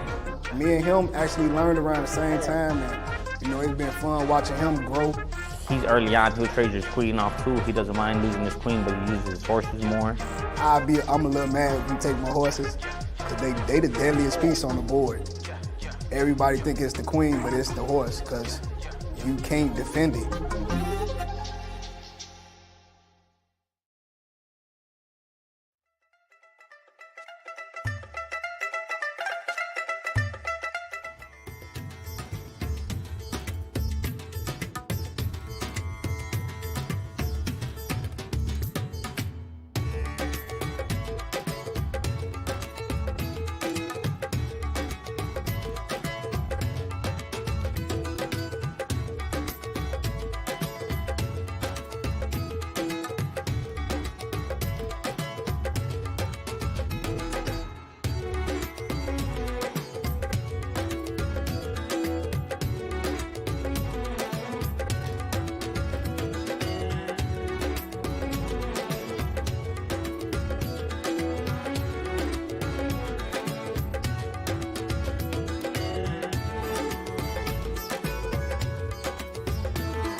This is going to be a real-time breakdown of Danny Wrench's games all-time on Chess.com. That's cool.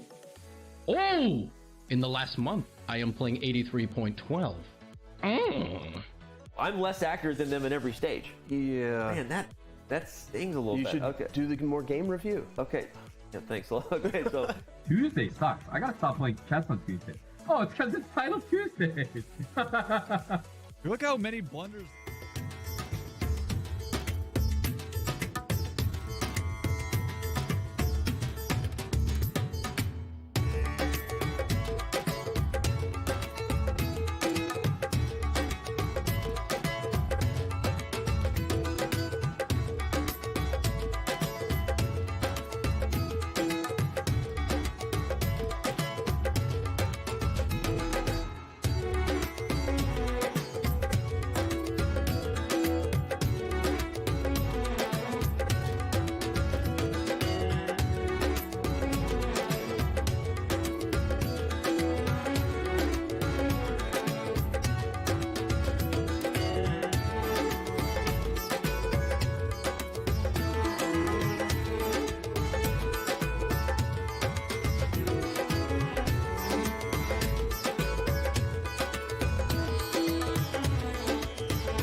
We are back, ladies and gentlemen, with the FIDE Chess Olympiad 2022. I'm Alessa Santeroma, and I'm here with Arthur's Grandmaster, Arthur's Nick Chance.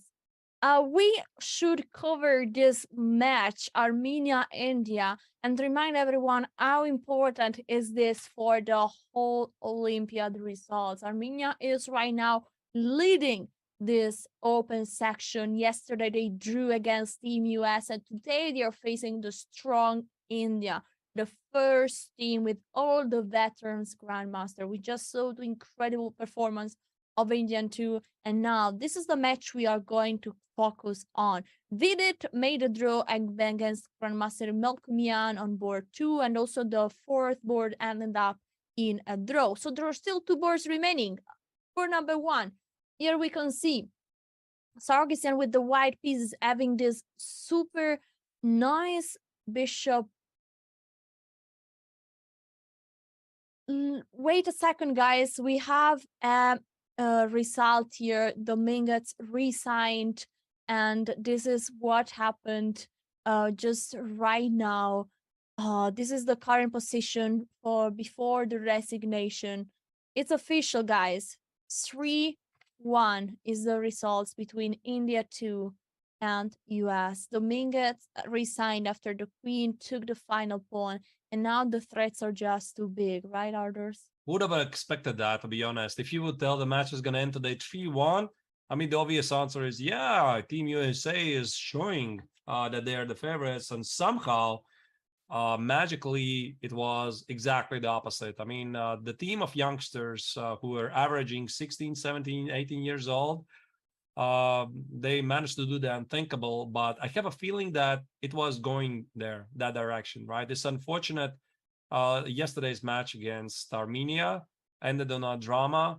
Then you could get a feeling that Team USA was struggling throughout the tournament. So this was like high or the low point for Team USA, right? That it had come to this. Yeah, absolutely. Let's see if India will also get a good result against Armenia. And let's go back to board number 1, where we were discussing this position with the bishop here. White is having 4 pawns versus 4 pawns. And of course, white is pressuring here, but how big is the pressure? It's very unpleasant. I mean, maybe it doesn't even matter how strong is the pressure, but it's a lasting pressure. And here, from the Black's perspective, there's just no easy way to liquidate. I mean, again, trade of the pieces. Which pieces to trade? I mean, can you even trade the bishops? For example, let's say I play bishop e7. I try to liquidate. It's just dropping a pawn, right? I mean, bishop e7, I'm going to take on e7, knight e7, and bishop e7. So bishop e7, take, right, and bishop e8. There's also this issue. Your queenside pawns are incredibly weak, so you're going to do that. All right, so you're going to do that. What can you do? And that's the most difficult question, right? I mean, you are just advised to sit tight and do nothing. While white can maneuver this forever, he can play king e4, centralize the king, maybe put the bishop somewhere on g4, seek the right moment to play f5. On the other side, Ari Krishna is also a very experienced grandmaster and is trying to be there and to hold things, so not give up, and we can try to prevent the king to advance even forward with the move king d6. And at the right moment, of course, he would really like to exchange one of these bishop for his own bishop or for the knight, but it doesn't seem like an option. Let's go to the third board, and we have a rook can game here. Black is having just 5 pawns, same as white, but there is a small difference. Black is possible for black to create a pass pawn to push the move e4, and it seems like overall that the position is more or less balanced. I don't know, I like the 2 pawns at the center, e5 and f5, so I slightly prefer black, but I don't know, Arthur, should it be balanced? Yeah, probably it's about balanced because this creating a pass pawn in the center at the moment is not really possible. White rooks are pretty active. Black rooks are doing pretty all right. There's no visible targets. So I would say that the likelihood of this game is going to be a draw. So all the pressure here is on the shoulder of Ari Krishna that needs to hold with the white pieces, with the black This is pieces. not good news for Team India, first team, because they are definitely not in the situation to take over Armenia. Because reminding you the current standings overall, Team Armenia is the sole leader, having lost one match point yesterday against Team USA. And there you are going to see it briefly in the screen. There you go. Armenia is 13, and there's a bunch of teams with 12 points. By the way, second team, which today sensationally beat Team USA. They are now technically the leaders, but I mean, Team India, first team, they got to beat. They want to beat Armenia, but how, right? So for the moment, they're just trying to stay in the match. So a lot of it is going to depend if Hare Krishna can hold this unpleasant endgame. Let's have a look at the results also. As you can see, the team that was number 2 in the standings, Uzbekistan, is now having a score of 1.5 to 1.5 against Germany. So the game that is decisive and is, the game that we are waiting for is very important. Kamer, we were following this game before, Kamer versus Abdusattorov, and ended up in a draw. So who is going to to decide the destiny of this team? Let's see if the second. I'm sorry. Yeah, have you checked the remaining game of Uzbekistan against Germany? Uzbekistan against I was putting it out, and this is the only game that is still remaining. All the other were finished, and the current score is 1.5 to 1.5. So all the pressure is on the shoulder of Blue Bomb versus, Yakubov versus Blue Bomb.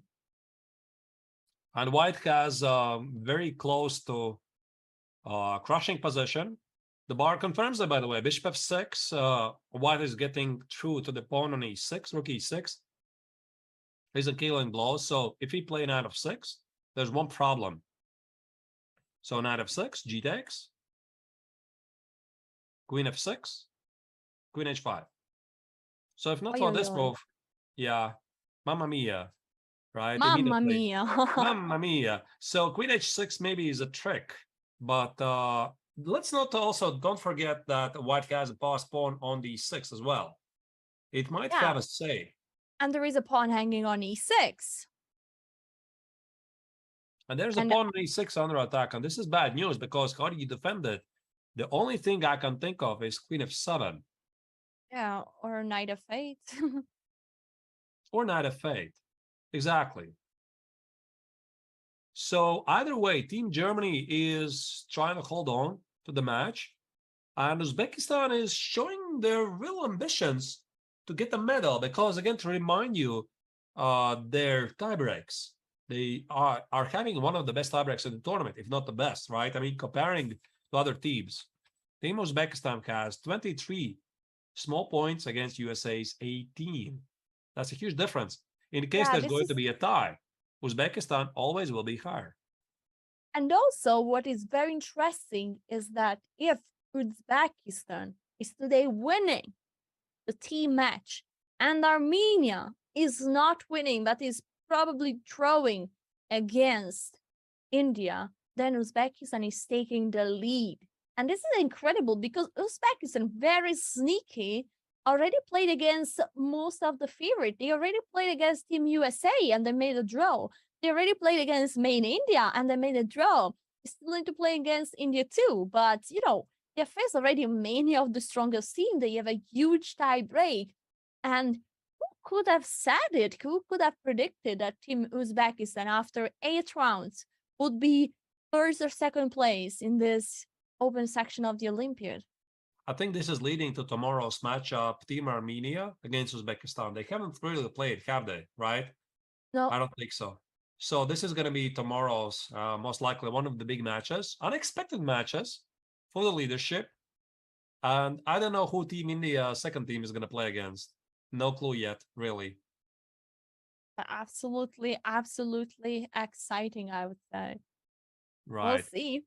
It's very tough to find a move here, so probably it's good to move to another board, and let's see, if there are any boards still remaining to share a bit of results. We didn't see so many boards, and we should have a look. For example, there is Team Kazakhstan.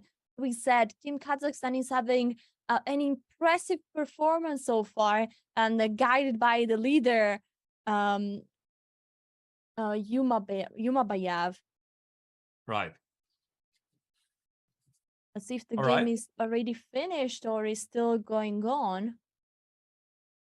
Yeah, the game should be finished, and the result was a draw. So we should keep going and check for other boards. It would be very nice if we could pull the the current results of the first 5 boards, so that we realize who is still playing and what is going on. But I see the Team Azerbaijan already has beaten Team Kazakhstan, and there you go. There's the results. And apparently the fourth board was the decisive one, Nijat Abbasov scoring victory over one of the biggest surprises, one of the best scoring players, Kazabek, Nogirbek Kazabek from Kazakhstan, who had a great run, 6.5 out of 7. So Azerbaijan is getting close. So maybe we could see tomorrow's match, Azerbaijan against India too. That's one of the guesses. Absolutely. And Netherlands already won against Hungary. There's still one game going on, but Giri pulled out a very nice victory against Grandmaster Erdos today. This was the final position with a pawn on b5, just unstoppable, going to be pushed. And that was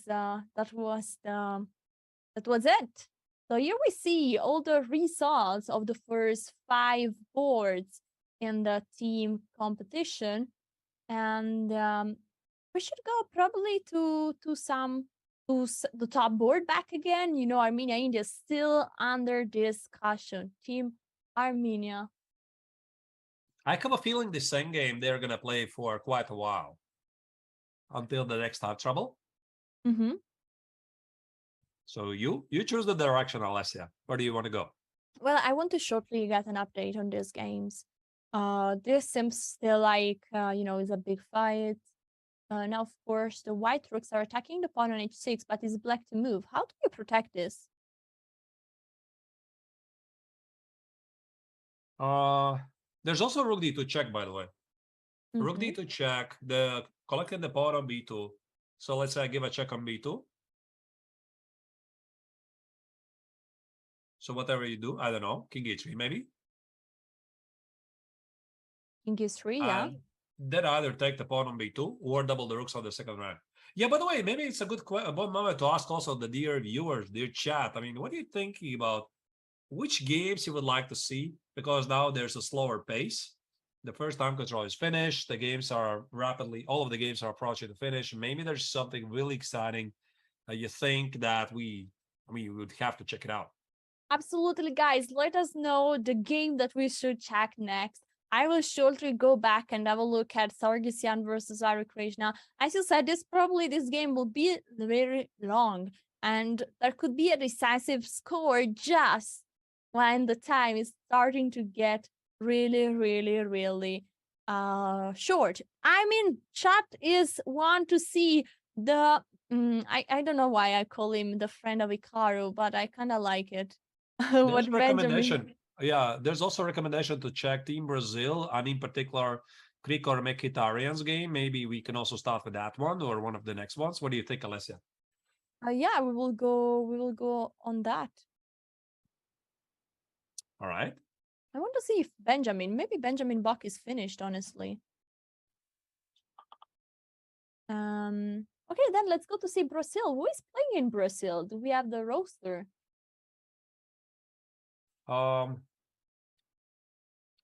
Yeah, we have Luis Brazil playing versus Ukraine. So we have Corbo versus Supi, Fear Alexander. Yeah, we should try to find some of this game, of course. Fear We have already a result here. No, Fear should be still playing against Kuzabov. Let's see, we might have an endgame here. Yeah, we have a pawn endgame. Oh my god, look at this. There is a white pawn that is about to be promoted and supported by the king. Is this winning or is it a draw? Well, the bar says Yeah, apparently the pawn at h3 is blocked. It's not going anywhere. So what happens if I play king d6? Yeah, king d6 is probably the most natural move. I think that if you take the pawn on h3 is just a draw, the bar will go right all the way down. Yeah, so probably you need to bring the king. Let's say king f5, avoiding the king to go on e6. And then how do you go? Let's say king d7. And now? What if I play king g6? King g6?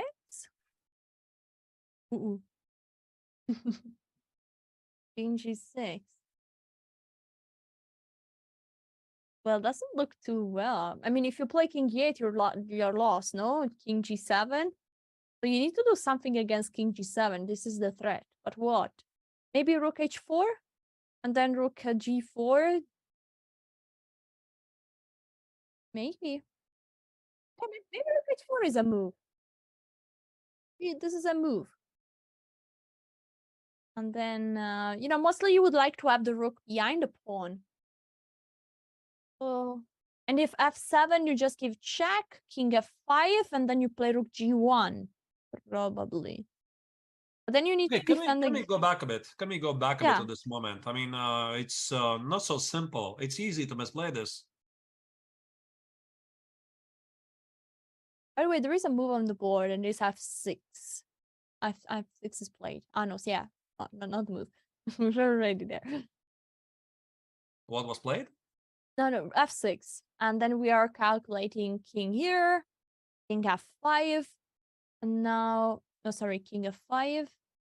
Now king d7 looks natural.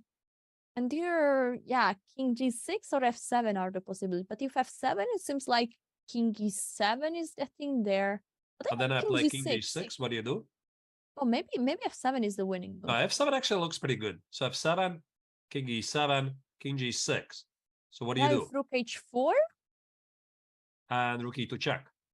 Ah, now there is rook e2 check. Of course, king f8 is running into a mate. So there is no way for the king to take, to keep protected the f8 square. This is it's a big problem. So probably this is how white is completely winning with king f5 and f7. The king is supporting the pawn, but as soon as you can push it, go for it. The rook is way too passive, I would say. So once again, what was the follow-up for black? Has black made a move? No.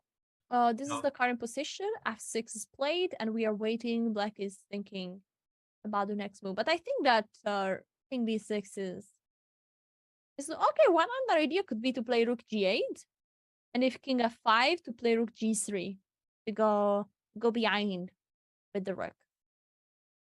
All right. What else is happening in the team Ukraine against Brazil? So at the moment there is just one result. They made a drawing board 1, and so this is will be a victory for white. So we could go to check out board number 2. We have Shevchenko versus Mkhitaryan, and this is the current position. What do you think about this position? I think white is in trouble. Is black to move, so black could theoretically take a rook. For white, a great use for black. Yeah, there is a check on e3, there is a rook hanging on g2. And yeah, this king is weak. Honestly, also black king is not looking too well. So black needs to watch out a bit. But doesn't seem like there is a direct threat. Because, for example, after knight takes g2, that is not giving a check, so you don't have to capture back. if you give a check on c8, the king is capturing the pawn. And then, well, it's still tricky because you have queen h5, no? Yeah, you could give a check on rook c7 if you play kg6. Queen h5 could be a problem. And then what is black playing here? Yeah, it's tricky. You have to play if you play king f6, there is rook f8.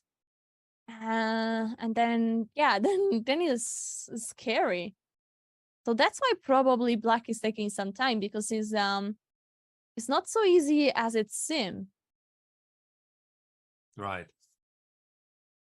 So either way, black's attack looks killing. There's enough pieces to conduct a killing attack. Yeah, let's see the last board then. It seems like both Brazil might be beating Ukraine today. Let's see what is happening in the last board. Well, that's a good news for Team Ukraine, because Diamant Andre from Brazil is having, as we speak, 15 seconds. Look at this. And also is an exchange up. Right.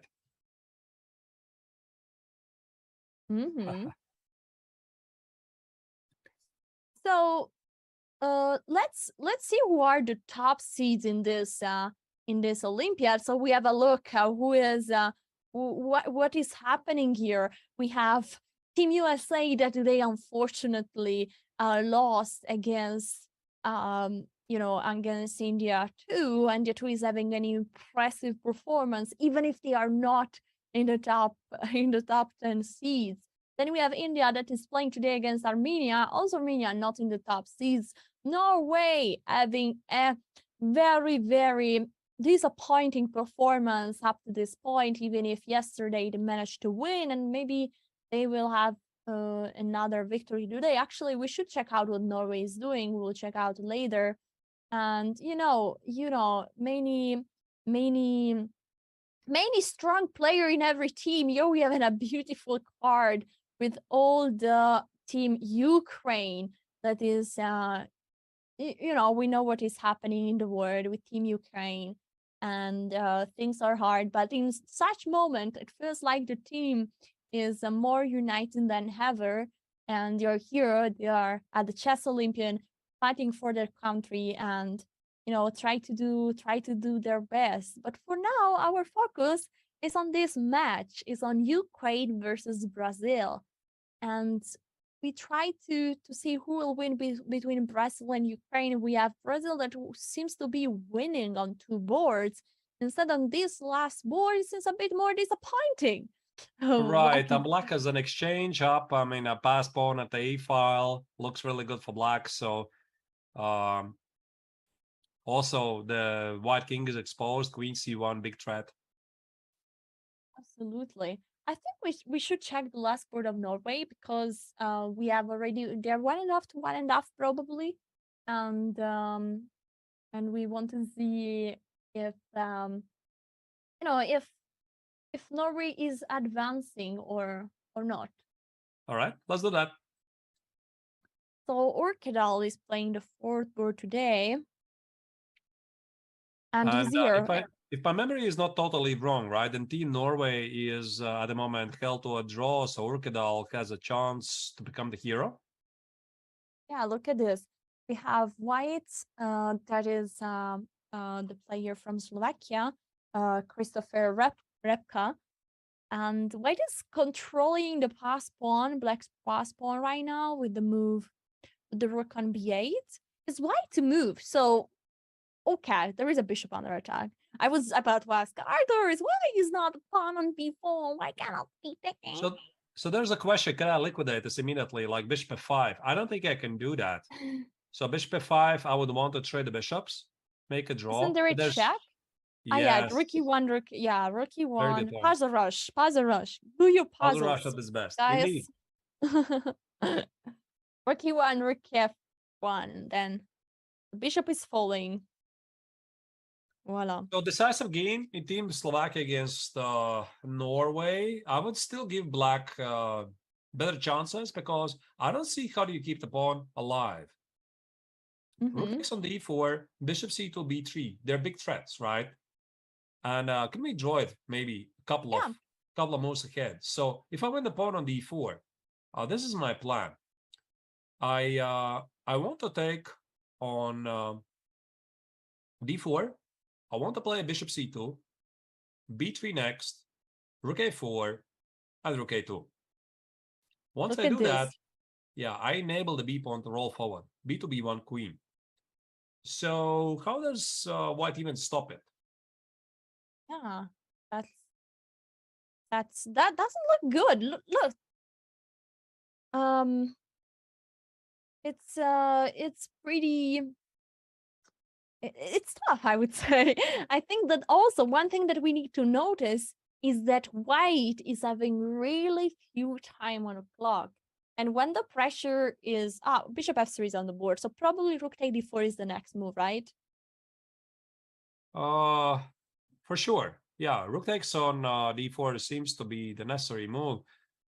I'm a bit surprised. I think this bar is actually stuck. It's not like I would evaluate it to be equal, right? Let me ask the chat first. What is the next game you want us to cover? And we like to hear your opinion. Oh, it seems like Ricker made a blunder, so chat says. Can we jump to that? What's the blunder? Absolutely. Here we have the board. Of course, you know, Grandmaster Cricker is not just a super strong chess player, but is also a very popular streamer. And so everyone here in the chat probably knows what is going on. So in this situation, this position, honestly, sorry, chat, you say he blundered. Yeah, we see a bar, we see engine, but this position looks so crazy because as we saw, also Black King is not, you know, also Black King is kind of weak, no? So basically what happened here? Here there were so many threats. And yeah, we were at this point, I think. Yeah, we're at this point. Black could take on g2, the rook. And then we analyzed that there is such a big potential for counterplay. Rook c8, queen h5 at one point. So it's really tough. And what happened? Queen e3? Right, queen e3, I think maybe there was some miscalculation from the black's part. Or after rook f2, what was next move? What did they play? Here they played rook g3. But right, rook g3. Yeah, this apparently was a blunder because now after queen f1, queen d3, maybe he just hallucinated that what happened on the board after rook c2, e2, you cannot take on e2. There's queen d8 mate. I mean, a bit difficult to imagine how you can blunder that, but when you're playing the game at the 6th hour, it's been a very long and tough game. Oh, you know what could be the blunder? Also, if maybe you calculated like rook e2, right? Then you give a check on d1, rook e1, rook g1, king takes, you take on e1, maybe. King h2, and then you could take the rook, but there is the queen protecting. You could show it. You could show it. Yeah, let's see this. So rook here, and you could say, oh my god, check. It's nearly mate, only move this one. And so you say then, okay, check here on g1, king takes, queen takes the rook with check, the king moves here, and now, oh, the rook, but it's not free. Of course, to see this now, it's obvious, but when you're calculating many moves ahead with 1 minute on the clock, it can happen that you miss something. It could happen that at the last move, you just see a ghost there. And yeah, and this is what happened. So he gave this check on e1, and then you realized, I'm not going to sacrifice anything here, and he went back, and now there is nothing. Queen d8 is still a problem. That's the thing. I mean, you need to address that. So I have a feeling that there's simply nothing better for black anymore than just repeat the position. So, like you said, it's knight x on g2 before was definitely a big move. But I hear there's an update on the result of Team Uzbekistan, Alessia. Yeah, we should go there. And this is what happened. We were following this board, Yukuba versus Blue Baum, and the game got to an end. Look at this position. White is having just a completely dominant position. Queen f3 was the last move played. What is the threat? Let's say that white plays any move, there is just a black plays any move, there is just a knight hanging on f8. Can black do anything here? I don't think so. Knight h7 is somehow holding on, and now rook g6 is a forced mate. Knight e7 or knight h7. Knight h7, rook g6, king h8, bishop f6. I was thinking if you could play queen f6, but unfortunately not. Just bishop f6. Yeah, and then it's mate 27. Voila. Right.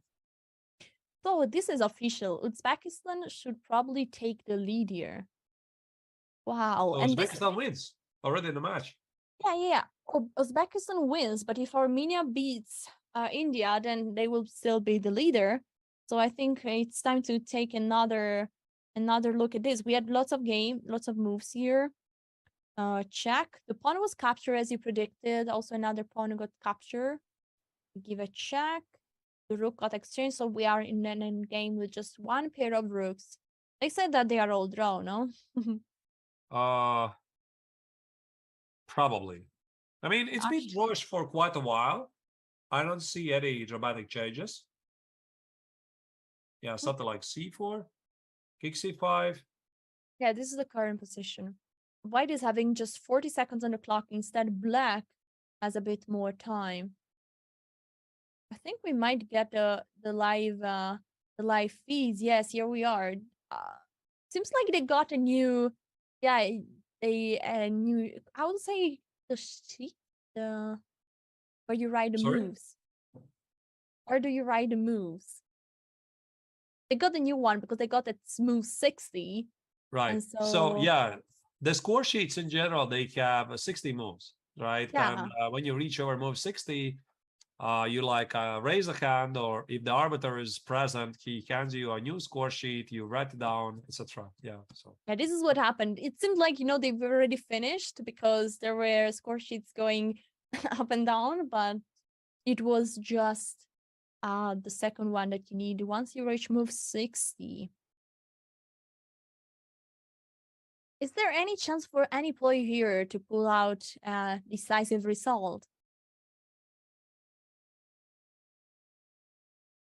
Unclear. Let's move to the other board. We have Ari Krishna that is fighting versus Argosian that is putting an incredible amount of pressure. The time is starting to get really few. It's 5 minutes per side. In the meanwhile, guys, let me know if there is any game that we need to show next. Don't tell me a country, tell me a name, tell me a game exactly. Yes. Exactly, right. So your feedback always has been very valuable to us. I actually love Alessia that very often chat just gets ahead of us and say, listen, there's something going on in this match. Huge sacrifice like yesterday, Wesley Sauce. Rook takes an e4. I think we got it from the chat as well. Absolutely. This position is black to move. Ari Krishna is taking some time. Here we see the live board. What is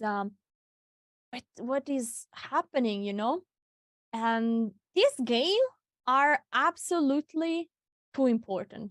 Guys, Magnus game is already finished and ended up in a draw. That's really insane. So Black's task here is quite simple. You want to trade pawns. You can't do that. F pawn for the G pawn can't be traded. King d5 is a problem. You need to address that. How do you address it, by the way? So let's say I make some random move. I'm not even sure what kind of random move I should make, because King d5, threatening the pawn on c5 and apple c6 looks quite serious. And maybe you need to play King d6, just avoiding the king to get to d5. But if you want to play a random move, let's play King e8. But just going back, it's weird. Yeah, you are setting up the position for the next game. And then King d5. Can you go with the king on d5? b4. Still quite drawish, I guess. Knight b4, if I take it, take it, c5, c6, but probably a draw. Yeah, once you get the opposite color bishop, so it's very tough. Yeah, this should be a draw. I don't think white is gonna do it. So Okay, we have a something to keep an eye. Move maybe? Knight b4? Knight b4 has been played, and I like the knight is controlling. It's a smart idea. The knight is controlling the square on d5 so that the king cannot jump there, cannot move forward. On the other side, the knight is untouchable. You cannot exchange just the knight like this because this opposite color bishop endgame, it's much easier to manage for Hare Krishna. And Arbisian, due to the current score of the match, is the man that is trying to do the dirty job and trying to win this game against Hare Krishna. Right. Yeah, this game has a potential to be played for a long time because it's of utmost importance. The match is tied at the moment. And the other game in Team Armenia against Hare Krishna, have there been any developments? Yeah. Do you want to? I have some suggestion from another game. Let's see if I can pull it out. If I can find, there was a chat suggestion. Let's see if it's a good one. Let's see. Tersakakian against Origazi is still quite drawish, right? That's the word. That's the word we're getting there. So there's still games, two games between Armenia and India going on. And if Tersakakian against Origazi is somehow equalish. Yeah, this is the game. Right, this is the game. Here. We have the live footage, very big. The pace of the game is a bit slow. I mean, this is usually what happens. I mean, you get to the end of the first time control, boom, boom, boom, boom, boom, a lot of action. You get a lot of decisive games. Suddenly, a lot of results, income. Then you get the second time control. You get some long grinding, extra 1 hour on the clock. So I think we have been around this match, these positions for a while. Nothing much is yet changing there. So this game is looking drawish. And Sargsyan is still pushing against Hare Krishna. Let's go to a very decisive game we have in the women's section. We have Ushaninan playing this endgame versus Vaishali. And this is something that we might want to see because this game is super important for the match between India and Ukraine. So far, India's been dominating the women's section, winning all the rounds up to this point. And at this moment, they are in real trouble because the score is 1-0, 1-0. And Ushaninan has been pushing the whole pawn endgame. And right now, she's got an extra pawn. Is this enough? That's a big question.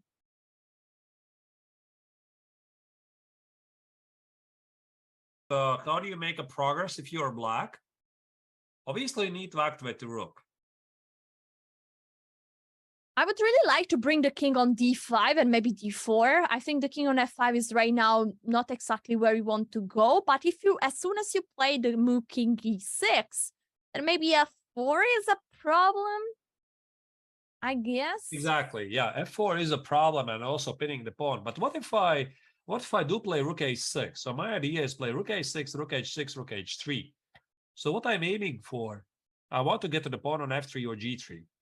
I like this idea. Actually, Vaishali, Ushaninan already played the move rook a5, but that idea is still there, possible. Now, rook e4 is on the board, so are we maybe going to see a repetition? Oh, or maybe there is another idea. You could play c3, and after king takes c3, you play rook a3, and then you snap the pawn on f3, and suddenly the pawn on g3 and the rook on e4 are both hanging. Right, but after c3, I think I can respond with king d3. I'm not going to take it. The pawn on c3 maybe is hanging somewhere. This rook a5 is a waiting move. Black is defending the pawn on e5 for the time being, so that the king is relieved from the duty to defend the pawn on e5. But still, can we go back a bit moment? I mean, this rook a5 I'm not sure I like it. So what was wrong with rook a6? I agree. Let's go here. Back one move. And let's do the orders. Rook a6. Idea of going on the other. Let's say that white keeps going with the same approach. Just you remove the rook from the protection on c4, and I'm challenging it. So I guess I'm going to be a bit too slow, right? So if I'm going to play rook h6, you can always play g4 check, and then you stash the pawn on z4 for free. So, okay, that's the point. Oh, yeah, g4, and then you take. All right. Yeah. So it's a problem. I think really would be so ideal for black to bring the pawn on to bring the king on d5, but yeah, if f4 is working, then it's a problem. Yes, here that work. Black has slightly shattered pawn structure, but still, as usual. I mean, I still remember Vaishali playing the previous round, was it? Alessia, yep. She was playing 4 pawns against 3 at the king side. She managed to capitalize that for a victory. Also here, it's another rook endgame. So what kind of message does it send to you? Study endgames, ladies and gentlemen. Well, I think this is where the games are usually decided. I think that our world champion, Magnus Carlsen, is sending this message already since a long time. Is the real magician in endgame, even with a very, very small invisible advantage to many of us, is incredibly making so much pressure on every opponent, and he won so many endgames like this. So yeah, definitely, high level, they all study theory, they all know plenty of theory, they all know how to place their pieces in the middle game, and you know, and if in any phase you can have an advantage, then you know the end game is one where you can put so much pressure. Right. So there's a move. I think we saw rook e3. Now black is sorry, white is waiting. Black needs to find a way to crash through. We saw a repetition, and look, we have the shake of ends. It was a very shy and shake, I must say. It was still holding the ends, and they shake the ends. Now we see a nice, I would still continue, to be honest, because I have a feeling that black is up a pawn and without any real risk. But apparently, Yushenina did not find any way to continue. This means that Team India keeps the lead in the women's tournament, however, losing the very first match point, but keeping their closest followers at a distance of 2 points. That's a very great news, honestly, for Team India, that is now the current leader. Let's go immediately back to Armenia, India, where again, India is really the main character, the main team that is front scene in this Olympiad. And it's amazing that they are playing in their own country. So, right. So 2 more ongoing games, and you see a lot of matches have finished already. As we already mentioned, Uzbekistan beat Germany, Azerbaijan beat Kazakhstan. The surprise of the tournament so far, and also Team Netherlands is fighting back. They're beating Hungary already. 1 more game ongoing. So here, all eyes on the team Armenia against India. Can Armenia do it? Can they win the game here, or the match will be held to a draw? Well, actually, in this position, it seems like the only player can make a win is black. Yeah, but it's drawish, I suspect. I mean, after rook takes on a4, all I need to do is to run to the queen side. We got the confirmation this is table-based draw, but even with the table-based, I think this looks quite drawish, and all white needs to do is make sure that king is not cut off too far, right? So rook b8, white is inviting black to take on a4. Can we move it, actually? So rook takes on a4, and very quickly run towards the queen side with the king. King e3. Rook b4, most likely, could be the attempt by Arigasi. Rook a8, I would expect. A4, I think. king d2. King b3. King b3, king c1, king a2. And yeah, this should be pretty simple draw, but I mean, some work will be required, of course. Even with the pawn on a2, that's a theoretical draw. King a1, pawn on a2. I mean, black is not winning this. Yeah, white can just keep staying here, and if the king goes out, you get in, no? You just get in. So the king needs to stay up and down. You get in, and now if check, well, this is now a dead draw because once the rook leaves, you're going to give check and to take the pawn. So not much to do here. And if so the king, that's why the guy says he's trying tricks. He's trying to use this trick, advanced terminology we call the shouldering on the king. You see, he positioned the king on c3, and he is trying not to allow the white king to get closer to the king. So if the white king makes it to the corner, to the queen side, that's it. This is just a theoretical dead draw. So guys, he's trying the last tricks that he has.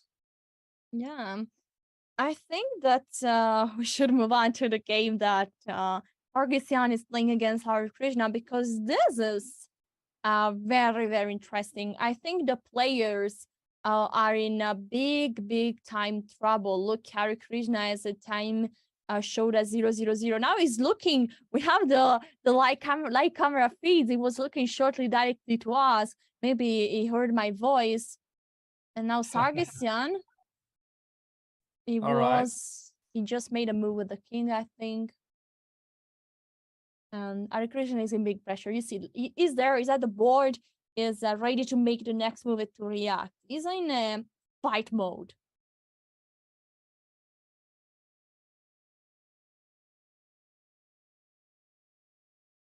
It's not a tragedy for them because they're leading the tournament.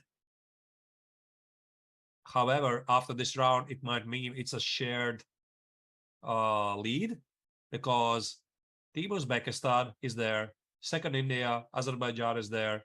So we might have actually a lot of leaders after round 8 if Armenia draw. So that's why here, of course, Sargsyan is trying to win the game.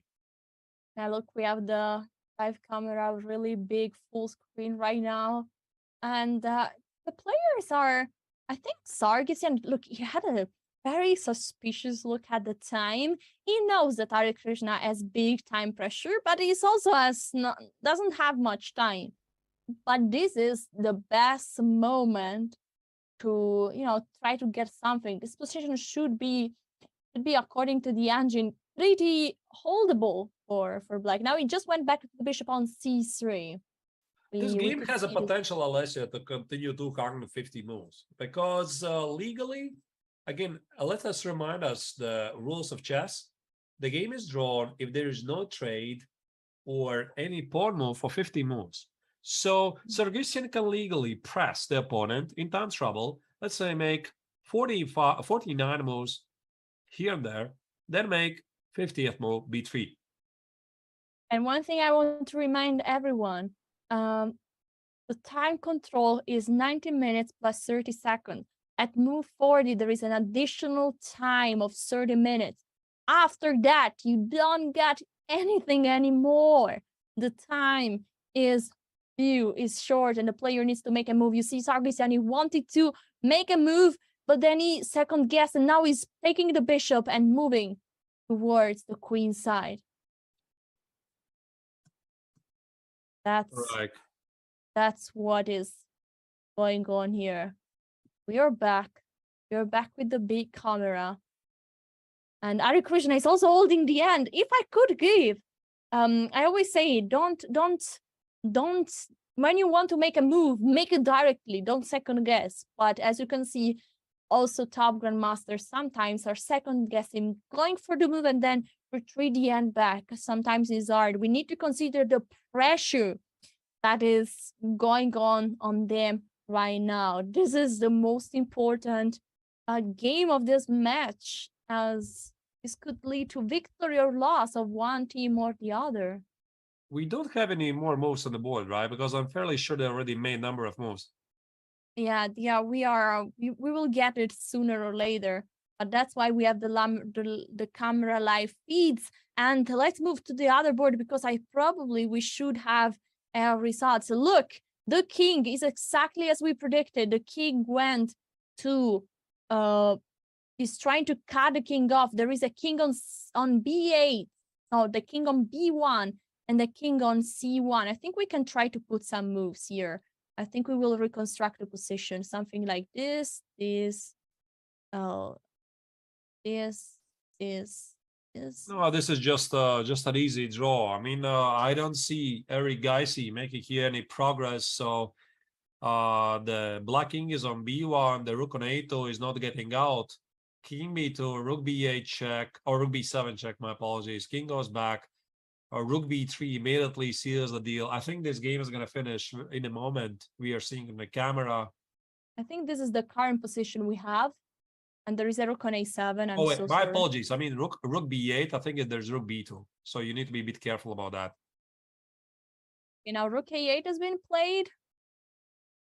I will do one funny thing just to change this. Right, so now we have the current position. This is the current position that is on the board. Now he gave a check. No, I think Tersakakian is easily going to draw this. But of course, the team event at the tournament demands that Eric Geisy has to try. Honestly, I mean, Arthur said after what we saw yesterday, I think that chess is so funny that it's never over until it's over. So I want to see a result here. Yeah, but I don't see White losing this, to be honest. Well, I mean, the technique is pretty basic. Just do nothing, and Black cannot progress. Yeah, we might have a new leader. We might have a new leader. Look at this. These are here. We can see the current situation of with the live camera. Can we just show the technique? For example, we just sit and do nothing.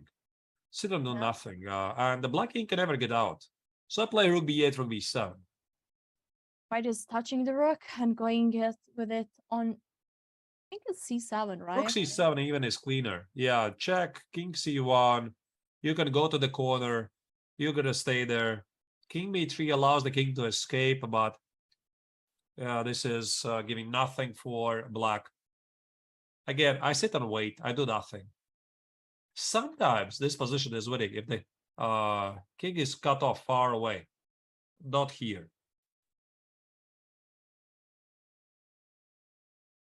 And instead with the king, basically the king is stalling the black king. The king cannot leave the box on a1. There is a move. The rook is getting close. Oh my god, he touched the rook.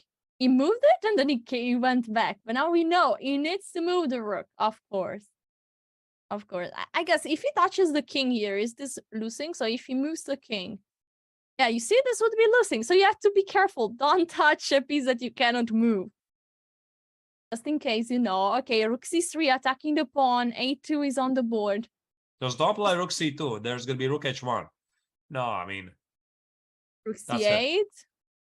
And make sure not to touch your king. Okay, check. The king is going up. I think we might see the repetition here. Yes. Yeah, I think this is where it's heading. That's it. That's it. Every guy's knows. He's known it for a while. Oh, he's waiting. B2, changes nothing. No. Changes nothing. I think Tersakakian would make this in a draw in a bullet game. Oh, rook b7, b2, the last. But yeah, you don't have to do anything. Just draw. Go back draw first. And draw. It's on the board. This means that now really all the pressure is on Hare Krishna versus Sargsyan. This is the position that we have on the board. I hope we will have an update soon. And anyway, we have the live camera feeds and we're soon going to get there. No, Sargsyan knows. Everything depends on him. How he finishes, the Team Armenia finishes today. Responsibility of the leader. I think that if our team can zoom on the board, I will reconstruct the live position. Because sadly we don't have updates, but we have, you know, we are strong here.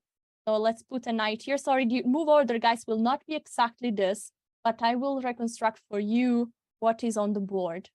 Move order, don't see the bar, ignore the bar, and we just care about the position, what is happening right now.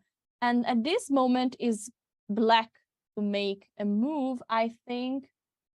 And so we need to do this triangulation. So like this, you lose a tempo. And I think Hare Krishna has just made bishop on d6. This is what is going on. I think this is the current position on the board. Voila. Right, the king is on f5, pawn g5, king f8, bishop d6. Looks about right. Exactly. Yeah, this is the position. Again, sorry about the move order, guys. It's probably not precise, but that's the best way to get, you know, the position exactly how it is. Right. So in a professional circuit, we call this position, you can shuffle pieces here and there forever. Again, wait for the opponent to make a mistake because the position is so solid, you cannot make a progress, but it doesn't mean you can't play forever.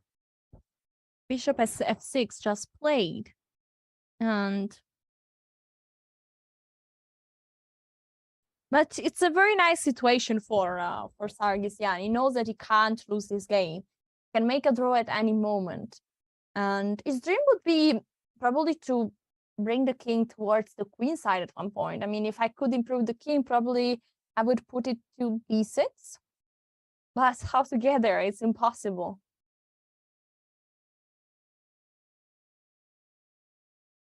Pawns, then play king f5, king a6, and try to crash through this way. Yeah, Hare Krishna is with his hand again, and he made a move. I couldn't see what was the move. Maybe chat can help us. There was a king going to g8. Where is the king going? I think it's just waiting, as you said. Yeah, it's a waiting move. A waiting move. So black has set up ideal position in terms of the fortress. The knight on b4 and the bishop on d6. How do you crash through at the queen side? The answer is you just don't. You need more squares. g6 could be the chance, but I think Sargsyan wants to execute it at the right moment, have the pieces positioned ideally. So he's going to try to play g6 so that he gains access to the e6 square. Maybe first, and exactly. By the way, guys, we have an information about the time control, and they are both under 1 minute, 33 seconds right now versus 50 seconds for Hare Krishna. That's huge. They are really playing on seconds. And now the king went back there. The bishop is back here. The king went back to f8. This is the current position on the board. It seems like they are repeating moves, but maybe, okay, the bishop went back one more time. So Hare Krishna might think, okay, now it's time to make a draw. But maybe now Sargsyan will change everything, shock everyone, and play the move g6. He's definitely going to do it at some point. There's no point for him to repeat the position. It's just to gain time, because this is one secret that competitive players are using all the time. Repeat the moves to gain time. This means you repeat the position twice, you get extra minute on the clock while you try to figure out where to position your pieces. There you go. Look G6. at this. G6 is on the board. You know, this is also some kind of psychological war, because you say, you know, yeah, I'm about to repeat the moves, and then no, we keep fighting. I play the move g6, changing the character of the position one more time. Now again, Hare Krishna needs to find a way to make a draw. We just got a raid from our Chess.com Italia. Ciao belli, ciao a tutti, grazie mille, un bacio. Right.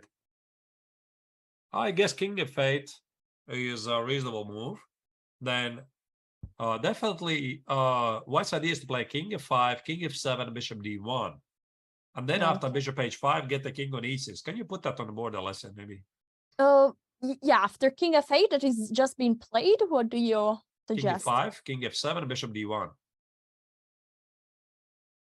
Bishop d1. Oh. To give a check on h5 and then play king e6 next. I think this is what Sargsyan is aiming for. Then trade the darks with bishop and get to the pawn on c5. This is his plan. I think so. This is how I would play. Ooh la la, that's dangerous. Not very obvious for black how to hold. Absolutely not. But white is taking his time to think. So King f5 is for sure a move here. And I think that Sargsyan is again under 1 minute. And now he's touching the king and going for the king on f5. Here we go. Here we go. This is the current position. Look at this. And again, guys, the time situation is so critical. 1 minute 20 seconds for Hare Krishna. You see, I have some very strong eyes that I can see from so far away. Powerful eyes there.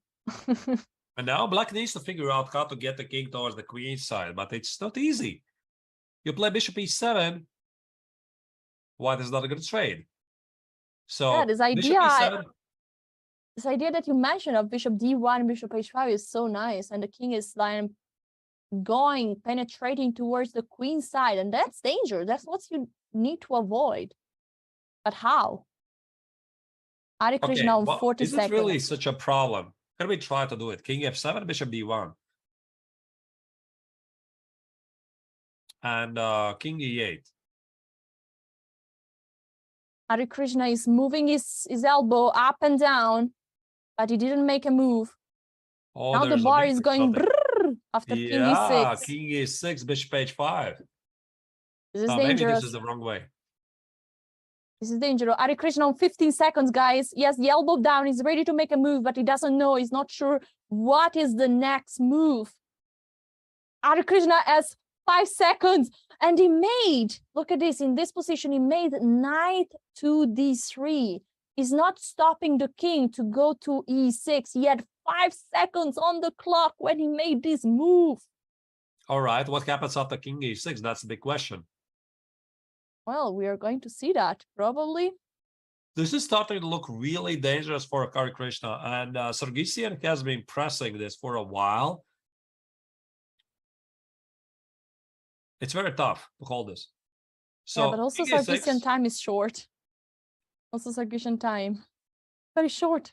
This is tense. He's also under 1 minute. He has few seconds. There is a bishop covering up his time. He touched the king and he goes with the king on e6. I guess obviously you remove the bishop somewhere. Bishop f4 something to go bishop c1. I don't think that Hare Krishna is sure anymore that this is a draw. Totally not sure. I wouldn't be sure, right? I start to have doubts. Maybe my entire queen side is going to fall apart. Sargsyan is very close. Hare Krishna has 9 seconds as he touches the bishop and he moves it to g6. This is so scary. Bishop e7 should be played to cut away the king from action. Wait, bishop e7 leaves the pawn on b2 under attack. But listen, Alessia, I can even play bishop e7, king g7, and b3. Your king is so far away from the queen that I'll just collect everything. So I push away the king, right? Bishop e7, king g7, and b3, so the pawn on b2 is not under attack. You can trade the bishop on a4 if you want, somehow. But yeah, it's gonna. And he's doing that. Bishop e7, check. I think Sargsyan is very close to win this, actually. King g7. And now? b3, you need to do that. Unless, wait, b3 is not even under attack. Maybe bishop c2? Yeah, bishop c2 is on the board. Bishop g2. And that's huge because you cannot take the pawn on b2. There would be bishop f6 check, winning the knight. And now again, Hare Krishna is in a big pressure. Incredible endgame play by Sargsyan here with the white pieces, putting so many problems. Wow. I don't see him calling this, to be honest, Alessia. Now that I'm more and more I look at this position, it's not only about the practical problems. I think that White has made a breakthrough. This plan of g6 was a very nice idea executed by the Armenian Grandmaster. White's plan is very simple. Use the bishops, dominate the opponent, and capture every single pawn on the queen side, while Hare Krishna has to, like, every single move, figure out impossible mathematical equations. I mean, it's so tough. Hare Krishna has 40 seconds on the clock. Bishop e4 should be blitzed out. Dominating the bishop, the knight on b4. What happened here?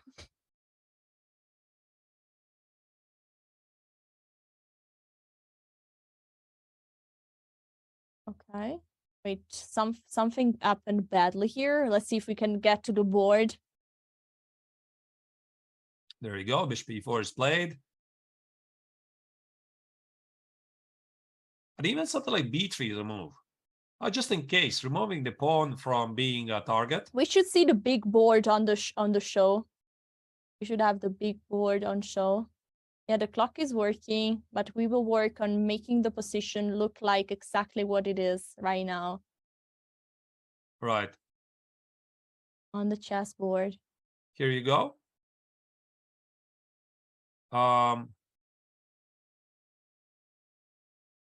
Yeah, I mean, we are seeing a bit clearer there.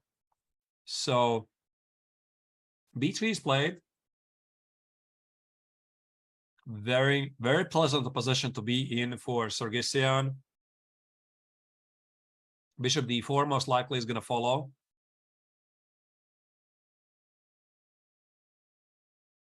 And now White needs to figure out how to cut off the king. Maybe something like king d7, running with the king towards the queen side, king f7, and bishop d5 check. That looks very serious to me.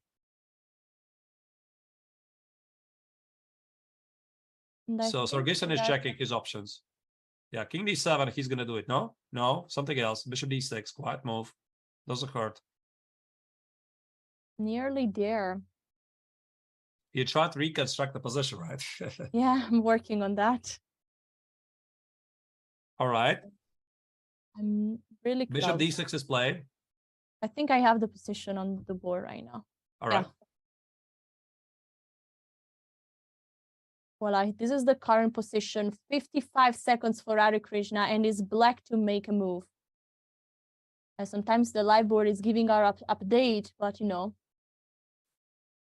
White's plan is pretty simple. King d7, king c7, king b6, snatch the pawn. Bishop At the e6 same time, try played. to cut off the black king from getting closer. Bishop e6 is getting played. It's super tense because there is so few time, so much time pressure on both players. I can see the time of Sargsyan is now 50 seconds, 49 seconds. He touches the bishop and he gives a check to the king. Now Hare Krishna will probably move the king quickly somewhere, maybe on f8. Exactly. I mean, you have to run to f8, I guess. You want to get closer to the queen side. King g6 would be just the wrong way. King f8, king d7, I think is going to be a response by Sargsyan. Chat, what do you think? What do you think? Is Hare Krishna going to hold it? I mean, is he going to do it? What do you think? On whose side are you? I mean, are you cheering for Team Armenia? Or you're trying to, you're waiting for Pentala, trying to save the day for India? Tell your thoughts. King f8 is played. Look at this.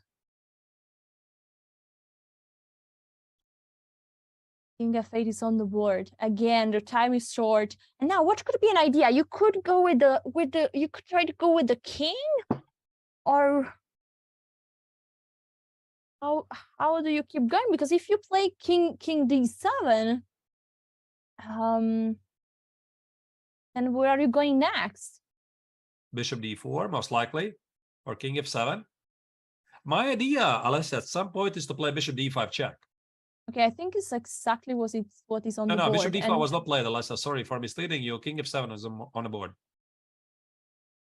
Yeah, king here and king df7, exactly. Here is what we have. Yeah. This is the current position. Can I win the game with bishop d5 check? I mean, this trade on d5, is this winning? I assume it is. Because after bishop d5, if you don't trade, where do you go? That's a good question.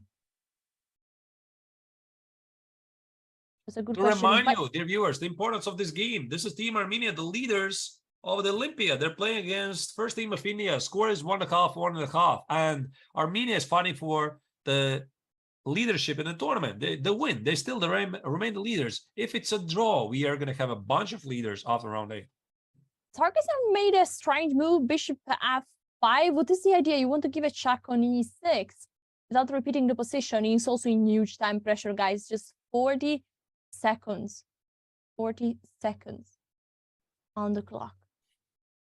But now what to play? What to play for Harikrishna? What is the move? What is a move that you can say, I don't wanna... What can you play with the black? You need to move the bishop somewhere. It's very tough. The king can basically... It's so tough. You play bishop f2, bishop g1, just waiting. That black faces. Black has to do nothing. They say, what about bishop d4 now? Bishop d4. Can you take and then start rolling with the c pawn? Exactly. You need to figure that on the increment, right? It's a very tough choice because the king is cut off. So he's not going to risk it. He's not going to play bishop d4. Very good point, Alessia, by the way. Are you sure that's a draw? So bishop d4, you would take it c5, d3, c6. Do you want to enter the race? Yeah, bishop f2 is played, so he doesn't want to go for that. 30 seconds for Sarkisian to make a move here. It's also tough for white to progress. There is not a clear path to victory, no? 20 seconds. I think this is the lowest the Sarkisian has ever been during this game. Under 20 seconds. Harikrishna, no, but Sarkisian is just preparing for the right moment. And king d6 is happening. Yeah, to crash through at the queen side. Look at his bishops. They're cutting off the king. His plan is king c7, king b6. Bishop goes back. Bishop goes back on e6. The times, guys, are in the live camera feeds. You just need to zoom in very, very a lot or to have a great vision like mine. Bishop goes back on e4. I think he's preparing bishop d5 check. So that after the trade on d5, he can take with the king. But is that even winning? Again, it's balancing. Win, draw, right? We cannot immediately tell. Will we see a check on d5 or not? Otherwise, king c7 is king e6. The king comes closer, unless, again, the bishop steps away. Yeah, this is what he's going to do. King c7, king e6, and whatever, bishop f4. But then the king is getting to e6. Shouldn't you stop it b4 with bishop f5 again? I'm not sure, Alessia, tell you honestly. So the bishop on e4 for white is cutting off the knight from b4, so that the knight on b4 cannot have some unexpected jumps. It makes sense. Sarkisian has 15 seconds. And now he's repeating. He's going back with the king. It feels very close to winning. I mean, it feels. Because this is a risk-free position. He can always shuffle here and there. He's just trying to figure out what's the right way. What's the right way to get towards the queen side. But Harikrishna is doing wonderful defense. Yeah, Harikrishna just took a sip of water, just saying, I have it in control, you know? And the move bishop d6 has been played. This is the current position on the board. King f6. Yeah, you want to keep the king close. So is Sarkisian going to do it? Is he going to play king c7?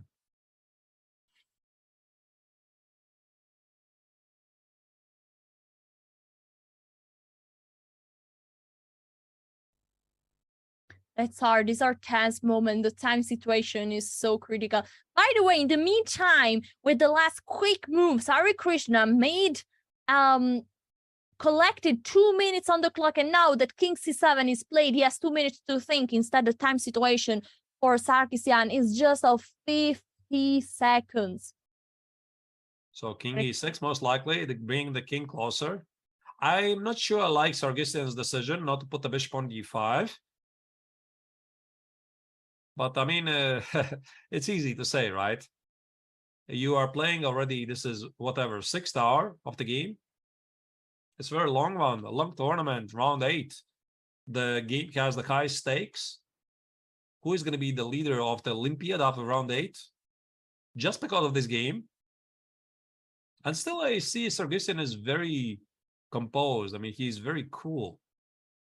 Yeah, the bishop goes on h7, maybe preparing a check on g8, wanting to keep the king far away from the queen side. I think Sargsyan's idea is bishop f8, king b6, so that the pawn on c5 cannot be defended. How do you stop that? Some That's waiting a good move? question. Yeah, some waiting move. What waiting move? Again, it's like every single move Hare Krishna has to solve a mathematical problem. Every single move. While white is not risking anything at all. In practice, those positions don't hold.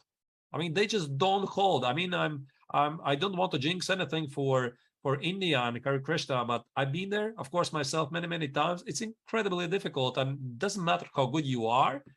I mean, you do make a mistake sooner or later. Yeah, it's funny that chat is saying easy draw, it's a fortress, a draw. But I really don't want to be in the black situation here with 30 seconds on the clock. Now again, Hare Krishna is again under 1 minute. And so, you know, that's scary. You know, maybe at some point Hare Krishna already suspects. Maybe I'm losing.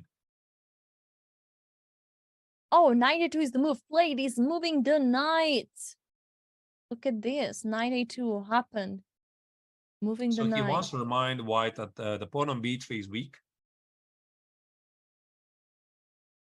So what if I play bishop f8? Is the idea to play king f7 to bother the bishop? Is that what Hare Krishna wants to do?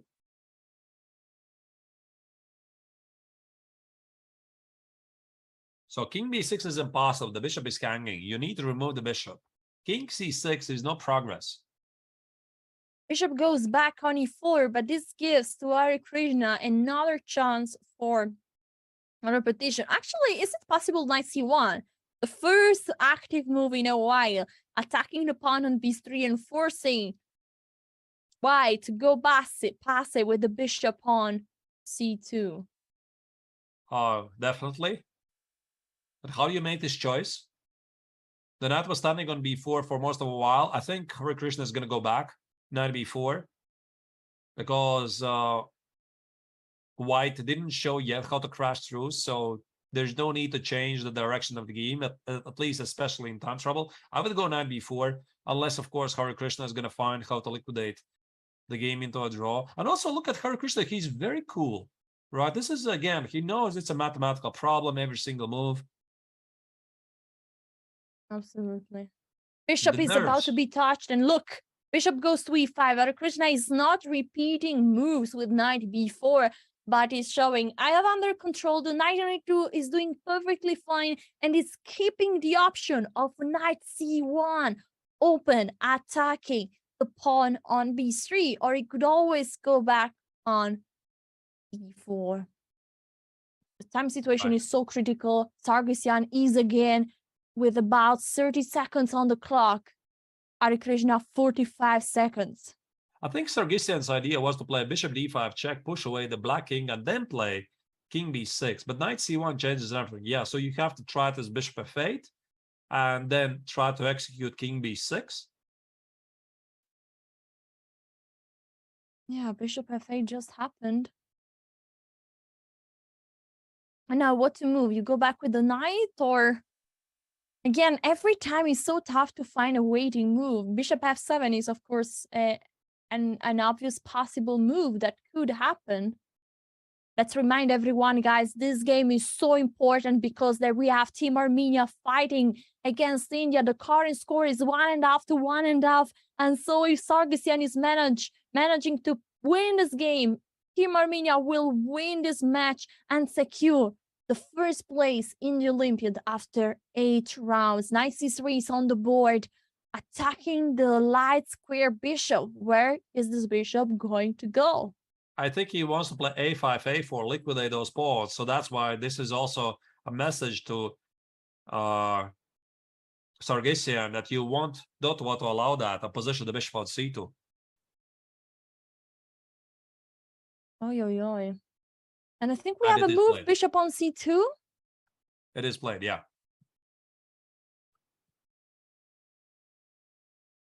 And the game keeps going. How many moves did we do since the last B3? So B3 was played at move 82. And we are at move 94. So just 12 moves. So we can A stay lot here of moves. for a long time. I told you this is going to be a long game. A very long game. We have no hurry whatsoever. We want to see what happens here. Hare Krishna made a very sketchy move. 1 second on the clock. Excuse me. Really? 1 second on the clock? Whoa, 31, guys. Wow. 31 seconds is right now on the clock. That's insane. Insane. King B6, how do you keep the pawn alive? That stuff. The current time, guys, we have 19 seconds. 17.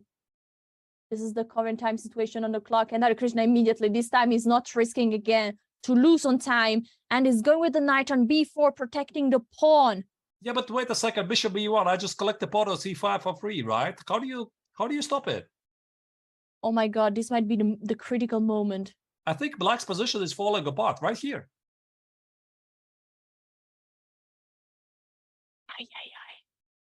The knight is attacking the bishop, but the bishop needs to move. About 40 seconds for Sargsyan to make the next move. He's going for the bishop.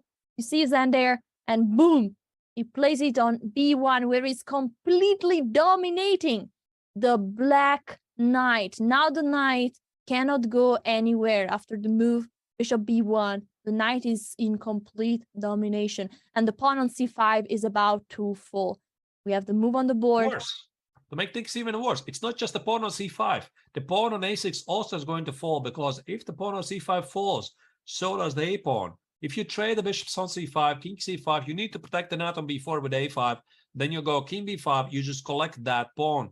Maybe here Hare Krishna already has to figure out how he can hold the position by... Hare Krishna has 4 seconds, 3, 2, and he made a move. And he played A5. Oh my God, but this is a free pawn, right? Yeah, this is sure. a pawn that can be captured. Will it capture first C5 or first A5? That's the question. Is capturing C5. We see the end going towards the pawn on C5. And this is not looking anymore any good. His only chance, Alessia, is to trade the bishops, allow white to take the king on A5 and put the king on C5. Try to build some kind of a fortress. But the problem is, white probably is going to see that coming. So I would trade it and play something like king D7. Last chance. But the thing is, I mean, white is going to play something else. Yeah, again, white played a move with under 10 seconds on the clock.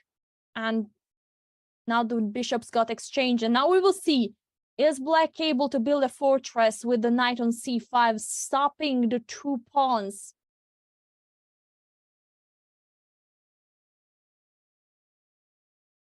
Six.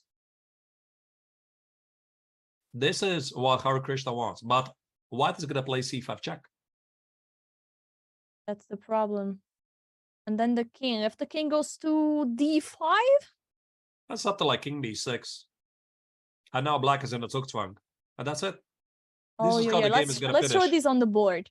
Let's show this on the board. King B6, king D6, C5, king D5, and now just the move. Even king B5. King B5. You're in the Zugzwang. Now what are you doing? If the king moves anywhere, you just push and baby. Knight C6, bishop E4 check. All right, let's go to the current position. I don't want to miss any move here. King D7, and he goes with the king on B6 as we predicted. That's it. Sargsyan's got this. And also the body language of Hare Krishna says everything. He knows. He didn't do the job until the end. He was facing very, very unpleasant endgame. And I told you, these endgames, they don't hold in practice. I don't care what the bar is saying, but white never has any risk. Black is facing every single move, a mathematical problem that needs to solve in 30 seconds. It's just incredibly difficult to do. I want to get a short understanding of the emotion in the chat, right, guys? Use the emoticon Sage if you are sad for what is happening to Team India and write people happy if you're very happy of this result for Armenia. The king is going towards c8. And now the pawn is falling. Hare Krishna is showing some visual disappointment. He shook his hand. And yeah, I think he's about to resign. Now the other pawn is going to be captured. Now this is just technically easily winning. They know it. Hare Krishna knows it. Sargsyan knows it. Sargsyan did it, what he wanted. He was pressing for how many hours already is it?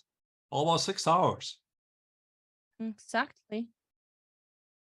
And this is basically over. We are on the board. King take a5, knight c6 check. Knight b4, bishop e4, again dominating the poor knight. Such an amazing endgame showing how bishops should dominate the knight. And there you go. And Sheikh is here. Team Armenia, immediately the captain going on the shoulder of Sargsyan that is showing us on camera. A big smile there. And congratulations, Team Armenia, winning this match 2.5 to 1.5. How impressive is that, Arturs? Super, super impressive. I mean, Sargsyan showed how it's done. I mean, we don't often get to see that at the highest level, how grandmasters keep grinding, repeating, posing problems, because you cannot crash through your opponent who is super solid. You just keep setting more problems on time, more problems. In the end, he collapses. I mean, in Hare Krishna's place, I think it would be, I don't know who would hold this, to be honest, the same game, especially after g6 was pushed. This king e5, king e6, black's task was incredibly difficult. Absolutely. So this means that Team Armenia is leading. Can we see the full score of this competition? So Armenia wins 2.5 against 1.5 points, and that means that Armenia is keeping the lead in the tournament. A major result and a major shock loss for the first team of India, which might also mean a huge blow to their chances to get any medals in the overall rankings. So let's see the results of the team of the top board of the open section. Armenia just won against India. We saw the incredible victory of India 2 against USA. Uzbekistan fighting for the top score, beating Germany. Also Azerbaijan beating Kazakhstan that up to now had an amazing performance. The Netherlands winning 3-1 to Hungary, following with Iran beating France 2.5. A draw between Ukraine and Brazil. India 3 lost against Peru today, 3-1. Also Lithuania won, and Slovenia, Czech Republic ended up in a draw. Let's move to the women's section, the top 5 boards. And there you go, the top matchup between the sole leader of the tournament. India managed to hold Ukraine, or actually it was Ukraine who was trying to get back closer to India. India managed to stay in the lead. Huge results also. Team Georgia crushing Armenia 3.5 against 0.5 point, and Team Poland also going quite strong. And what is happening? The next show is soon happening at 9 a.m. Pacific time. The Chess.com Rapid Chess Championship, Con Twins featuring the best players in the world of chess. Catch all the action today, starting at 9 a.m. Pacific time, right here on Chess.com. Last but not least, we think that we can wrap up with an amazing emotion of the last game. Incredible victory, showing the strength of the bishop here. Amazing performance by Sargsyan. This was a great day, wasn't it, Arturs? I mean, every single day comes with more surprises, Alessia. Yesterday, we had the dramatic moment of Shankland, Wesley So's great win. Today, we saw new history being written by Gukesh, crushing Caruana with the black color, 8 out of 8. Team Armenia remaining in the sole lead after this very long riding endgame. I mean, it's just amazing. I'm absolutely excited for what is coming next. Tomorrow at 11:30 Central European time, we have round number 9. And I wish you a great continuation of your day. See you tomorrow, guys, and thank you for watching. See you tomorrow.